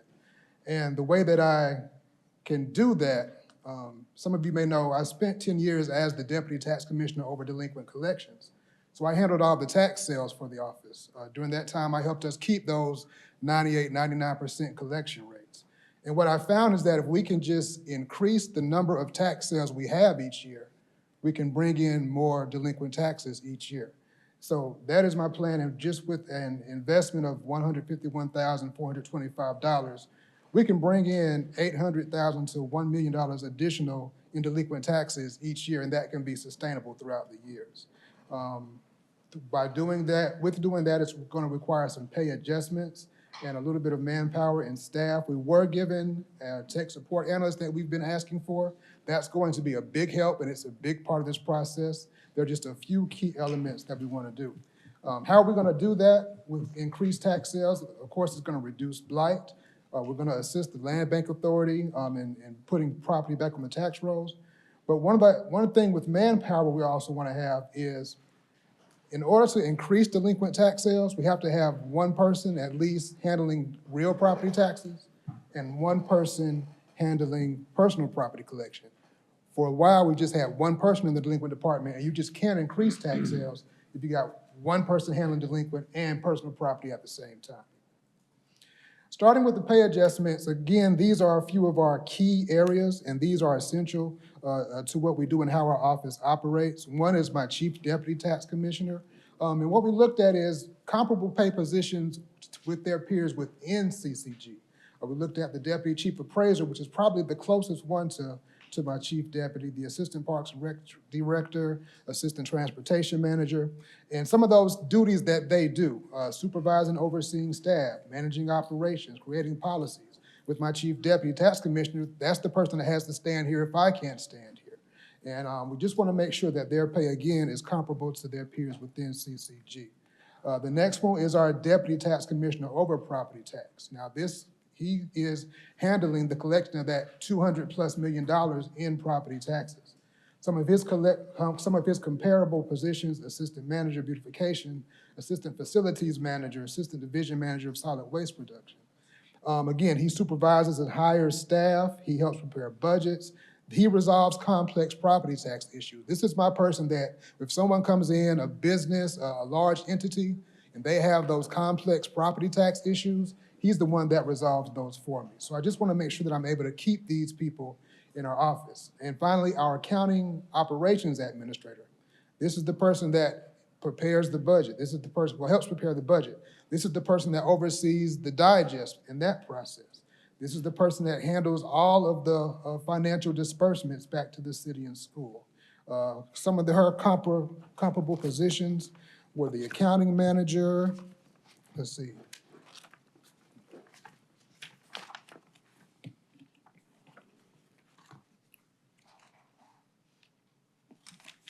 She had a few more. I apologize, I did not have all of those. But she plans and organizes and directs financial planning functions. She oversees the bank reconciliation process.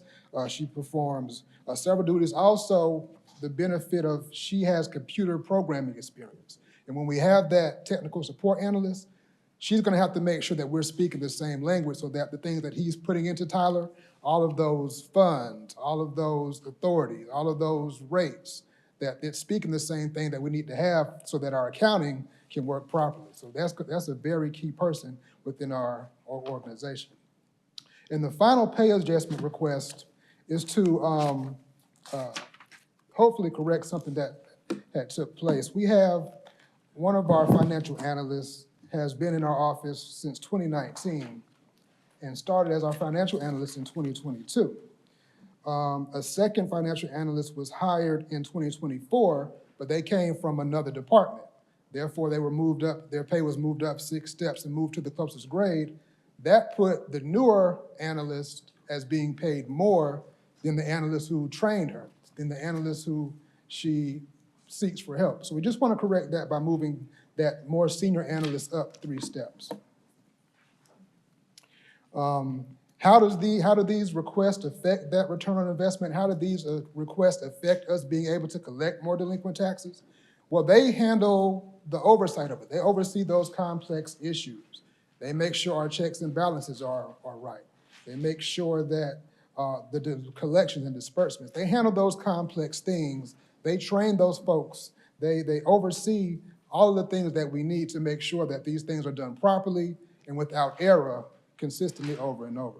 And if I were to lose them, it's going to affect the ability to make those collections, to adequately disperse them, and most importantly, to prevent any issues or problems from occurring. These people keep our checks and balances going. These people make sure that we stay in compliance, so I really need to keep them.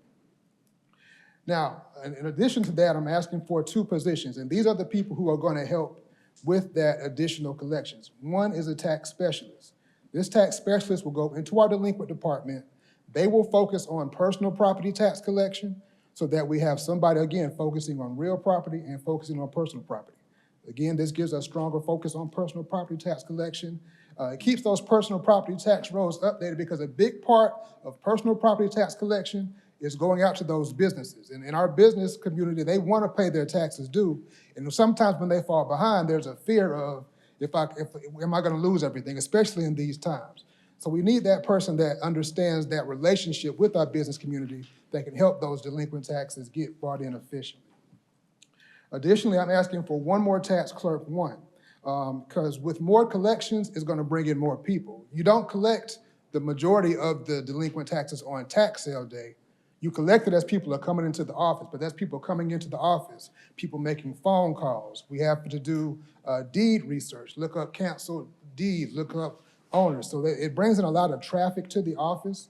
So we're going to need at least one more tax clerk to help with that. Additionally, that tax clerk is going to help with some of those issues that we've been asking for previous years as far as efficiency, because that extra tax clerk allows us to be able to cross-train more of our employees. So let's say right now in our property tax department, we're reviewing homesteads. We're making sure that all of those people that have homesteads we're making sure that we're not losing homestead value. So if somebody moves out of a property or dies, passes away, we take that homestead off. And we save about $90,000 a year doing that. So that's what they're doing right now. I'd like to be able to have more of them cross-trained. So if we have a busy motor vehicle day, I can pull somebody from property tax and go over to help the motor vehicle line. But I can't do that right now because this is the only time of year they have to review those homesteads. So having that extra tax clerk in addition to assisting with the increased delinquent tax collection helps our office be a little bit more efficient in our daily tasks. Again, the importance of the request, or if we don't get the request, there'll be a delay in collections. Again, with these delinquent taxes, our collection rate remains at a 98, 99%. You're still going to get these delinquent taxes. The difference is, if we're operating the way we do right now, if you're trying to get $1 million in delinquent taxes, you'll get a couple $100,000 this year, a couple next year, a couple the following year, and by that time, there's more delinquent taxes back there to collect, as opposed to be able to collect all of that this year and make that sustainable, make that where we can continue to make those same collections year after year after year. Again, that is my request. Again, everything that I'm asking for, it will cover itself and it will bring a return on its investment. Again, if we are able to increase the number of delinquent tax sales we have a stronger focus on personal property, and pay those key people comparable to their peers so that I can keep them and they handle those high-level tasks, we're going to bring a good return on our investment. So I'd like to thank the mayor, the city manager, the finance director, council and staff, and I'm happy to answer any questions you may have. Okay, first up is Councilor Anchor. Yes, sir. Thank you, Commissioner. Some of my questions, again, I put a disclaimer, I'm learning. The mayor's budget said there was 83,000 extra that we want to spend. You said 151. What was the difference in the two? So for my calculations, that was the salary request was 46,676, and then the salary and benefits for those two positions was 104,749, which brought my total to the 151,425. All right. And I like the end, what you said, that the money is owed us and we will collect it anyway. I'm very grateful for that. And I think sometimes it's speed of our cash, what we need to operate. So I think that's critical when we think of hiring. And I was curious how long, I can't remember how long you'd been in the office. Had you requested I don't even know if we had a transition audit. Were there things you've learned that we are going to help with or we can help with in making adjustments where we are? Yeah, we did. We had just completed audit from Mulden & Jenkins in December of 24, right before I came in. I worked in the office since October of 2000. Of course, I was not in the office last year, and of course started this year. Yeah, it's not an internal audit. Is that different from a process standpoint? So we haven't had one? I was just curious. That's, all right. Transition audit, I think is what you're referring to. And then I had three more small questions. I recently stood in the tag office, which is also under your department, correct? Yes, sir. And it was really fun to talk with people. And one gentleman brought up the fact, we used to have a greeter there that made the process easier for you. When you stood in line, everybody wants to know, do I have to wait here for 2 hours just to find out I don't have something? And I think when I look at the people that we're hiring, it goes back to the same thing. What are we doing to help the value of the citizens? We are going to pay our tax. We do owe the money. We want our city to be good stewards of that. How are you helping the citizens to feel good about that? It's a kind of a rhetorical question, but on the labor side, I think it's critical because we used to have a person at the foyer before you stood for 2 hours to find out you didn't have something. The people behind the windows are very courteous. Secondly, it was more of a statement, but I appreciate you listening.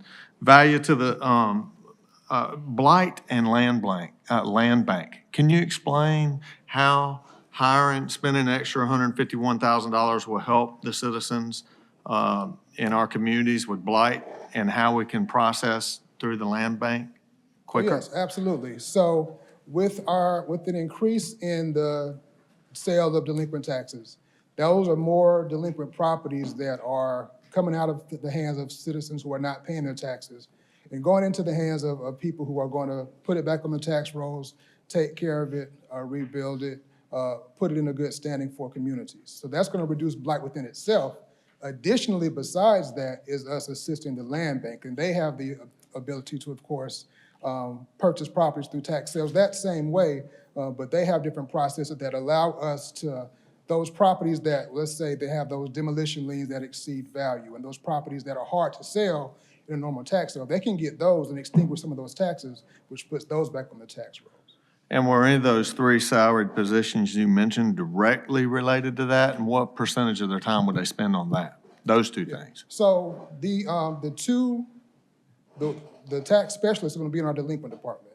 And that tax specialist focuses on personal property taxes. So the real property tax delinquent can focus specifically on real property tax sales. So that frees up that time because right now we only have one and you can't increase those tax sales if you have to do real property and personal property. And where does that revenue go if we have a sale of the property? So I'll defer to the finance director, but that goes to, is dispersed city and school. Is that accurate? Yeah. Thank you very much. Yeah. And just to the comment about that person that would screen the line. Yes, that's another thing that we need to be more efficient. Right now, everybody that we have available, we need to have them behind the line helping and processing. So the more people we have, and we can be more efficient and have those kind of things available. Thank you for your work. Yes, sir. Thank you. Okay, next up is Council Tucker. Okay, I'm trying to look and see exactly the ad. So you have a tax specialist and a tax clerk. Those are the two new positions that you're Correct. trying to add? Correct. Okay, and then the other ones are just salary adjustments? Correct. Okay. So for the chief deputy clerk, the chief deputy tax commissioner, the amount is $12,177. For the salary adjustment for the deputy tax commissioner is $8,117. For the accounting operations manager, the adjustment is $25,497. For the financial analyst is $1,829. $1,829 for the financial analyst adjustment. And then for the new tax specialist at a grade 120, the cost of that is $57,299.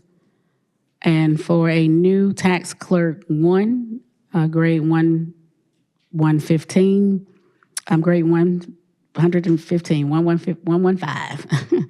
The cost is $48,462 for a grand total of $153,381.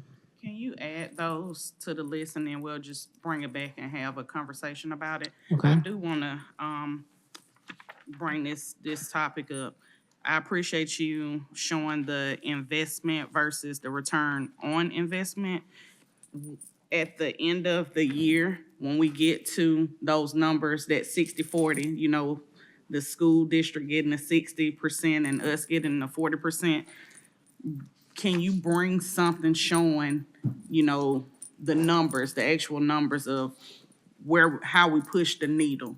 Right. Especially when it comes to addressing blight, because we know that's a serious issue. It's one of the top complaints that we have. And also, I done been to the tax sales. I know I used to bother you all the time before I got elected, but going on the steps and getting those properties on the tax sale, how important it is to have multiple times to actually have the tax sale. And I know I've been asking, and I think you said December or something like that for this year, November. But the more we have those tax sales, the more we're actually adding that revenue back, you know, to our tax digest. So I can see the value, but we definitely want to show that return on investment that we're making, you know, if it gets approved.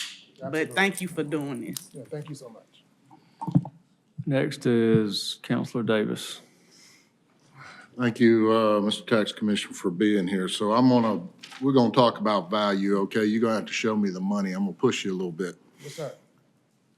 Your predecessor had probably about a 375 batting average. And you're coming in here and what you're telling me is you're gonna hit over 400. And that makes you pretty good. So you were in the office, I believe, Yes, sir.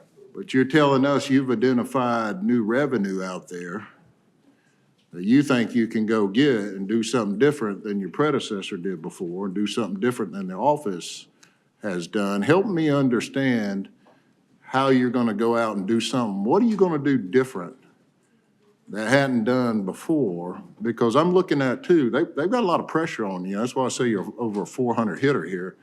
They're saying you got a 99, you're gonna have a 99% collection rate. That's pretty dang good. You know, and I don't know what we've been in the past, but that's what we're saying here, so the pressure's on you. But tell me what you're going, and I'm just having some little bit of fun here with you. Tell me what you're gonna do different than what you've done in the past, that you're telling me this investment is gonna help and make a difference, and you can go out and get that money. Right.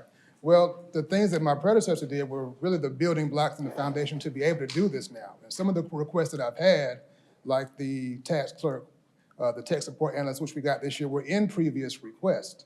So those things created the ability, we couldn't do this now with those things being in place. That tech support analyst would manage Tyler so that we have the ability to make these increased tax sales. Before, we just had that one person in delinquent taxes, which for a long time was me.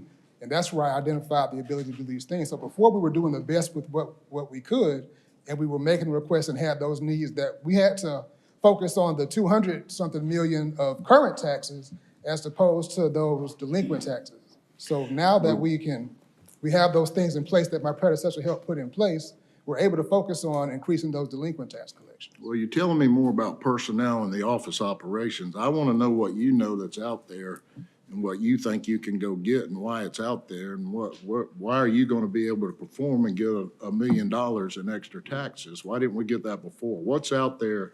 Tell us what's out there that you plan to go get. Gotcha, absolutely. I have a slide that can do just that. If I can put it over here on the overhead.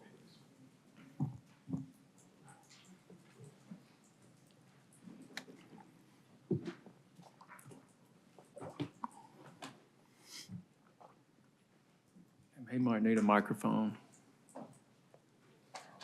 Oh, never mind. So when we talk delinquent taxes, and again, if you see those 99% collection rates, that's what I mean when it's under percentages of levy. That's what I mean when I say we're gonna collect the taxes. It's gonna happen. But do you want it to happen year over year over year, or do you want more to come in per year? So if we're looking at the total at the bottom, you'll see the total delinquent taxes from 24 back to 2012 is 2.4 billion collected, but there's still outstanding of about 34 million. And you'll see in those older years, there's always going to be about 1.1 to 1.6 million in delinquent taxes out there. Those are going to be those retention ponds, lots, wooded areas, stuff that developers say is just holding the earth together. That's going to be there. But with those, what we would call those more current delinquent taxes, you'll see those out there in 24, 23, and 22. Of course, we're still collecting for 2024, the 2024 tax year. So a lot of that's going to go down throughout the years. Actually, through our billing season, there are some people that don't pay their previous year until that new bill comes out. So we already have processes in place, and that's been there, and that is efficient. But what I'm saying is that if we're able to have more delinquent tax sales, then every year we're bringing that number down more and more. Every year we're collecting those delinquent taxes within a year as opposed as collecting them year over year over year. Tell me how you plan to work with the land bank. Well, we've done it before. I've already met with them, and we've had land bank sales. I was actually, having been in the office since 2000, I was a part of that team in 2011 that when the land bank came back on. So we're going to work with them, look at, I've talked to Rob Scott, look at what their plan is, look at the properties that we've been trying to sell that aren't selling because of those demolition liens extend its value, and work with them on getting those sold so we can get those properties back on the tax rolls. How many properties do you think you're going to be able to get back on the tax rolls next year? Let's see, right, we usually have about 3 sales per year. I'm talking about the ones with the land bank and all these derelict properties and all about. Right, I'm getting them back doing a little where mental they're math. paying taxes, where right now they're just accumulating penalties and fines and so forth, just sitting there. Right, so we do about 3 sales per year. Each sale is about 200 properties. So How many sales a year? We do about 3 tax sales per year. Now, I'm looking to at least 5. 3? So, absolutely. Okay. Yeah. 3 tax sales, okay, well, okay, not 3, okay, I got you, I got you, okay. All right, you got me there, okay, keep going. Yeah, so we do 3 tax sales per year. I'm looking to do about at least 5 and do about 250 properties within the sale. So that's about 500 more properties that, and let me be clear, it's not just putting the properties back on the tax roll. This is collecting property taxes, because actually the tax sale is the last thing we want to do. We want those tax delinquent citizens to bring in and pay their taxes, which is usually what happens. So that's what we're really focusing on. We're more in, our office is more, of course, in the collection business than the real estate business. So that's what we're trying to do, is collect those taxes. But with those, if we take 250 to sell on a tax sale, let's see, by the time it goes to the steps, there's probably going to be about 20 at the steps, because the rest of those will have come and paid. And about, out of that 20, about 15 to 16 will sell. So I'm talking about I may put about 100 more properties back on the tax rolls, but it's more about those taxes that have been collected in the process. You know, we've had these conversations over and over and over about properties that have liens on, they're not paying taxes. We just keep putting the lien and it just keeps growing, but it just sits there. Right. Doesn't do anybody any good. We've had those conversations here. How do you anticipate being able to help in that area to move these properties and get them back on the tax rolls? Absolutely, and that's what we're doing. If we can increase that activity, we're reducing the amount of time that they are staying out there delinquent. We're reducing those years of liens that are being filed, and it makes it easier, not just the property to sell if it goes to sell, it makes it easier for the citizens, that citizen, so they don't have those years and years of delinquent property taxes built up. And you feel confident about that? Yes, sir. That's why I said you're gonna be a 400-plus hitter. Now, let me just say, you mentioned that you have some difficulty in areas collecting. You may collect the first year, second year, third year, whatever, you know, you're just having problems collecting there. What are you gonna do different to expedite those collections, or to get all that money in that you can't do now? Because I look at those as somewhat problem cases. Right. And there's issues there. So how do you anticipate overcoming that, and then all of a sudden, what you said, you're gonna collect it all? Well, that's with increasing the number of sales we have. If we increase the number of sales we have, We're increasing the number of notifications that go out. We're increasing the number of letters that go out. We're increasing the number of things that happen because the tax sale process is a 4-month process with some law mandated things required for us to reach out to the owner, because the law is set up to protect the owner from losing their property at all costs. So if we increase the number of tax sales we have, we're increasing those things that we're doing to reach out to those tax delinquent citizens. Well, I'm not sure in some of those that anything's gonna change, because for whatever reason, there's a problem there. And I Right, it's don't know if always you can gonna be all of a something. sudden just hold a sledgehammer over their head and you collect. I don't know if that's gonna work. But I do know that we've got a ton of out-of-town property owners that, could be problem property owners. Do you have a plan to deal with some of those issues that we have in the community, where there's just neglect all the way around? Right, well, and that's where, again, with the increase in reaching out to the citizens and with working with the land bank, that's where that comes in. So part of the property tax sale process is a letter that has to go out to mortgage holders, lien holders, addresses of record. They do a search where it's not just the average search that we just can do just with our public information. They'll do a search that if you have the same name as your next door neighbor and your next door neighbor has delinquent taxes, you might get a letter just in case as a precaution. So there's an extensive search that takes place to make sure those out-of-town owners are notified. And again, if we're increasing the number of sales, we're reducing the years of delinquent taxes people have. So if they don't pay, it goes to sale, and there's a better chance of it getting sold at the tax sale. And if it doesn't sell there, and it does increase in those years, then we have the land bank to help take on those properties and put them back on the tax rolls. Well, and I said it in the beginning, and, it's just kind of a general phrase from a movie, but show me the money, okay? I'm asking you all these questions because we've done a lot for the previous tax commissioner. We've given her pretty much about everything she's asked for every year, and now we're doing it again, but you're telling me that you can show us a return on the investment. Yes, sir. And that's what I'm interested in, and that's why I'm asking you these questions. So, you're telling me you got a plan and you can do it. Absolutely. And, I hope the next time we talk in this type setting that you can come and tell me you're a 500-plus hitter, that you did exactly what you said you were going to do. You didn't just tell me, you showed me. I call that being from Missouri. But anyway, thank you. Appreciate it. Yes, sir. Thank you. Okay, Counselor Garrett.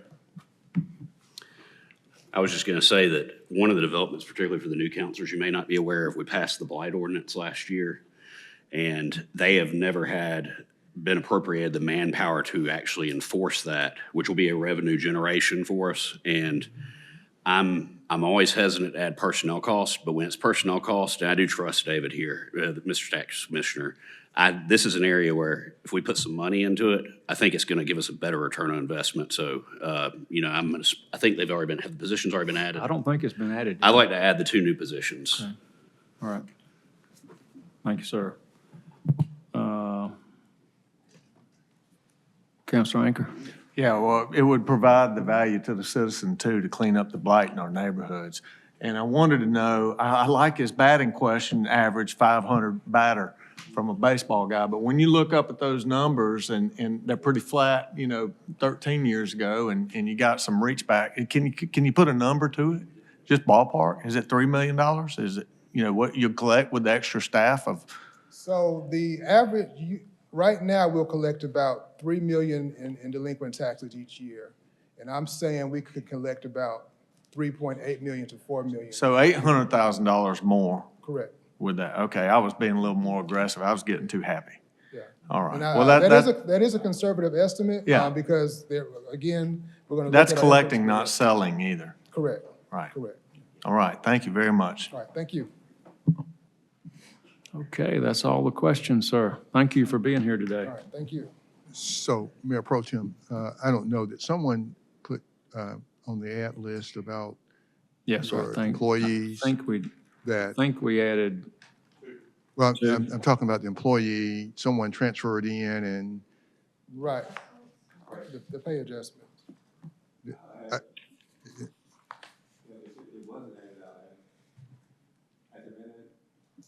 Okay.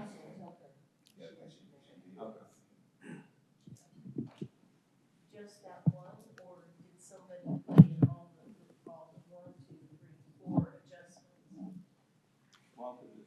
From my understanding,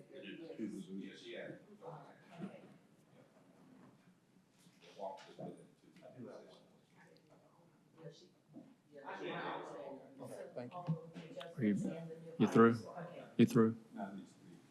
Okay. That's a follow-up. No, I just want to have a little fun with Counselor Davis.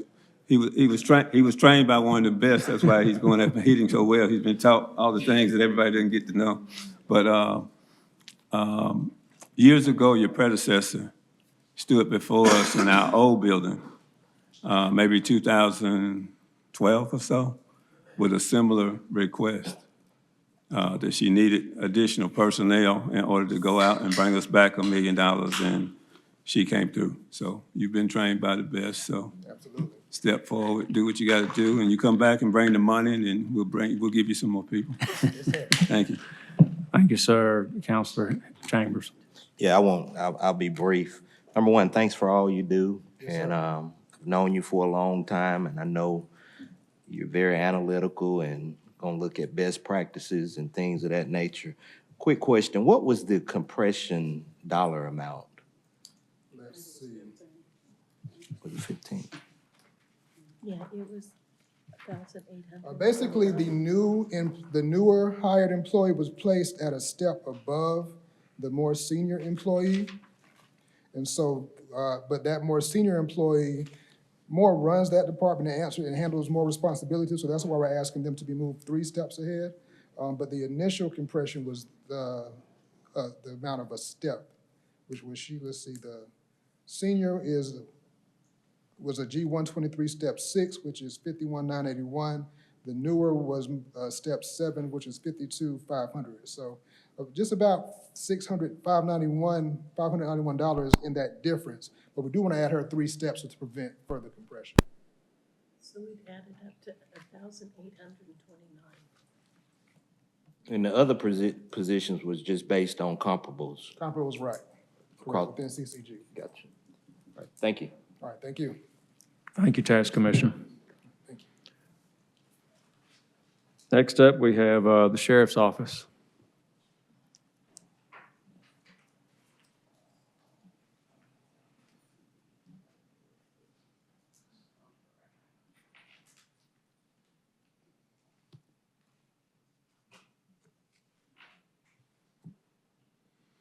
Good afternoon, sir.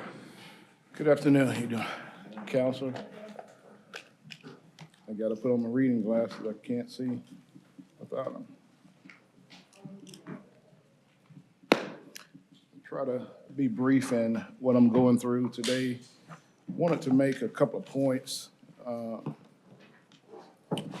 regarding the budget. I'm not here to ask for any additional employees, although I could use some once I get these filled. But I want to make 4 points about the current budget that I have. The 4 points that I will address is the stipend for the jail bureau only, park, patrol, reclass of positions, which will be budget neutral, and overtime. The duties of the sheriff are broad. Sheriff is mentioned over 600 times in state law and state legislation. Part of the job of the sheriff is to be the chief jailer. With that comes great responsibilities. I'll go into a little bit of that, but the primary of this is going to be regarding the jail bureau. Just about the jail is the sheriff's mandated duties to ensure that not only the staff, that they're safe, but also the contractors, the employees and the inmates at the state and federal level. In our jail bureau, they do an excellent staff. The jail is designed to hold 1,069 inmates. Because of some of the jail dorms are not operable, that means that we have to compress and put more inmates in certain types of dorms. When we have max capacity dorms, we can't move max capacity inmates in with those that may not have the same classification. So what happens is that if one dorm is not operable, it could be from flooding issues or other maintenance issues, whatever we have. So we can't mix those in, which means that our population really increased, because on the floors that they go on, if there's not adequate personnel there on the floors, that means that they have more responsibilities. One of the most difficult things that I think that anyone can do that we hire within the jail bureau is for them to go into a cell dorm, and there are murderers, rapists, people there with aggravated assault and really serious charges. So, but we do a great job of trying to classify those to put them in the right cells. Some of the stats. Last year, the Muscogee County Jail booked in 7,495 inmates into the jail in 2024. Those are the numbers as far as male versus female. Currently, we have 95 inmates within the Muscogee County Jail that are charged with murder. That number got as high as 125. Through our DA's office, the district attorney has done a pretty good job of working with us to try to get these ones with the very serious charges out of there. We have 251 inmates that are currently charged with aggravated assault. The length of stay within the Muscogee County Jail is up about 6%, and compared to other jails, that we are seeing inmates in with longer stays, which could mean that this can impact our medical costs as well. This is part of the same stats. But as far as the mental health piece of it, in 2024, we had 534 inmates that came through the Muscogee County Jail with mental health issues. The cost for mental health medication last year was $187,999. As you can see, this is just one example of medical meds that we have to pay for. One of the highest paid costs that we pay for medicine has to do with AIDS, HIV. Some cancerous meds are also expensive, but this is just one. And the bad thing about this is when they come in to the jail, on average, I believe that it's about $14,000 per month for them to get this medication. On the outside, sadly, that they pay zero to a little bit of nothing for it. But when they're incarcerated, that we have to pay that medical cost. And we are looking at other avenues that we can do to try to cut this cost. That we are one of the first, I believe, jails in Georgia to try to look at outside medical agencies to fund some of the inmate medical care. Now, we had Cobb County to come down last week to look at what we are doing, because they are interested in this too, because all sheriffs want to cut the medical costs. Even if it goes up in one area, we want to try to decrease it in another area. And so what we've started doing is signing up every inmate for medical care under a certain program, which means that if they have to have surgery, instead of the taxpayers paying it, then the insurance would pay that. And even if they leave our county jail, that insurance renews for 2 years. And after 2 years, it renews for another 2 years. So if they come back into the county jail with serious medical conditions, that means that the taxpayers won't have to pay as much, or they won't have to pay anything for the medication. Mental health with us is $323 per thousand. That cost, well, the inmate stay in mental health Illness is up by about 15%, and this is based on the current medical provider that we have now. So on average, in most jails, they pay about $106 per inmate for mental health. We're paying right at $165 for mental health. That's part of that stat. And that's just some of the things that we have mental health that we wrestle with is that some have mental health disorders due to having schizophrenia. We see this heavily in males between the age of 18 to 24. We have mood disorders, anxiety disorders, and those that may have PTSD. The outside medical cost means that, in the increase of inmates, mean that we have to go to the hospitals and sit up on the hospitals and guard these inmates. Just last year alone, we spent 8,994 man-hours.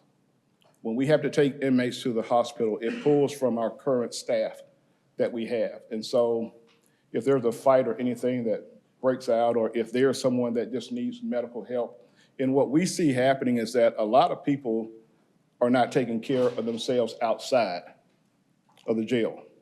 But when they come to the jail, that they get the best medical treatment that they can get. And even when they go to prison, we're helping them on the state side, because on the local side, we give them the best care that we can provide.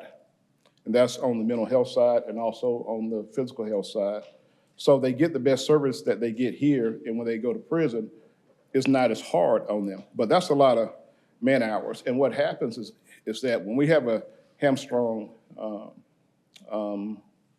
squad that's working, maybe somebody's out on family medical leave, or they injured themselves at work, or military status, it limits what we have in the jail. And this is why the stipend is so critically important. And within the jail bureau, they also have a jail fugitive transport unit, which means that if we arrest someone on the warrant, police department arrests someone on the warrant, or if the DA says go and get this person, that's what we have to do. That's a sheriff's responsibility. And last year alone, we drove over 86,000 miles. We flew over 9,100 miles. We've transported over 6,241 man hours. And we transported over 559 inmates. Numbers matter with us. When we have our staff meetings, that's what I want to hear, numbers. Because that's the only way that we can tell if we're making progress or if we are regressing. 559 inmates is a lot of people. And sometimes we have to take 2, 3 deputies or officers based on who it is. If there's a patrolman that's coming on at 7, and if we get a call from somebody that says, we got a mental health person that's in Rome, Georgia, you gotta go, because they're only gonna hold them for so long. That means that if there's not another deputy that we can pull from patrol, guess where we go? We go to the jail, and we have to pull someone else to ensure that we have proper coverage, because some of these individuals that we go and pick them up, they want to spit on you, they want to fight you, and you have to make sure that they're not doing anything in the back seat that could harm them, and you have to pull over in another county to house them in another jail, or either take them to a different medical facility. The Sheriff's Office, we feed over 1.2 million meals to inmates per year. And this is what I want to talk about. It's the stipend program that I appreciate the mayor, the city manager, them helping us out this year and us funding this through salary savings. But how the stipend works is that those that work in the jail bureau, or those that want to come and support the jail staff, they get to come down and they get a $200 stipend on top of their current salary. We have to do that in order to have a draw. Because one of the bureaus that suffers the most, and which is the most critical bureau in any sheriff's office, you can go and ask all 159 sheriffs in the state of Georgia, what's your biggest problem? What is your greatest bane? And they will tell you the jail, because every sheriff is suffering with the same thing. We happen to have a very large jail. We're over 100 and something over the population today. It's gonna only grow, and it may be 200 within the next 6 or 7 months. We don't have a larger facility to put these individuals in. And one thing that I'm trying to do here is trying to give them the adequate coverage that we can give them versus me having to ship inmates out all over Georgia. And we may have a price tag of maybe $5 to $7 million to have to transport to and from, because when we check with sheriffs around the state of Georgia, some may say, well, you can bring 5 here. You can bring 10 here. You can bring 2 here. But when these individuals have medical appointments in Columbus, Georgia, we would have to go and get them. If they have court dates, we have to go and get them. And this is wear and tear on our vehicles. And so I want to bring this to the council's attention, because without the stipend program, we don't have the proper manpower within the Muskogee County Jail to keep our staff safe, contractors safe, the inmates safe, because regardless of what you see on the outside, the violence on the outside is just as dangerous on the inside. And we have a greater female staff. And not saying that a female can't do what a male deputy does, but when the numbers are against you, we need the help we do, that we need. We brought canines into the jail to help to offset some of the conduct there. That serves well, but we need the bodies there, because when we have individuals pulled to go to the hospital or to take trips or to do whatever they have to do for the inmate constituency, it pulls from the strength of what we have in the jail. Numbers matter. And because we've been able to have more deputies and correctional officers to come in to work on their days off, it means that we can do more shakedowns, in which we find metal objects in the presence of inmates that they ought not have. And they use those tools as weapons to hurt other inmates. Now, since we've had the stipend program, and since we put this in play, we have less violent incidents within the Muskogee County Jail, because before this, I would hate to get a text message or wake up at 3 a.m. and look at my text messages or emails saying that we had to rush one to the hospital or had to call fire EMS to come down because there were stabbings. The stipend program saved lives. I believe that wholeheartedly. And I would ask that you consider adding this, this to the budget, because even if it saves one life, it doesn't matter if it's staff or inmate. It's still the sheriff's responsibility.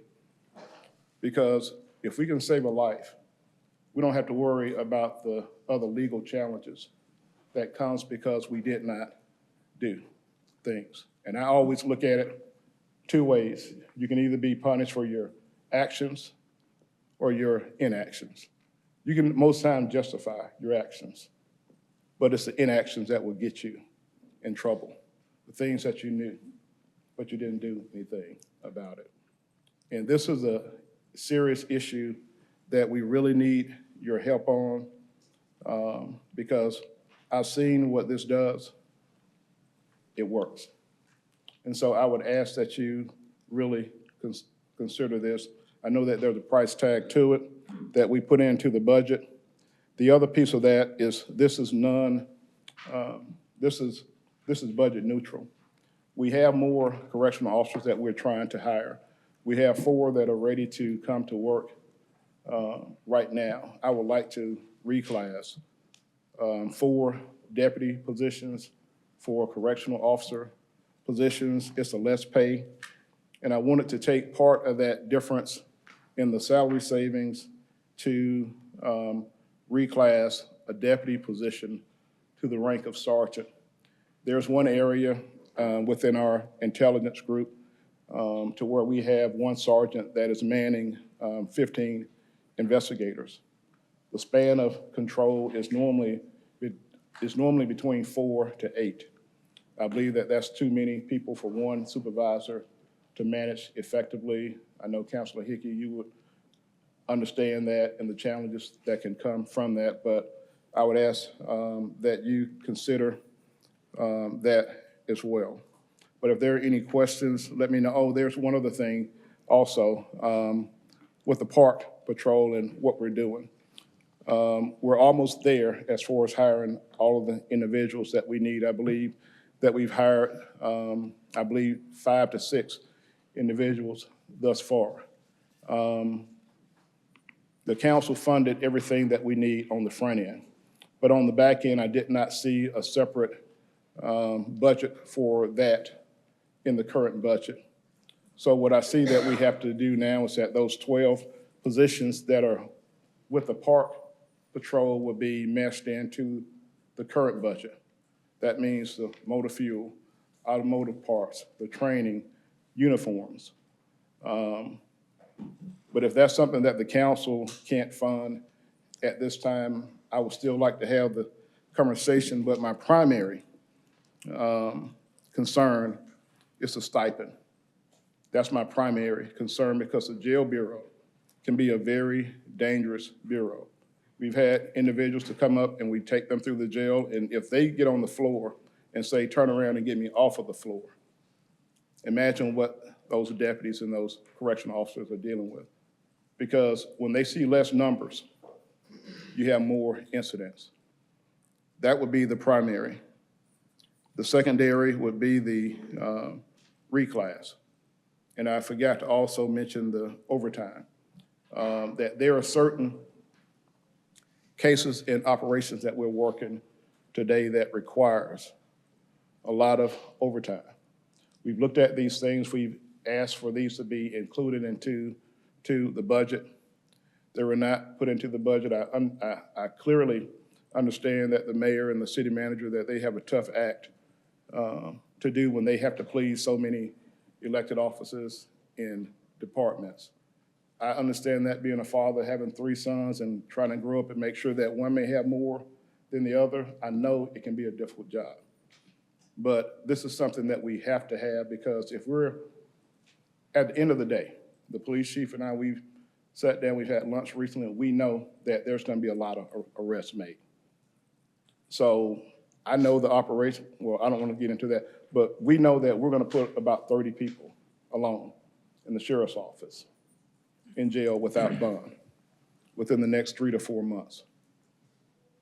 We have to have someone to place these individuals because Commander Trumlin will tell you every staff meeting on Friday, I ask how many people that we book in for the week and how many booked out. So we're making more arrests than the courts can hold. And if we arrest 140 people that come into the jail, arrested, and only 120 bond out, that means that we just gained 20 bodies. And we don't know the medical challenges that go along with that. But that's all that I have. Sheriff, could you share the cost of those programs that you went through? What's that now? Could you share us the cost of each of the programs that you walked us through? The stipend program?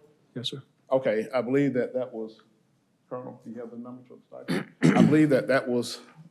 I believe it was close to $1 million stipend for that. 600. 600? Okay, I'm sorry, that was $600,000 for the stipend. And how does that work? What that means is that you can only do this in the jail bureau. This is not for patrol or investigations, only if you work within the jail. If you come in and you work a shift at the jail, you qualify for that. That's not for any other bureau that's working overtime. And the dollar amount per person? It's $200. Okay. $200. At one while, it was $275, but we do $200.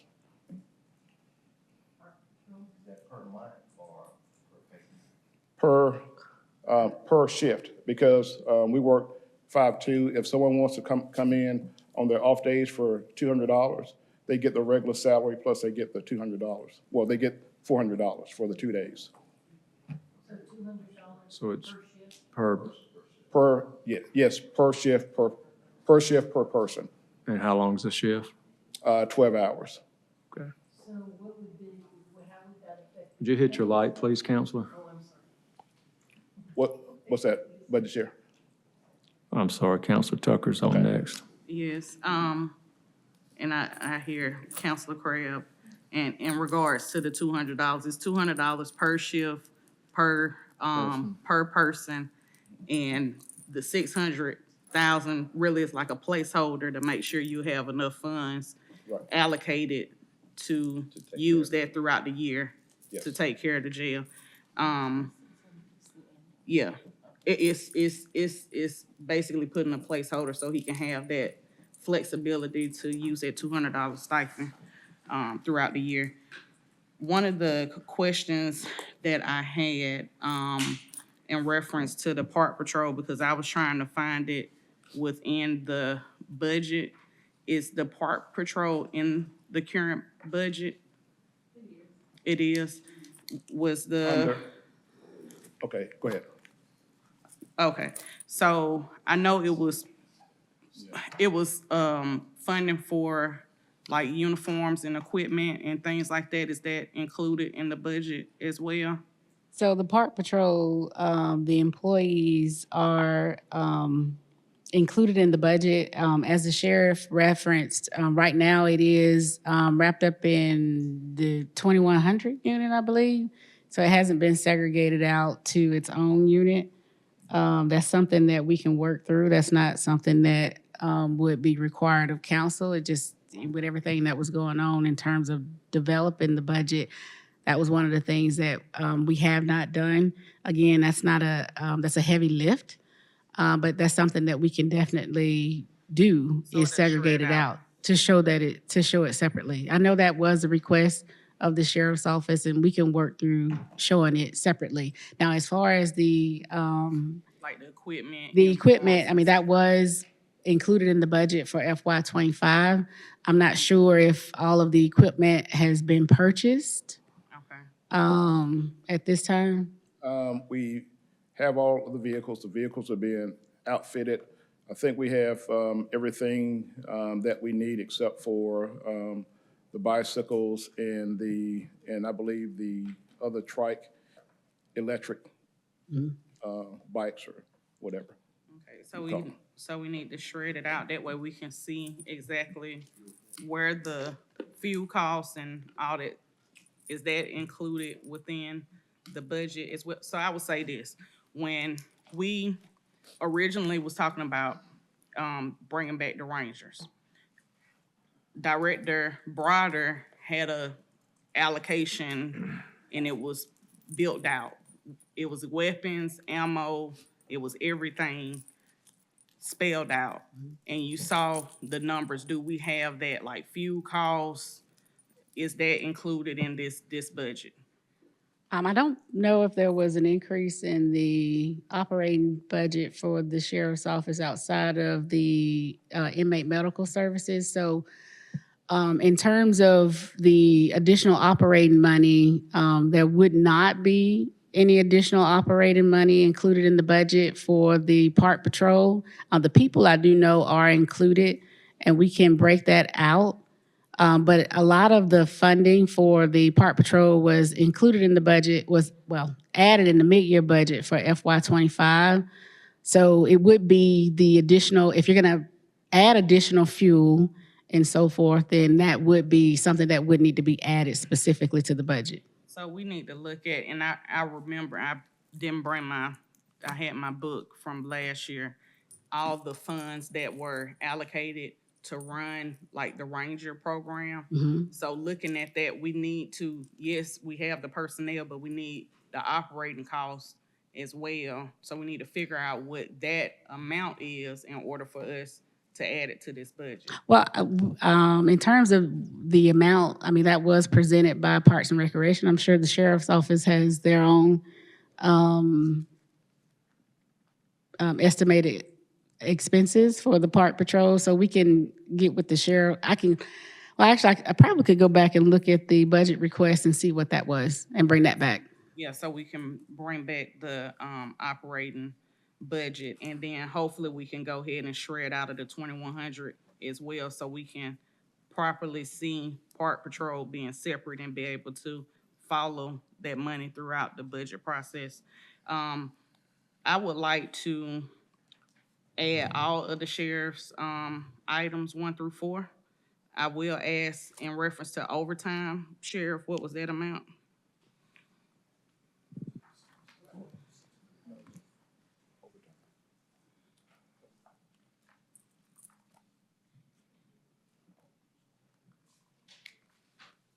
It was stipend, Park Patrol, reclass of 4 deputies to a sergeant. No, I mean, not forced. Deputies down to the sergeant. No, so I knew about the personnel, so the, based on what was requested, reclassifying the 4 deputies to correctional officers, and then taking the deputy sheriff position and reclassifying it to a sergeant. Yes. Yeah, the net increase on that is $9,333 Okay, thank you. for those reclassifications. And so in terms of the $600,000 for the stipend, we're saying you want that to be included as well? Yes, I So do. that would be inclusive with benefits, $746,400. With benefits for the stipend? Because, I mean, it's pay for the employee, so we do have to include the FICA benefits, the pension, and so forth. Okay. I'll ask the question later. Trying to see, and waiting on the, What we're asking for, the increases for the, is for the investigative bureau. And that's gonna be roughly about $300,000 for that. Yes. That was the sergeant position.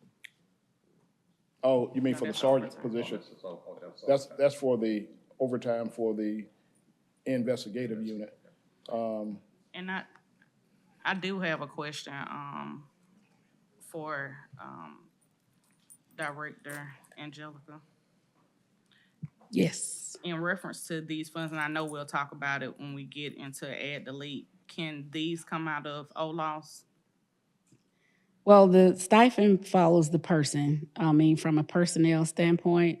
So if the individual is housed in the OLOS fund, then that's where it would come from. If they're housed in the general fund, which most of the employees are in the general fund, that's where the money would be For the stipend? expensed. Mhm. But for the other ones, can it come out of OLOS?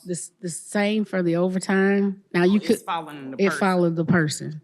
So The only thing that you could do in terms of adding to the OLOS would be the operational expenses, Okay, because that's a fixed, wherever you charge it kind of thing. okay, okay. All right, thank you. Could I ask a question about the park rangers? What, Yes. do they work 12-hour shifts? They work two sets of 10-hour. 2 sets of 10? Yes. And that includes weekends? Yes, Okay. absolutely. And the unique thing about this is that we're tying in our community outreach unit with this to expand the services that we can provide to the parks, which means the community policing, setting up games, activities for the kids, and all of that. And so this is going to be a huge effort. This is going to be a great return. I believe that we're excited about it now that we've invested in things outside of this that will pay off for the citizens as well. Great, sir. Thank you. Thank you. Oh, sorry, sir. Councilor Anchor. Yeah, mine probably goes long because, again, Glenn said as he walked out, it's just pennies, $1 million. You know, Sheriff, I told you on the phone, I really appreciate the job you're doing. I think your sentiment on attacking crime, along with others in this community, is great. And it does come down to the money. And saying a $41 million budget And, you know, I'm proud of your deputies too. You're doing a great job leadership. So I don't want you to, when I ask naive questions, I might be off guard. $5 million is the increase from last year, if I'm correct, is inmate medical issues and mental health issues mostly? $5 million increase over last year? I believe it was right at $4 million. Yeah, 4.7 Okay. for those contracts. All right. I am rounding out a little bit. And last year, during the year, I wasn't here on council, but was there a lot of add-ins over the year where we had to emergency pull some funds in, or did we pretty much live to our budget over the last year? I don't recall coming to the council asking for increase other than medical. Do you know? Yeah. Other than medical? Okay, you know, I've seen a lot of equipment. You do have good equipment, good vehicles, good capital expenditures, and I didn't hear anything too much about capital today. We got motorcycles and Well, Hemi Hellcats and other chase vehicles. Well, let me just say this. Motorcycles and some of the other things were paid for outside of my normal budget. How's that? Whether if it's through asset forfeiture accounts that we have, money's in. We only have one Hellcat, if that's what you're referring to. Yes, sir. But we purchase certain type of vehicles for a reason, and I think that that those units that may have these things are specialized units. And I think that a lot of times that the citizens may not know it, but a tech package and the weight from that is a heavy load to carry. When they carry their level 3 SWAT gear, a lot of these cars carry extra loads in them. And when we deal with the bad guys, it's a challenge. Right. Sometimes to keep up. Right, and you're trying to do it with safely. the I get it. bad guys. And so that's not for every vehicle. You're looking at about 2-3 vehicles that you're referring to, and we need every last one of those vehicles. If I could have 10. Does some of the revenue what about the speeding cameras? I've, you know, everybody has been talking about the revenue generated from cameras. How much do you get? How much do we get? Where is it going? And what's the use of that money in this 41 million? We use that money, well, that is separate, that's a separate revenue generator, but we use that money for public safety initiatives, whether if we're buying things for investigative unit, technology, and if you go back and look at every expenditure that we've used, that it's been for investigative purposes for the most part. What we want to do is enhance how do we address crime in our community. We've also gone out as far as getting a grant writer to also help to offset some of the things, and I believe that our grant writer has probably gotten us about $750,000 worth of grants, and so we are trying to work smarter and not harder. And so we are looking at every avenue that we can take without us having to come back and ask this body, this governing body, for funding for different things. And so we use asset forfeiture, red speed money for other things that deals with technology and investigative services. All right, thank you. And on the park people that we're hiring, the budget to hire these, I think you might have said park rangers. Is that what we're calling them? They're gonna be deputies, yeah. Park patrol. Are they sworn officers that are on the street? Yes, and these are the same sworn officers that would be required or asked as part of their job to work the jail?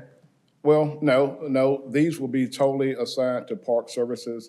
I met with the warden last week and we sat down and we talked about this too, because he's going to allow some of his men to ride with us too. For those that have already rode the parks, they know where the issues are, because we have to heavily rely on MCP for this too, because they have resources and intel that we may not have. And so before we even walk into this, we want to make sure that the warden and his people are sitting at the table, because prior to this, they did a fantastic job with it. And the last question I wanted to ask about really was just about the jail and where we're headed on that. We don't talk about it enough. We don't talk about it financially, where we're going to get the money. what's ahead of us. You know, it was there before you got there. And like I said before, I'm really proud of the job that you're doing to tackle crime and make our neighborhoods safer. And that jail's part of it. What do you expect? When, how? And I know it's not your job to pay for it, but can you speak any about the jail and the condition that we're in? Well, I can let you know that the jail, the upkeep of it, it's hard to upkeep something that is aging. And when we would get a new jail built, that part I can't answer. But what we are trying to do is that we are trying to make do with what we have now. And if we can keep morale great, we're not having turnover in the jail, because we deal with a heavily mental health population. And some of the things that the deputies and correctional officers have to deal with, it's bad. Will it save us any money in any way? Can we be more efficient? Can we cut the 42 million if we raise the budget down with a new capital expenditure, even though we're gonna be paying interest on it, of course? Well, you know, I don't know how we can cut it down, but everything that we have in our budget are needs. It's very expensive to run a sheriff's office. It's very expensive to run the jail. And I don't see any way that I can cut anything. When I come before the council, I try not to come with the wish list.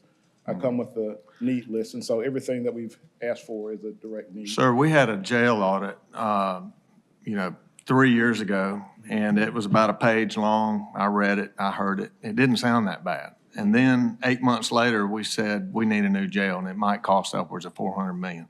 Right. Is there anything we're missing here? Because that jail audit doesn't sound like what I heard 8 months later. Do we need another jail audit to find out how bad it is?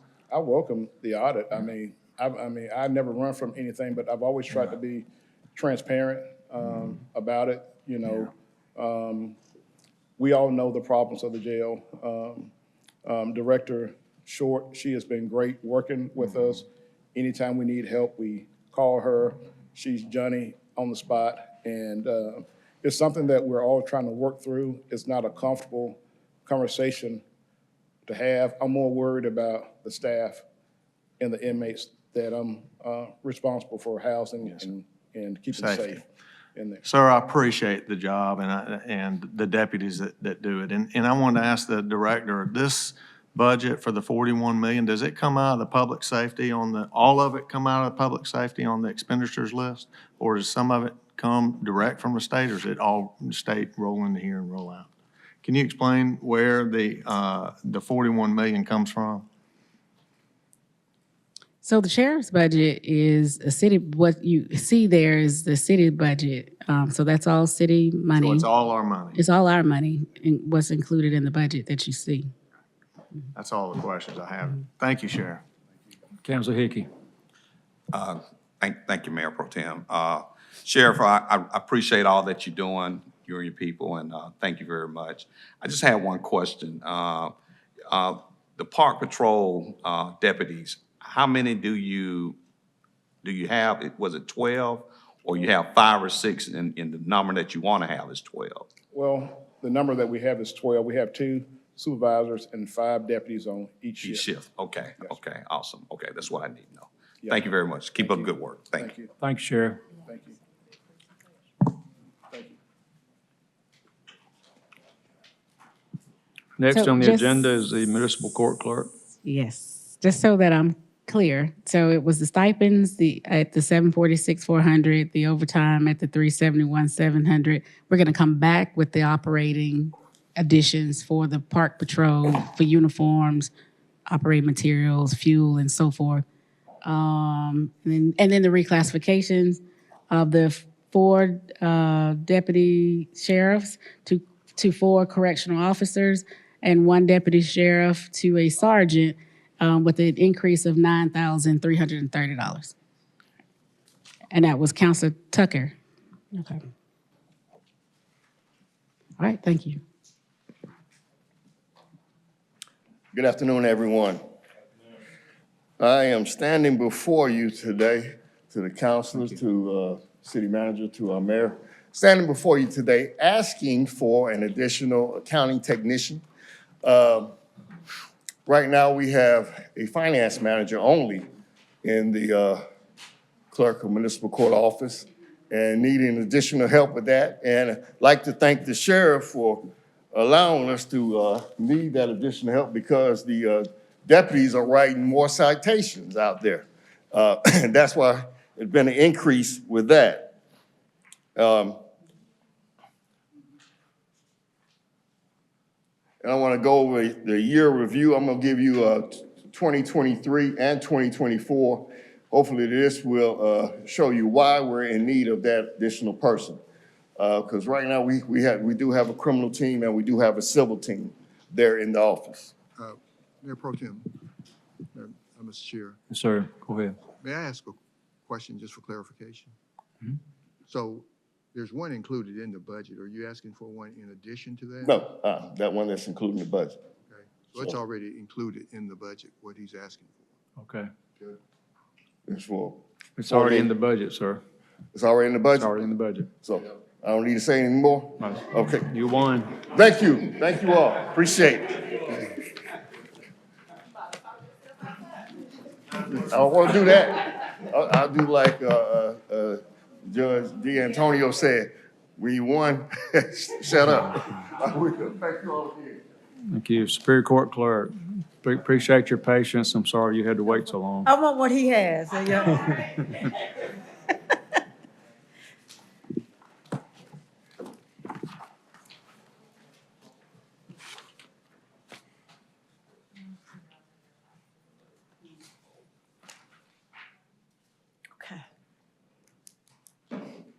I don't have a, can I just start or? Yes, ma'am. Go Okay, ahead. all right.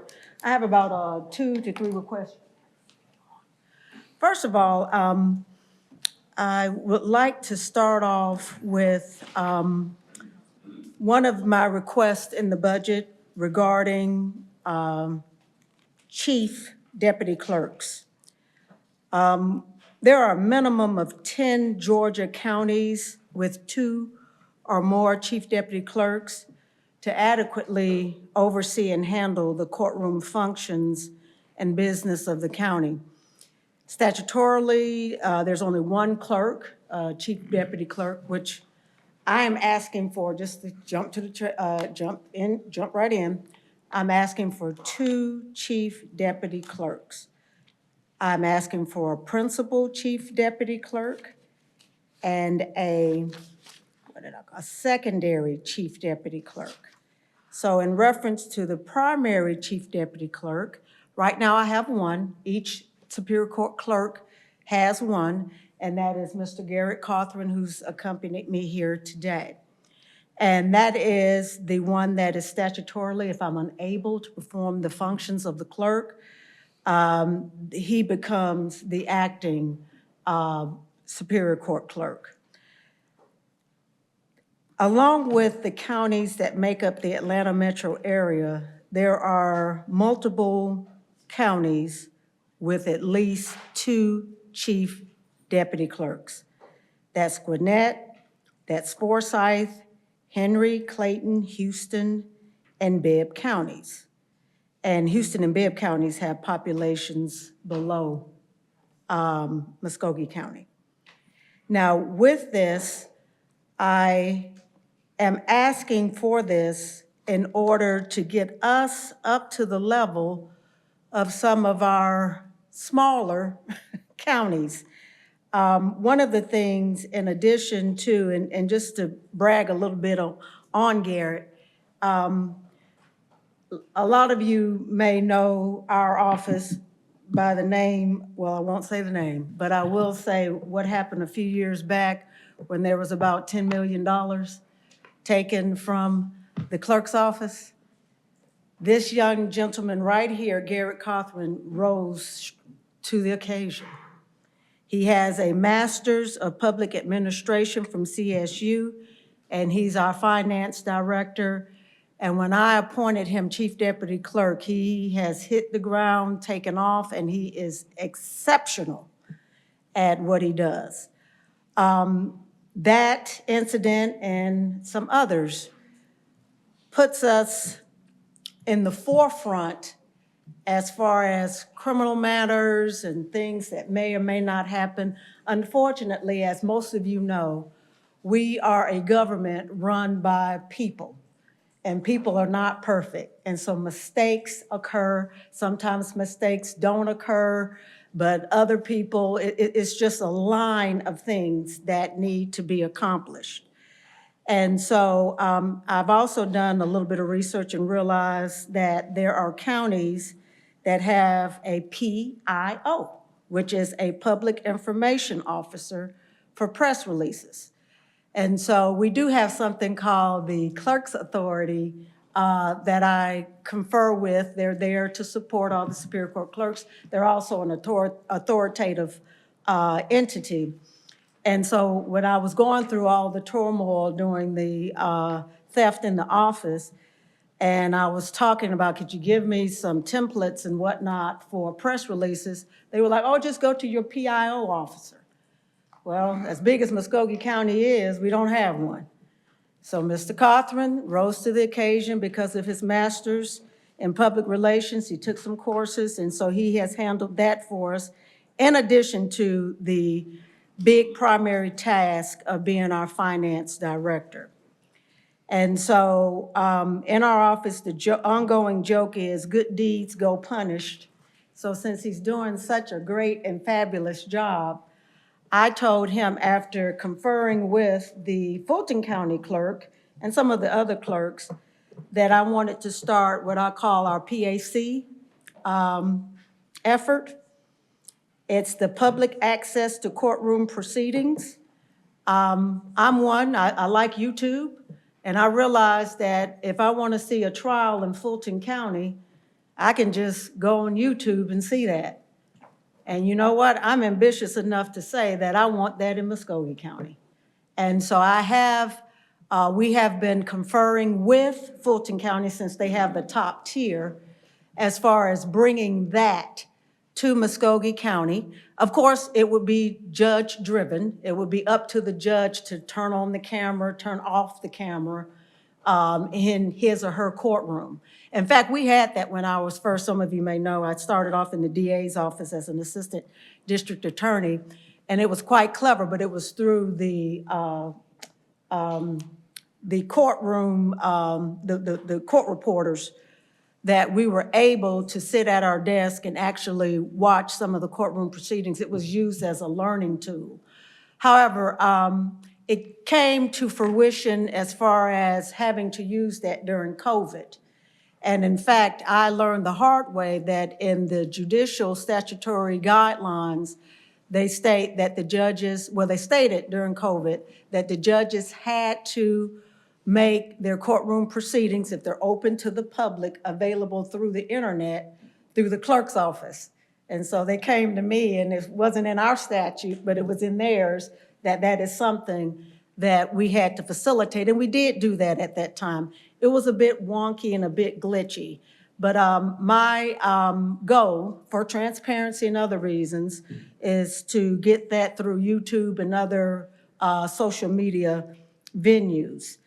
And so Garrett Cothran, I've appointed Garrett as our lead on that. And so in addition, it's a monumental task, but it is something that is a goal of mine, because I think at a bare minimum in this age, that is what we need. So so in addition to being our finance director and the chief deputy clerk, we are also undertaking that task. So I have asked in my budget for a reclassification of Garrett's position. And we received, and I don't want to put her on the spot, but we did receive on April 8th, 2025, a letter from the director, Aretha Hollowell, in reference to the job assessment tool. And he would be at a pay grade 126, and the amount that we're requesting based on the job assessment tool is $91,263.29. which is different than what was in the budget. But when we received that, we decided we would go with the letter for that. So with that in mind, we have, I don't want to say this on the record. I'm trying to figure out a clever way of saying this. One of our most crucial departments in the Superior Court Clerk's office is our criminal division. That is the one that puts us in the news if something goes wrong, because basically, as you can imagine, of course, we have real estate, we have Board of Equalization, we have all of our civil departments. And unlike most big counties, I am the clerk of both Superior and State Court. So when you have the municipal clerk, we also have the recorder's clerk here. Those things get funneled up to my office.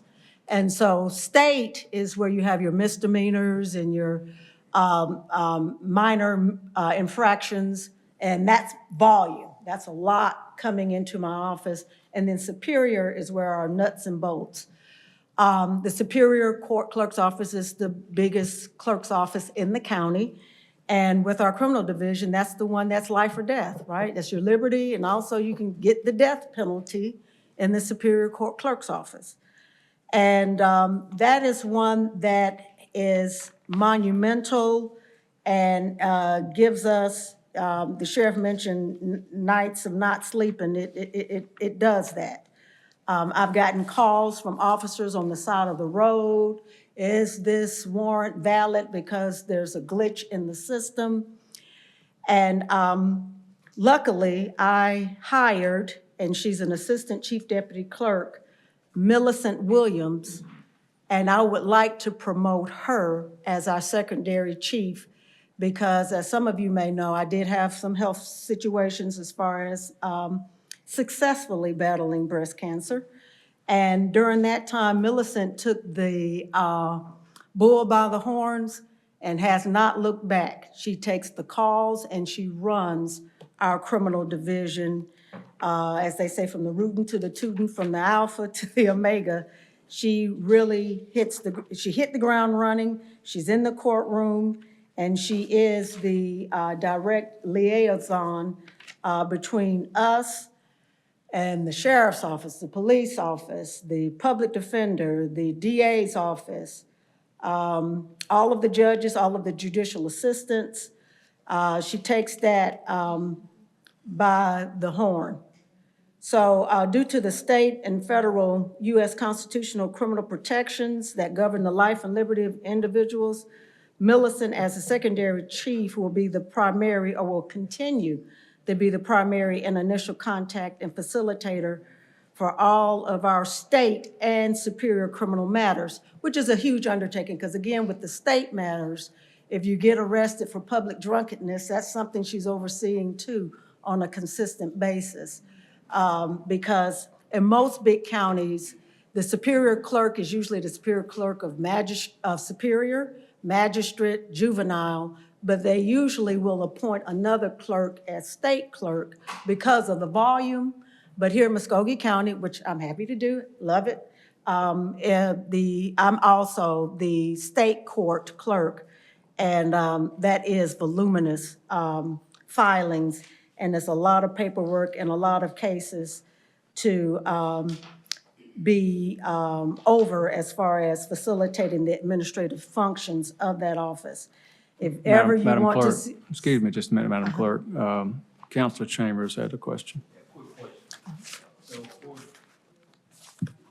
Okay, sorry.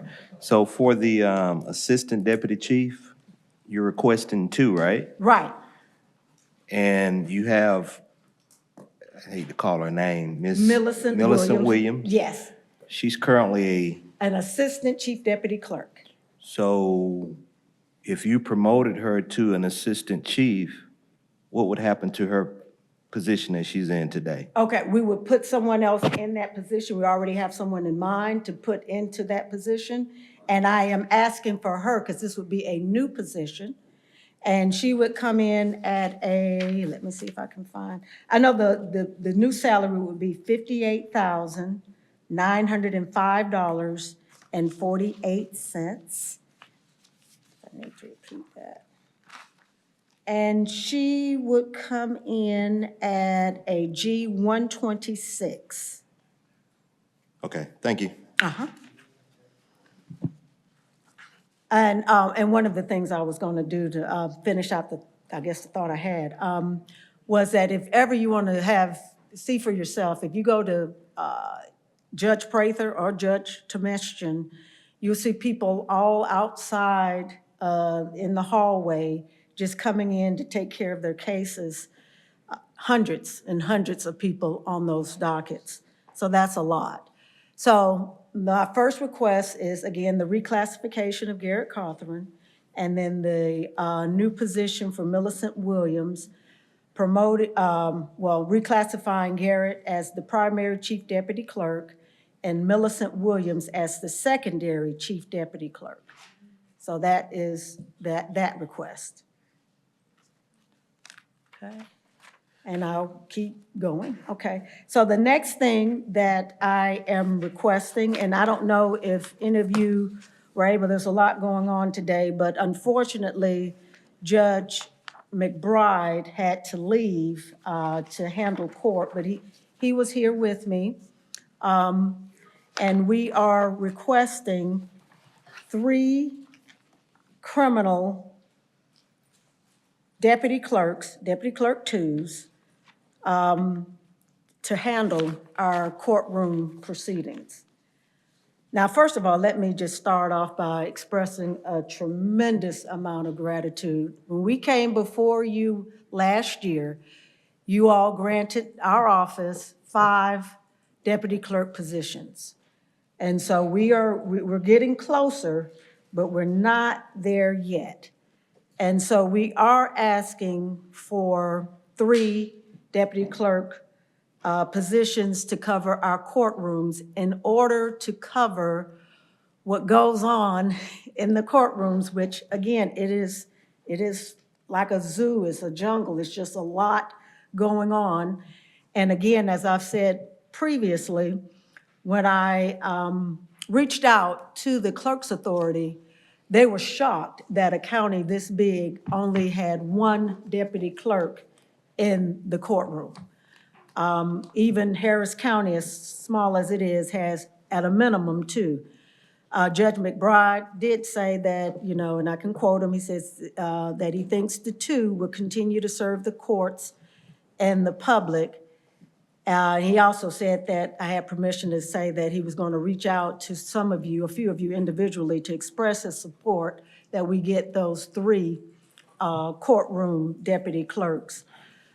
If you go into the courtroom, in fact, I had a meeting recently, and I know also supporting is Judge Art Smith. I've talked about this with Judge Gottfried. Judge Richardson said I could name drop him as far as having, and a lot of them, I think 2 of them are having jury trials today, or else they said they would have been here, is to get these filings and things done in our criminal courts done in real time. I met with the chief senior Superior Court judge, Judge Art Smith, as far as rapid resolution, so that when court ends, the paperwork is done there in real time. The defendant signs off on what he needs to sign off on. His attorney signs off on what they need to sign off on. The probation officers sign off on what they need to sign off on. The DA's office, et cetera, et cetera.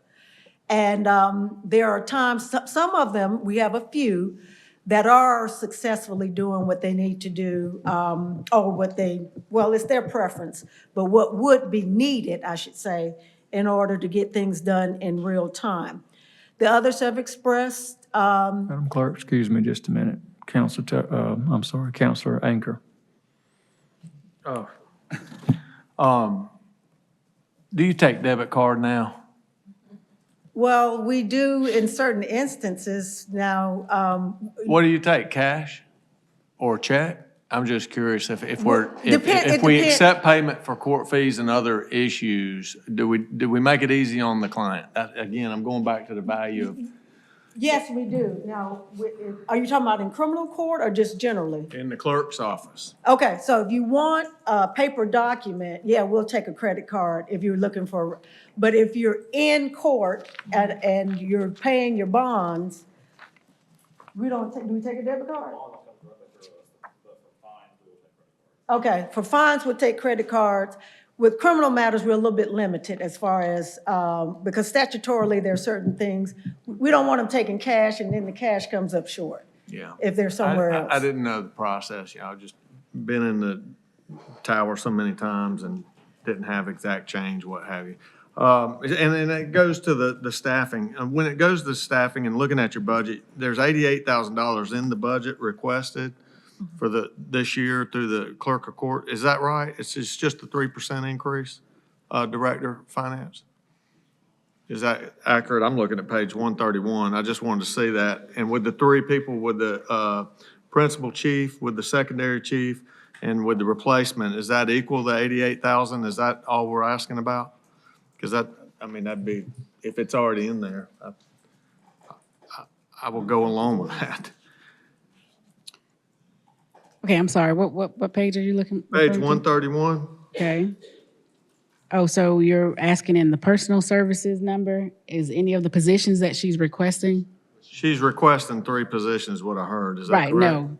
What she's requesting today is not included in any of the numbers on page Oh, it's 131. Okay, then I retract that. All right, and when you requested for the Superior Court judge, is that on a different page that you were referring to his request for criminal deputy clerks? Oh, and I'm glad you brought that. That was something after I met with the chief deputy, the senior Superior Court judge. That was something after I had submitted my budget. Okay. So if that's, I think, am I answering the question? But just for clarification, he's supporting you on what you're asking for. He's not asking for it for his office. No, he's not asking for it for his office. He's supporting me in what I'm asking. I got lost there. Okay, I'm Thank you. sorry. All I right. misunderstood. And if I may, just so that you know, and, I don't doubt, as I said, every person who comes to that podium, they need what they ask for, in my opinion. But we do need to note, you did approve 5 positions last year at this budget review.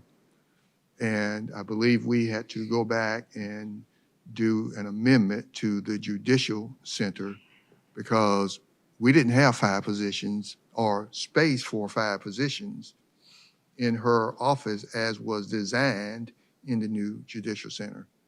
And if you approve 3 more, just know that we don't have 3 additional positions in her office space at the new Judicial Center. And so there will likely be another amendment.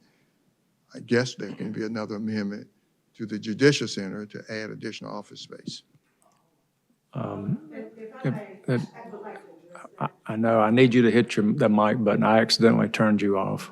It's on the right.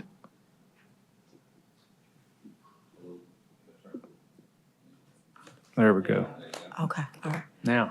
And actually, when we were at the meetings for the Judicial Center, we almost doubled or tripled where we currently were. So we do have the spacing for this request.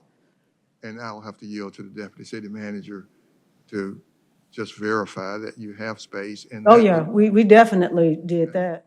that for, if they approve it. even Are you beyond the referring, 5. City Manager, oh, to yeah, the new building? When The new building. For the new building, yeah. I'm talking about the new Judicial Center that is being constructed at this time. So there could be On a a space- recent space agenda, issue.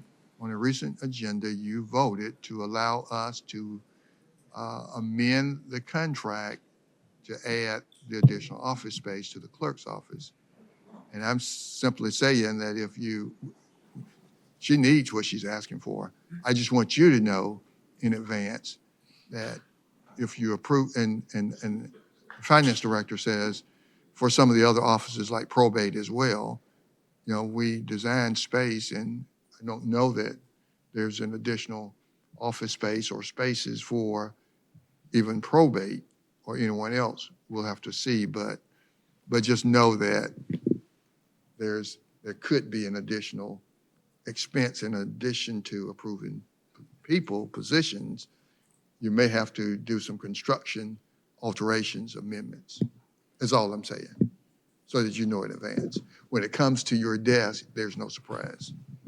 And just for clarification, because one of the things, because we've been asking for people just repeatedly. And when we met, but this would have been prior to COVID, we almost tripled the population, because one of the things that the architect talked with us about is, what do you see 10, 20 years from now? And so we projected out. So our least of our concerns is the space. We think we have more than enough adequate space for our request. So I'll have to ask the deputy city manager, because I know they met with elected officials and department heads. They signed off on their office space.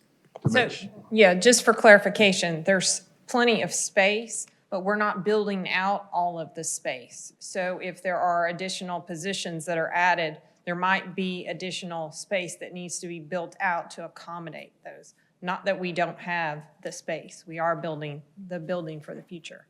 So we'll clarify that with each office if there are additional positions added, to make sure that they have a location for those positions. When you say build out, you're talking about maybe a additional cubicle or a desk and those kind of things? Yes, sir, The that's correct. room itself is sufficient, Yes. but there may be more than 2 or 3 people in there. Future space throughout the building. So yes, that's But there correct. would be a cost to construct that office in that vacant space. That's correct. Yeah. And so we'll have to verify that with any positions that are added, that it's accommodated in the new plan. So, you know, some space was shell space. And so you'll have to build out the space to add the office. Yeah. So we'll look at it. And in fact, we used our request at the max and again, doubled it. So we would have more cubicles than what we need initially. But you're right, city manager, at some point, if we keep growing, yes, there would be a cost and you would have to build out. Okay, Councilor Tucker. Yeah, I recall I was in the building, and I'm saying in the building because I was pulled multiple locations on Good Friday. And it felt sadly like a rat race. I think it was 369 cases that was on the docket that day. Yes. And what I did see is one person, when you're asking for 2 to be in the court, it was only one person that can't move. Right. They can't leave. They are kind of, I hate to say, handcuffed to their seat for the whole time, that 369 cases, and I think they added 30 additional ones while I was there. So we talk about due process and the court proceedings and making sure that we're clearing cases. Clearing cases requires looking at the courts and adding the necessary and staff that's needed so we can do the work. Y'all do it. I'm serious. I've never seen such fast-paced work in my life until I came down there and saw how busy it was in the courts. I would like to add, and I did get, I did speak to Judge McBride when I stepped in the back, and he said he had to leave, and he asked to please support it. He said, you've been over here multiple times and you know the conditions, and I do. And I would say, if anyone, and I know you had been over there too, Councilor Hickey, I would say go over there when they have those 369 people on the docket and see how things work and how you're doing. I would say that they're doing way more with less. How much is it? I just said how much. Oh, and it's a G-115. The base salary would be $35,115.87. So I would say I would like to add those 3 criminal deputy clerks, and also add the position for the second chief deputy, and reclass for your chief deputy. And that's another thing when you're saying more with less. I wrote down criminal, state, finance, and PIO. Those are each one duty that I know for a fact he's doing 3-4 times the work over there. I know you work real hard. I appreciate you. But we do need to take care of our staff so we won't sadly get poached, because I know they're looking for him in other. Oh, yeah. And we want to keep Yeah. that And continuity. they're after Millicent too, so, you know, and I'm covering them with my body so they won't steal them, so absolutely. So they are actively being sought after Okay, right now. I want to remind council, when you make a recommendation, we need to also mention where you're going to, how you're going to fund it. How you're going to fund that. One of the questions that I do, and we can talk about this later, but in that budget, when I was talking about that 6 million, whatever that transfer in, I think that was on page 64, and we was talking about fund balance for community care. And this can be at a later time, but that's $6.9 million, trying to figure out where it is, where it's going, if it can be used, because community care, if it's a transfer into community care, 6.9 million out of fund balance, why didn't we use part of the 33 million to transfer that in instead of using the 6.9? So I just have questions. I think that we'll be able to look at it. I'm trying to add it all, and then we can talk about where we're pulling from as well. And then later on, those OLOS positions and all that stuff. And I was going to mention something about OLOS, because I know we only have one deputy clerk from OLOS, so I don't know if that's a possibility to get another one as busy and as big as our office is to possible. So I'm just throwing that out there for what it's worth. In reference to the transfer in again, that's a typo. There is no transfer in from the general fund to the community care fund. We are using over $6 million, $6.1 million we're using out of the 33 million that is currently in cash reserves in that fund, In the what? in the community care fund. So we have $33 million currently. But the $6 million is being used for, The $6.1 million is being used for the community care fund to fund the program that will be designed by the committee responsible for creating the program. So there is no transfer in from the general fund. and I want to clarify, let me clarify too, Madam Director, any amount that we add for the clerk or any other office, that's a recurring expense if it's going for employees. That's correct. So that money's got to be there next year as well. It's not Correct. just a one-time expense. It's an ongoing recurring expense. That's correct. Every So- number that the director gives us regarding employee, I think she said one of the salaries was roughly 35,000, and then she gives us a number, I think it's like 51,000. Okay, so which, that was. Which adds in benefits and pension and all that. Correct. So for the reclassification for the principal, chief, deputy clerk, the cost to include benefits is $21,468. For the creation of the second chief deputy clerk position, the cost to include benefits is $76,093. And to add 3 new deputy clerk 2 G115 positions, the cost for 3 is $145,386, and that includes the benefits.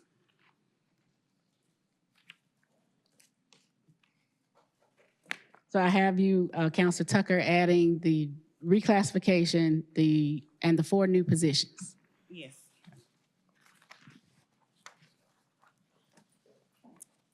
Okay, next on is Counselor Davis. Thank you. Okay, just let me do my work here, okay? Me? Yeah, I'm just gonna do a little work here, okay? Okay. So, in looking at this, just thinking in general across the board, 2019, do we have the numbers that, staffing and the clerk of Superior Court from 2019? Well, wherever it is, y'all got it on a computer somewhere, right? I know the city manager had 24 in his budget. He shows a little 24, 25, 26, but I'm asking 2019.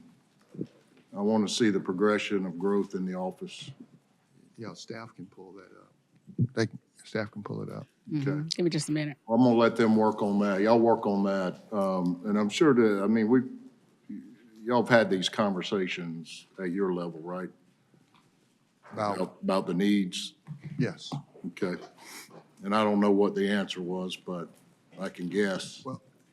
Well, considering that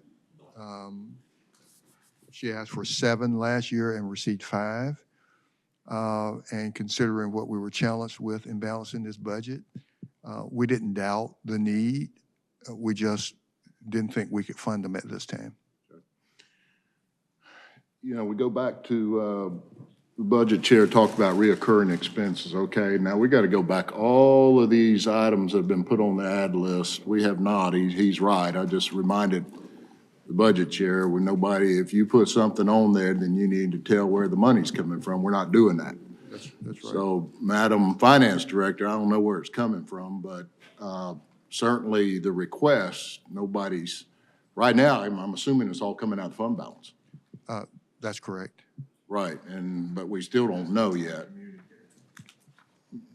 No, it comes out of fund balance, but unless, Well, I know it was just mentioned OLOS, some of these other funds where I don't know what's in there, but Madam Finance Director, I'm sure that some council members might want to know if there's other funding resources for that instead of putting the burden on the general fund. On the fund balance. yeah, so if you don't find somewhere to move it from, then it comes from the reserve fund. And of course, just as a reminder, and, we don't recommend funding ongoing operating expenses out of your reserve fund or your savings account, because Exactly. you're going That's to have to always go been the back to your practice. savings account next year. If it's a one-time expense, then we understand that, but That's been the practice. that's the practice years, is that but you it's- do not fund ongoing operating expenses out of your savings account.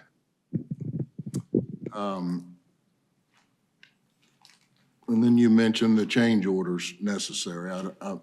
Certainly they're going to need, these new people, if they're approved, are going to need all the desks, chairs, computer, all that kind of stuff. I don't know what that's going to cost, but you're going to have to factor some of this in. Now, we're going through a lot of changes right now in the government in general.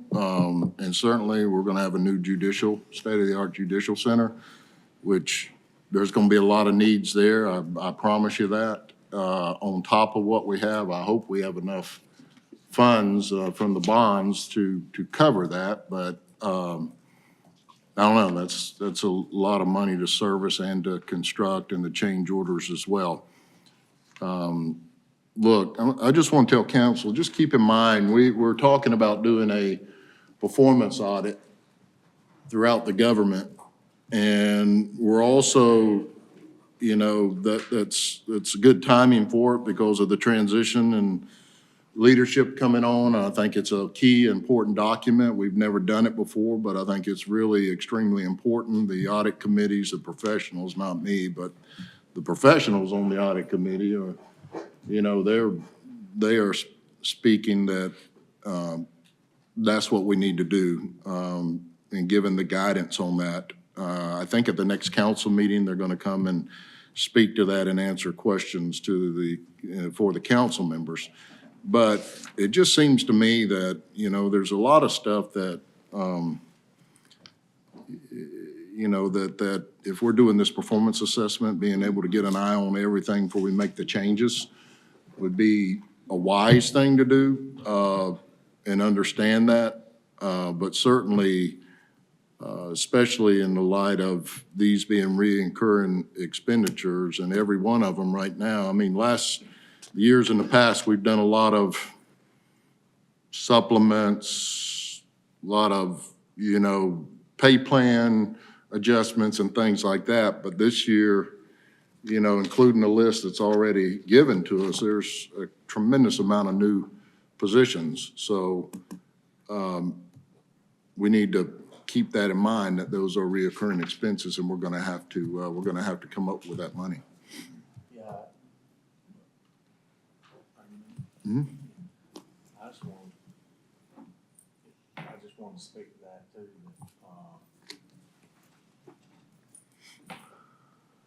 A lot of times when you keep adding people, my experience has been you add too many people amongst a bunch of change, it is extremely hard to be efficient and effective at the end of the line with too many people during all this change. And I think what I heard you saying out of that is, we got a lot of infrastructure moving around right now, and we have a lot of true needs that we need to address because we don't want to lose our key staff. And we want to compliment the people that are doing a great job. But at the same time, we have to balance moving from point A to point B with a lot of unknowns, space, efficiencies.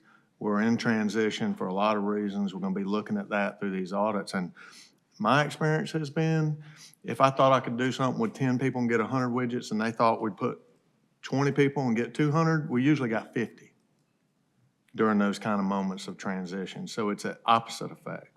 So that's what I heard you say. Well, you're spot on, but I'm just gonna sum it up. Look, if the revenue's not there and you're not generating revenue, then first in, first out. Is that right? That's right. First in, first out. So, I mean, that's how you have to look at it, but. Last in, first out. Huh? Last in. Yeah, last in, first out. I know what you're saying. Well, yeah, in this process, first in, first out, but last, yeah. Last in, first out.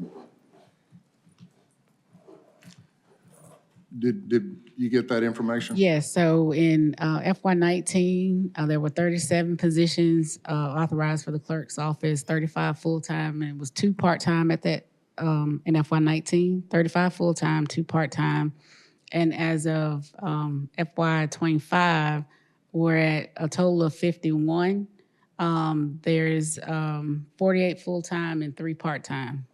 Well, and I'm not, by no means, Madam Clerk, I'm not, no disrespect, I'm just doing my work, okay? This is the budget process, it's part of my responsibility, but, sometimes I feel like, across the board, sometimes that we get the limits pushed to see what we'll do. Because you guys may have said no, but they come to us to see if, what we'll do. But, I think that we've done a lot. I know in the past years, we have done a lot. I'm just gonna say it. And I think the numbers will reflect, but a lot has been done on the judicial branch side, tremendous amount. And we've covered a lot of requests. Not even second guessing it, we've done that, but I think we're getting back to a point, again, I say we have limited to almost none capital replacement or capital in this budget, and the mayor speaks to it and you speak to it. So that worries me, because there's gonna be more needs, more funding requests are gonna come, and I'm just saying, at some point, I just don't see it just keep rolling in every year. It's getting better and better and better. Somewhere it tapers off and you hit that peak and then it tends to roll. I may be wrong, but you got to be able to recognize that and then manage through that, as that's strategic planning, right? I mean, that's forecasting. So we've got good employees that do a good job at doing that, and we need to be conscious of that. So anyway, that's my words.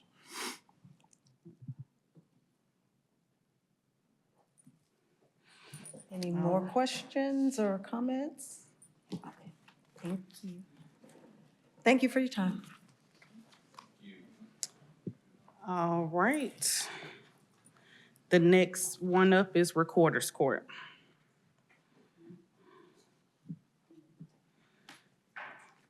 Good afternoon, yet another court. Good afternoon, everyone. I'm here to only ask for, in addition to the two that were recommended, the two deputy clerk, two positions, an additional one to make it a total of 3 deputy clerk two, and 1 senior deputy clerk, which would act as a supervisor. Right now, in essence, we are 3 divisions currently under one department. As you already know, Judge Ranieri was here on the 22nd of April and provided an update. Since I joined Recorder's Court in 2019, I went from 1 full-time judge to a total of 3 at this point, and only 3 pro tem judges during that time, and currently 4 pro tem judges. So just referencing back briefly to the update that he provided on the 22nd, we have additional court sessions that have been added, inclusive of motor squads. They've added a tag reader, the school camera cases that we're also facilitating as well. So I think he also provided some numbers as it relates to an increase of our caseloads. So again, I'm just here to ask for an additional deputy clerk 2 position, addition to what has been recommended. Again, a total of 3, and the 1 senior deputy clerk position, the supervisor position. Madam Director, how many are in the budget? So there are currently 2 new deputy clerk 2 positions. That's a grade 115. What she's requesting is to add 1 more additional deputy clerk 2, and then to also add a senior deputy clerk position at a G117. Correct. So we recommended 2, and you're asking for 2 more positions. Is that right? 2 more positions, yes, sir. But just the 1 deputy clerk 2, and then the senior deputy clerk, yes. So a reclass and 2 additional employees. So, no reclass. She's not requesting a reclassification. She's requesting 2 more positions than what was already recommended in the budget. So 2 additional. Yeah. 2 additional positions. Okay. Mhm. So the deputy clerk 2, G115, the cost of that is $48,462. And then to add a senior deputy clerk at a G117 is $51,790. That's including benefits? Yes, sir.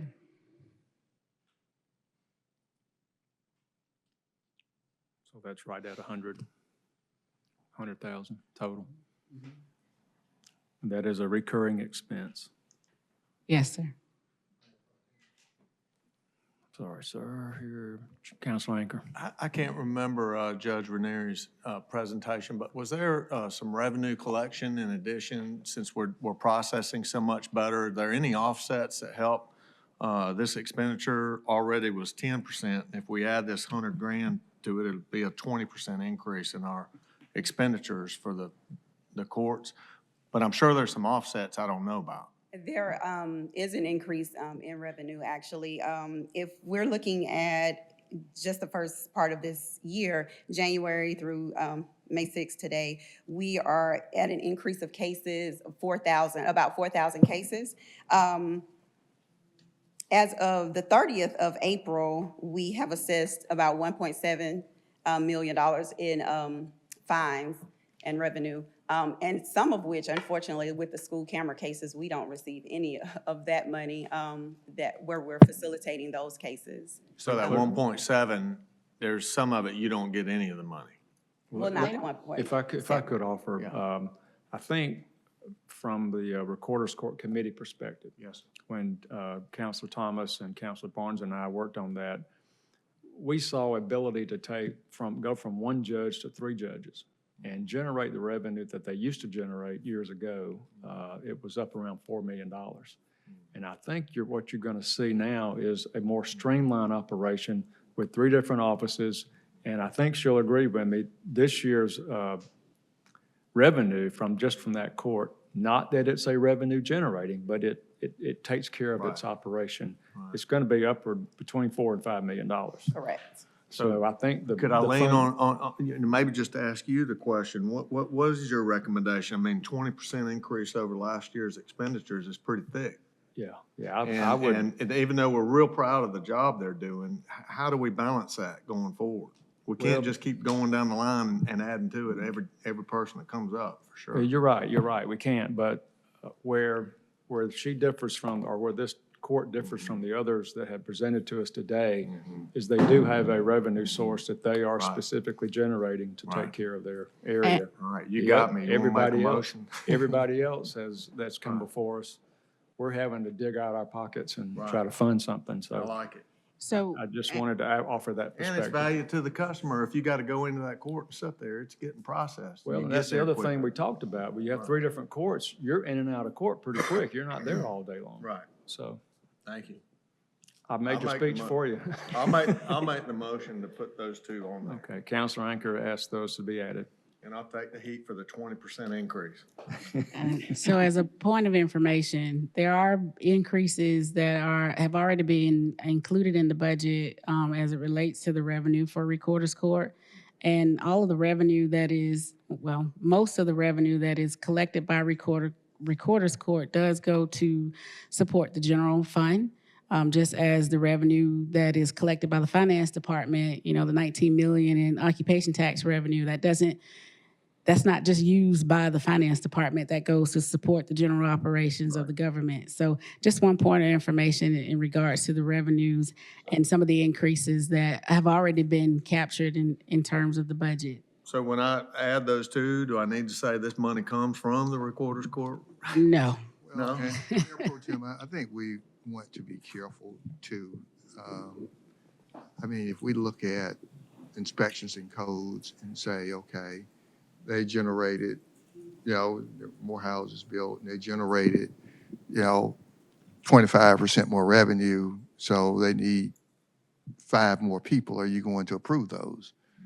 And I mean, we can go down the line if, the tax commissioner says, I'm giving you more money. I heard Commissioner Huff say it over and over again. And do you use the fact that you're collecting more money? I mean, are we setting a precedent to say, well, you can get 4 more people because last year over in Recorder's Court, they got 20% more. Well, this year I got 30% more. You gave them 4 people. Are you going to give that to me? And so that is concerning when we tie it to, I don't know when your revenue goes up and the revenue goes up in the revenue division, 25%. I mean, are you going to use that to say, give me 5 more people? And are we going to grant that based on the precedent? So be very careful. Yeah. So I have you, Counselor Anchor, adding the deputy clerk 2 at a cost of $48,462, and the senior deputy clerk, G117 at $51,790. And that is a total for Recorder's Court of $100,252. That does include benefits. Okay, Counselor Tucker, did you have a question to this? Yeah, I wanted to ask, are you gonna provide us a list of the tally with how much? Yes, not total? today, but Yeah. I will, yes. And- I'll send that out by Friday. And I do, and I'm happy that we're talking about this, and I know it's something separate, but can we get the Red Speed, because doesn't Red Speed go through their court? Yes, I do believe if there's somebody that contests a ticket, they do go to Recorder's Court. They go to, because I think they're having court a certain time of day, which was presented. Second and fourth Wednesdays. So, I'm sorry, but what is your question? You want to know the total amount? The Red Speed. Total amount that we received from Red Speed for both the private schools and the public schools, or just for both? Okay. No, separate, but I know, okay. Well, keep in mind with Red Speed, I think there's only one non-public school active. So there's 39 more coming online next school year. I think, yeah, they just now getting the cameras up for the public school systems. There may be 2 that are operating, but the rest, I think, are coming primarily from the private schools. Thank you. Thank you. Let's see, next on the agenda is Warden. Come on down. Good afternoon, everyone. Appreciate your patience, sir. No problem, no problem. Coming before you this afternoon, want to thank the mayor, city manager, and finance department for the information that they shared with us as regards to my 2026 budget. One of my requests, if I had known that this was going to happen, it would have been in the request. For the last 13 years, Muskogee County Prison has had an officer acting in the capacity of the executive secretary, warden secretary. She did notify me a month or so ago that on May the 16th, after 33 years, it will be her last day and she will be going into the land of retirement. So this is Officer Judy Jones. So this request is to ask for an official title and an official position to serve in that capacity as Administrative Operations Manager. Ms. Jones is a correctional technician. The Administrative Operations Manager will fulfill the duties that she's doing now as the Warden Secretary. And those duties include, she's our payroll clerk, she's my secretary, she's our human relations liaison, amongst every other thing that she has to do.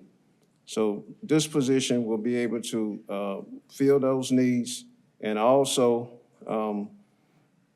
if this position is approved, we would like to ask for another administrative officer to serve in the capacity of the officer that's doing it now as our office clerk. I did speak to Ms. Alexander on yesterday. This will be a budget neutral request for us to add this position. And I think she was working on getting the numbers together for me. Yes, so based on my understanding and conversation with the warden, he's requesting to reclassify a correction technician position, C3 position, to a general government administrative operations manager position, G122. That does result in a budgetary savings actually of $4,380. Also, based on my understanding, the warden would like to request the reclassification of an administrative coordinator position. It's currently a G118, and changing that to an administrative support specialist at a G112. That also results in a budgetary savings of $8,553. So the total for these reclassifications results in a total savings of $12,933. That's the kind we like to hear. I'll just wait. So who's adding it? Don't say that yet. You have more? Don't speak too soon. Is that, it was a net savings of $12,933.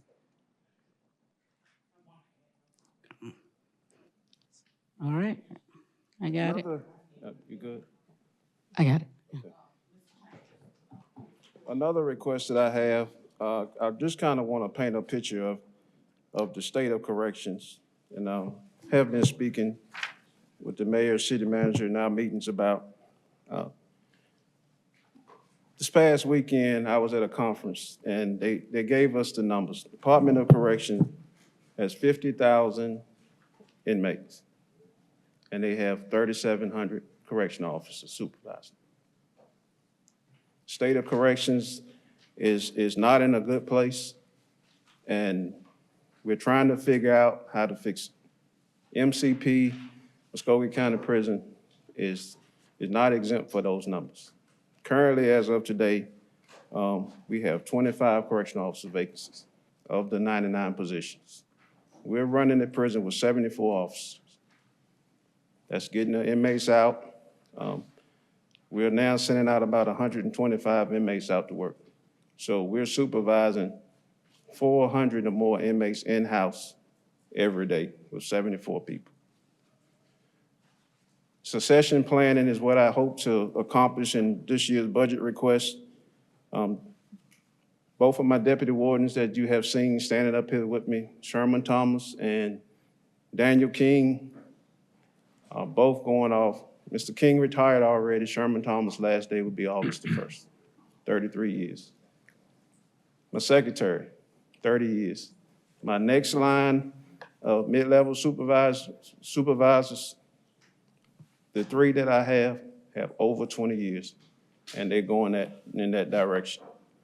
So my budget request was to add 2 captain positions to the facility, a chief counselor, also my CERT officers, to make those supervisory positions.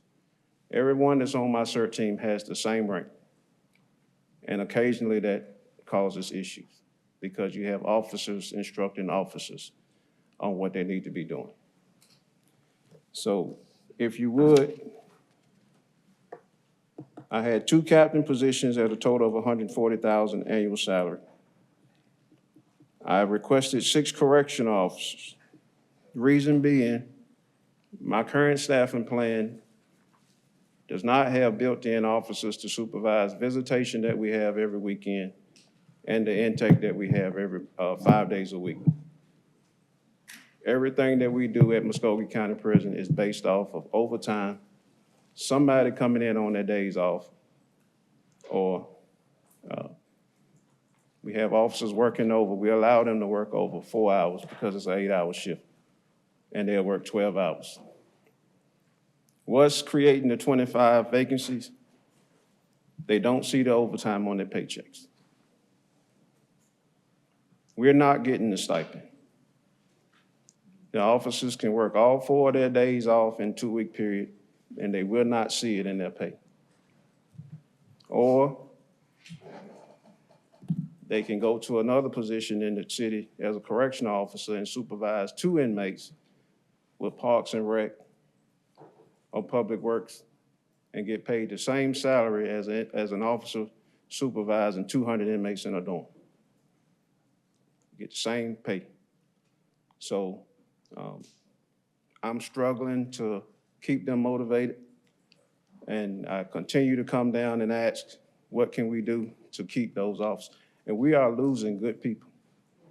I'm losing officers that went to the academy and got celebrated as the highest academic officer, class leader, so on and so forth.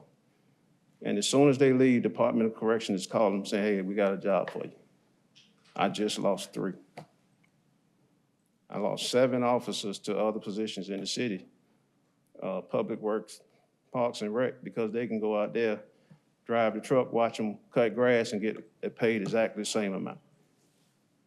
I do know there's a certain amount, percentage that we have to stay below what the sheriff starting pay is. And there's a gray area. We start at $42,500, he starts at $45,000. But we got to do something.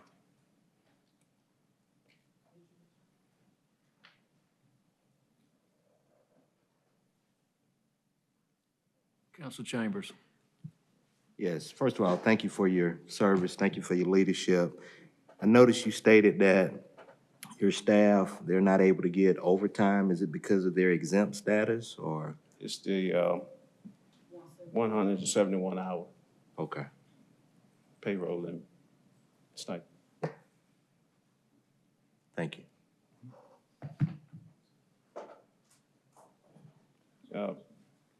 I did briefly, mention, let's do the math. What does it cost to offer the stipend as opposed to paying the staff time and a half of a 40-hour work week? Just see it on paper and see what the difference is.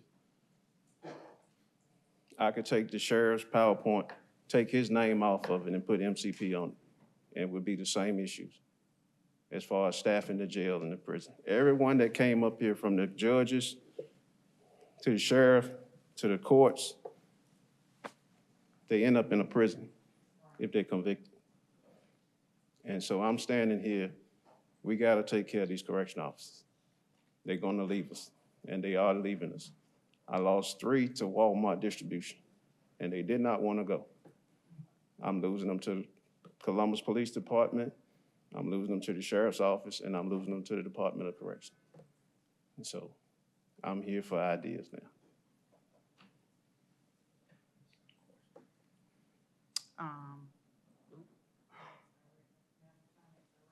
I'm sorry, I turned you off by mistake. Hit it again. There we go. Madam Finance Director, Yes. this is a hard subject, because I think we've had this conversation before. And I know we did something, I can't remember when we did, I think, was it pay increases for public safety to include MCP, the fire department, and the sheriff, and we had did CPD separately.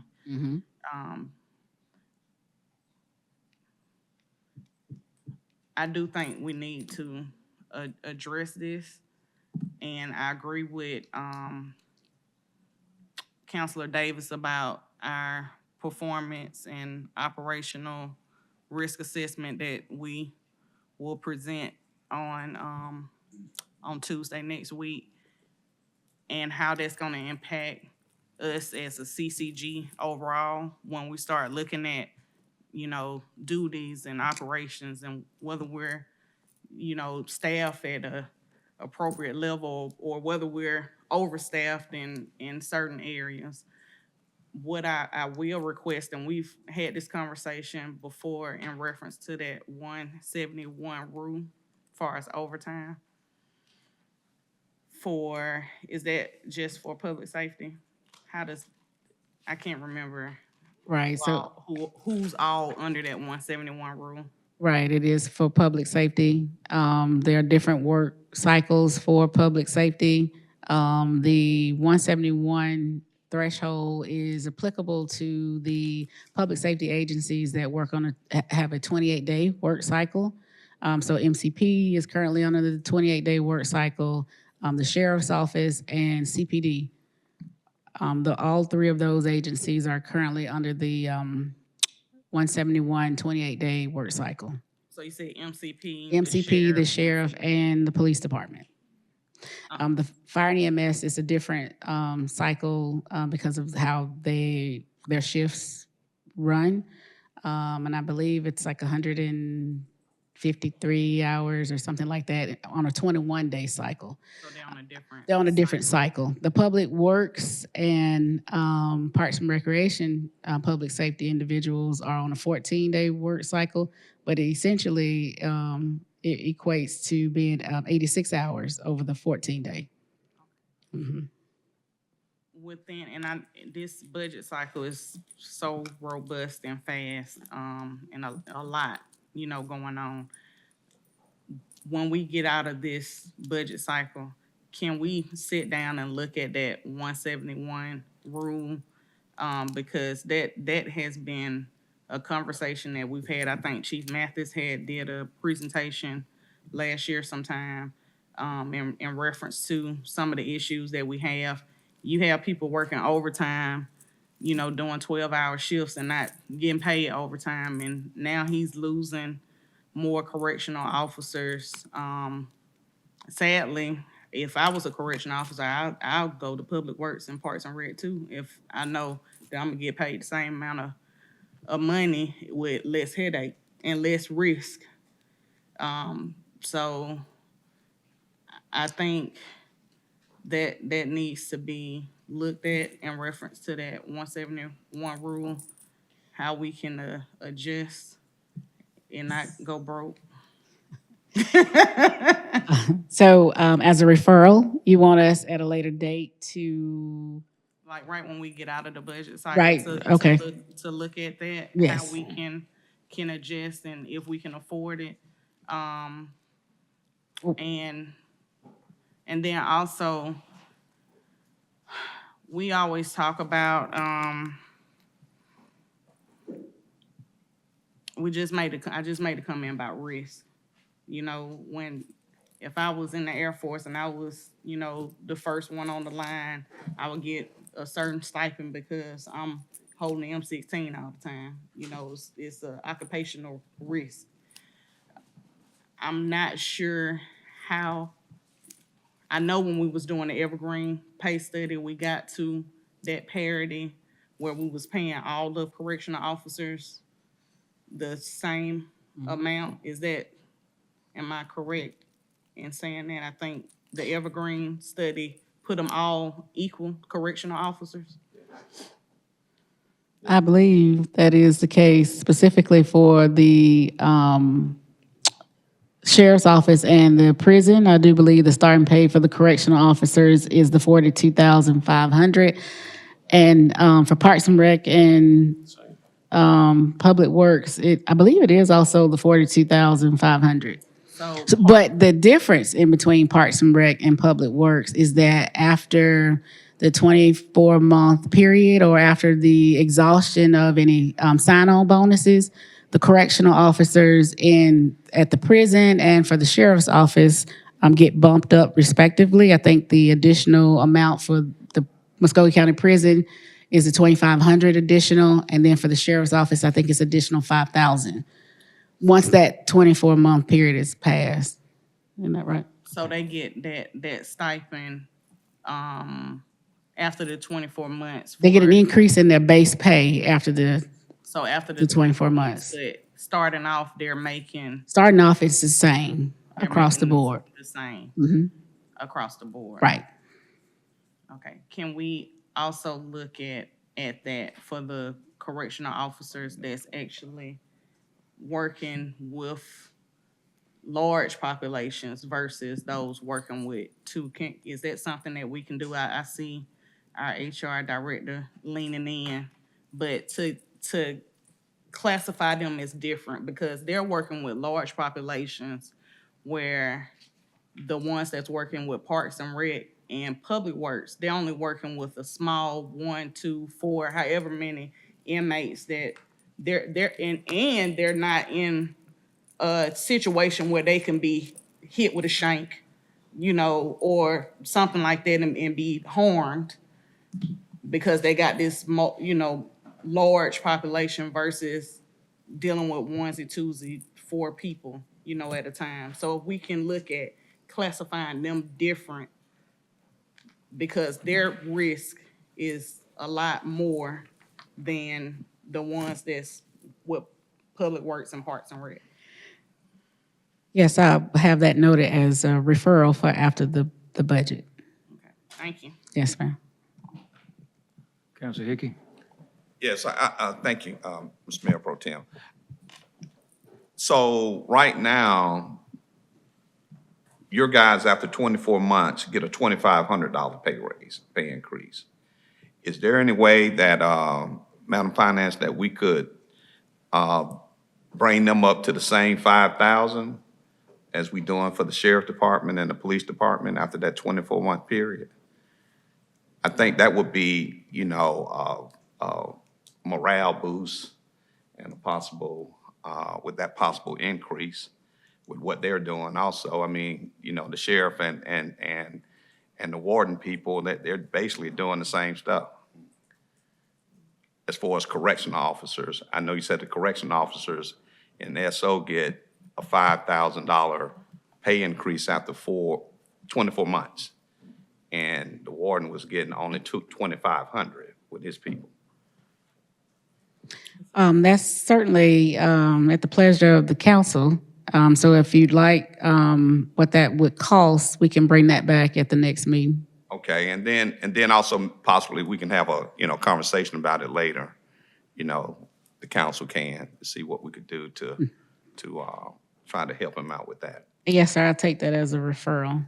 Thank you. And Counselor, yeah, I agree. I think that, I think it's better to look at those two things together and make a more permanent fix. The warden has consistently brought this up, and he's not the only one. So is the chief, and we meet every 2 weeks, all the public safety heads.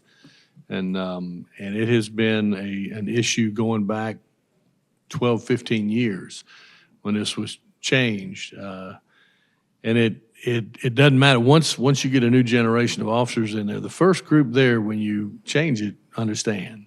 Because they say, all right, now you're getting paid for a couple of hours that you're technically not working. But then the new ones coming on, all they know is that they're working, and if they have to come in for overtime, they're not paid for overtime because they're not counted as going beyond that 171 hours. So, and the warden also, we also need to look, I think, at some kind of bump for correctional officers. The sheriff has one in his jail, and keep in mind that jail is dangerous for one reason, because it's a holding facility. It's not a penal institution.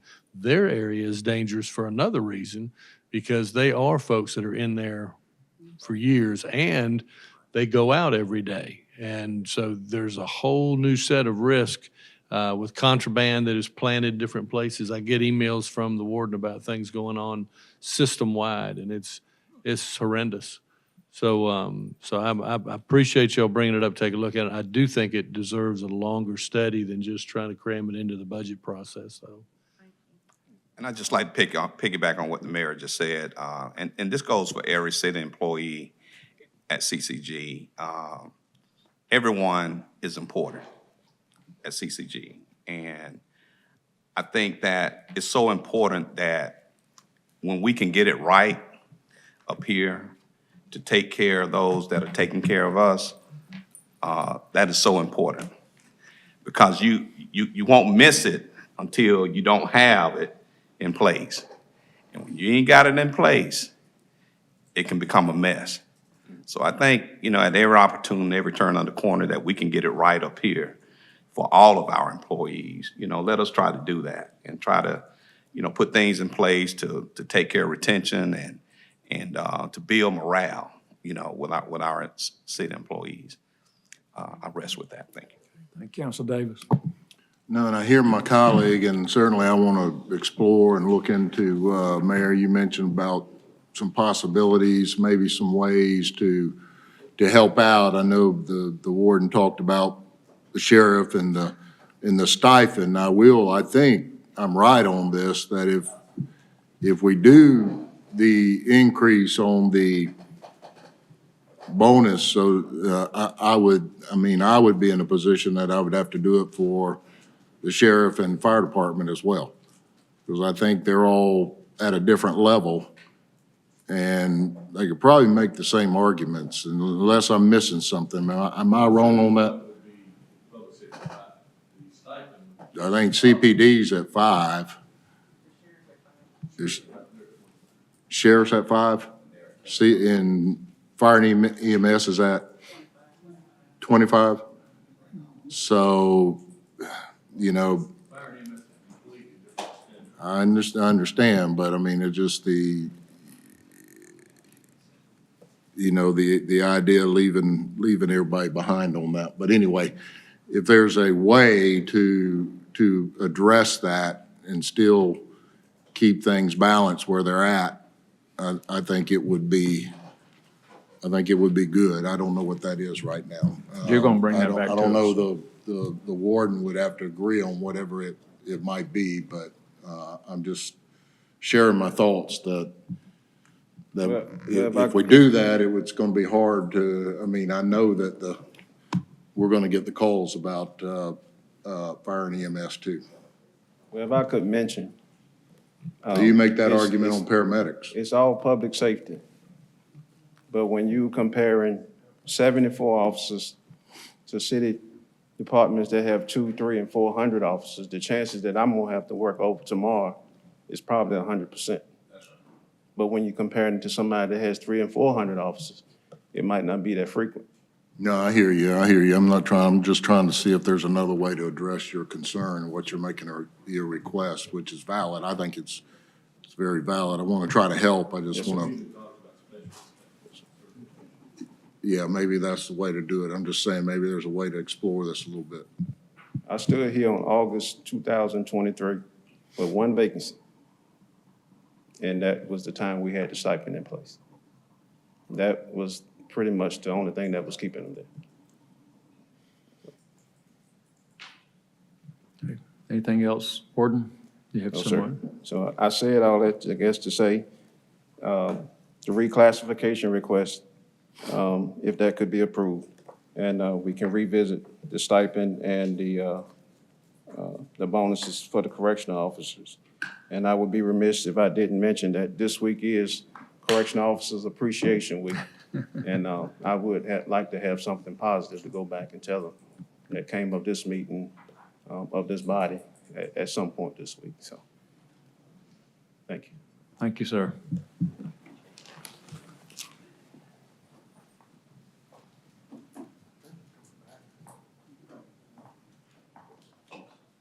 All right. Deputy City Manager Hodge is going to be quick. I will be quick today.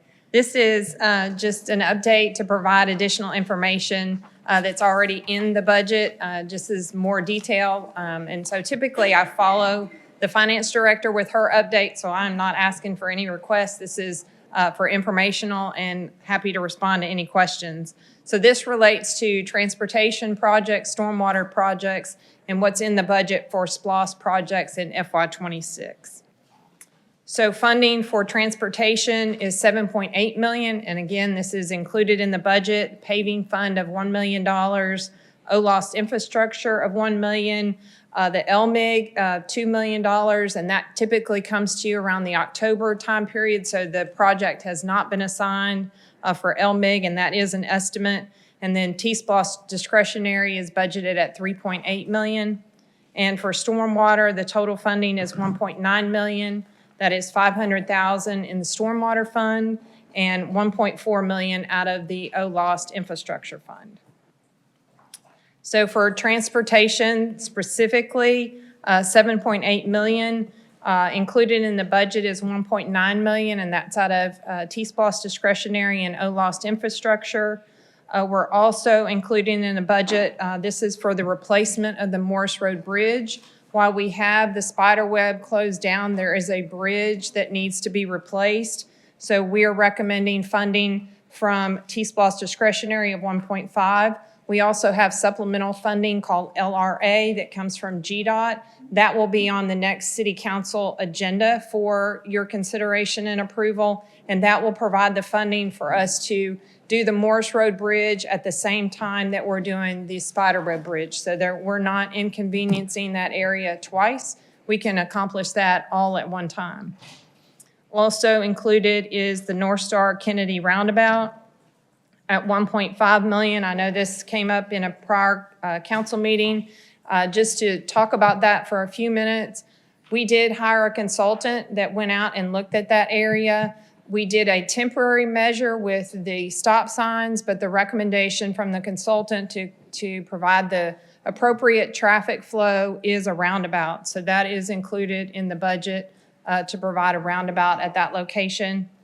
The Fifth Avenue Trail extension, which was already approved by council, that's additional funding to go with the T-SPLOST to move that trail to the east side, so that's $350,000 that was discussed during that project. And then also we're requesting the 9th Avenue Trail extension, and this would go from Linwood to the Metro Transfer Center. That's estimated at $525,000. Okay, I have a question, Councilor Anchor. On the city manager, on the Morris Road Bridge, I walked that yesterday, and I know you were headed out there to visit with the entrepreneur there. Are there any alternate solutions to offer? I think his name Ronald.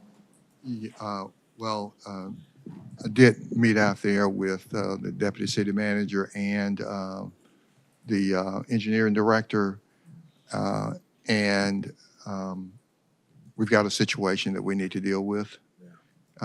And we will be following up with him. Perfect, thanks. He has a situation. Thank you, thanks. And then for the stormwater, the 1.9 million will continue with our pipe rehab program for stormwater pipes. For the SPLOST, as you know, the SPLOST total budget was $400 million. There were bonds authorized as part of that SPLOST for the Judicial Center of $200 million. The first series was issued originally $150 million, and you can see the principal and interest debt service payments that were done from FY22 through FY25. What's included in the budget for FY26 is $13.6 million. We are projecting to need the second series, the balance of those bonds in this fiscal year. The debt service payment will not take effect until FY27. And so our projection is for that additional $50 million to be issued no later than November. Our current schedule is to have the closing October 9th of 2025. And so that we'll be coming back with additional information on that, which leaves the pay-as-you-go projects for FY26 to be $35,386,500 for the total SPLOST budget for FY26 of the $49 million. Councilor Davis. Just so everybody's on the same page, when you say, explain to everybody when you say pay-as-you-go projects. So when the SPLOST was originally done, there were bonds approved in the SPLOST for the Judicial Center only of $200 million. The other projects will be pay-as-you-go, meaning as we collect SPLOST dollars each fiscal year, those projects are allocated in that fiscal year. And I'll go through the projects that we're recommending to be funded in FY26. Yeah, I see that amount. I see that amount up there, but based on that, I mean, I'm looking at it and I'm telling myself we're ahead of schedule. Am I right on that? Yes, we are ahead of schedule. We did the original SPLOST budget for 10 years. We think we're going to be about 8 years and a quarter into the collection. So we are able to advance a lot of those pay-as-you-go projects sooner, and you'll see that in this additional slides today. Thank you. Yes, sir. Okay, that's all the questions. So for this year's pay-as-you-go projects, $35,386,500. And this was the projects that were presented in the SPLOST for each one of the different categories. And what I've included on these slides also shows what was allocated in year 1, year 2, and year 3. In this year's budget, we're calling year 4 for transportation, $3.9 million out of the $25 million was the total allocated for transportation, 1.9 in resurfacing, and then $2 million in trails and sidewalks. And just for information, out of the total $25 million, $20 million was for resurfacing, $5 million was for trails and sidewalks. So this is the first allocation for the trails and sidewalks of $2 million in year 4. For stormwater, requesting $5.8 million out of the $20 million, and you can see what was allocated in year 1, year 2, and year 3. And these are the specific projects that will be handled in FY26 for stormwater. That includes 14th Street Broadway, the Winfield Loop Storm Drain Project, Edgewood Drainage, Historic Broadway Storm Drain, Hawaii Way, and Maui Court, as well as the Historic Broadway Combined Mapping. So for Parks and Recreation, $12,436,500 out of the total $48 million that was allocated for Parks and Rec. And this will include the balance of Flat Rock Park at $2,171,500. The initial funding for Benning Park at $2,465,000. The initial funding for Lake Bottom at 2.4. Theo McGee Park, 1.3. The initial funding for Woodruff Farm Soccer Complex at 2.7, and then 2 additional splash pads out of the total that was allocated was 6, and this would be for the Liberty District and Britt David Park. Bull Creek and Oxbow Creek, 700 out of the 5 million, and this would be the balance of the Bull Creek bridge replacement. For IT, $500,000, and you can see we've been consistently budgeting $500,000 for IT over the years. Again, economic development, 500 out of the 9 million. And again, we've consistently been budgeting 500,000. This is in cooperation with the Development Authority. They've been doing a lot of site prep out at MTP to get the sites ready for potential businesses. The Civic Center, there's no allocation this fiscal year, as well as the Trade Center, there's no allocation this fiscal year. Their allocations were all made in year 1, 2, or 3. For public safety facilities, 7 million out of the 20 million. Fire Station 4 upgrade, 3.2. The design for Station 6, and we've been staggering those fire stations, as well as the public safety building of 3.5.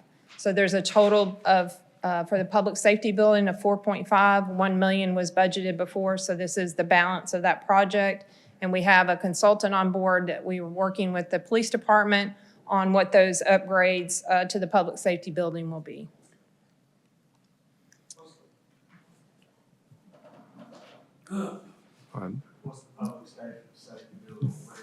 So that is where the police department is housed. You know where that's, okay. Counselor Tucker. Thank you. You said, I was trying to get you earlier, in reference to the resurfacing, did you say it was 20 million total for, is that out of T-SPLOST? No, this is SPLOST. The resurfacing and paving was out of SPLOST? This particular is out of SPLOST. Now, I did provide also resurfacing comes from other funding sources, T-SPLOST discretionary and OLOST infrastructure. But this is the allocation from the SPLOST, which is a total of 20 million over the 10-year period.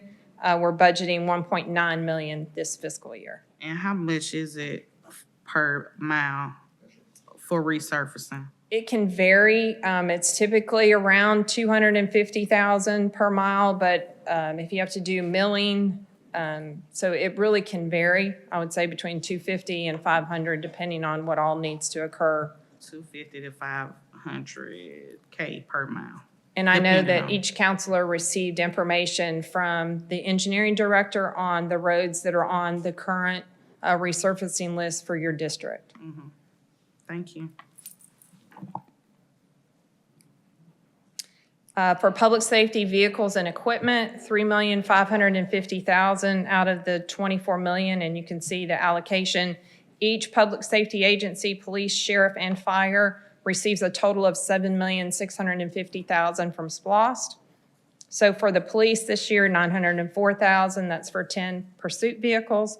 And this is based on the priority that's submitted in their budget. So the finance director determines how much can be afforded in other funds, and then also provides the allocation for the SPLOST funds.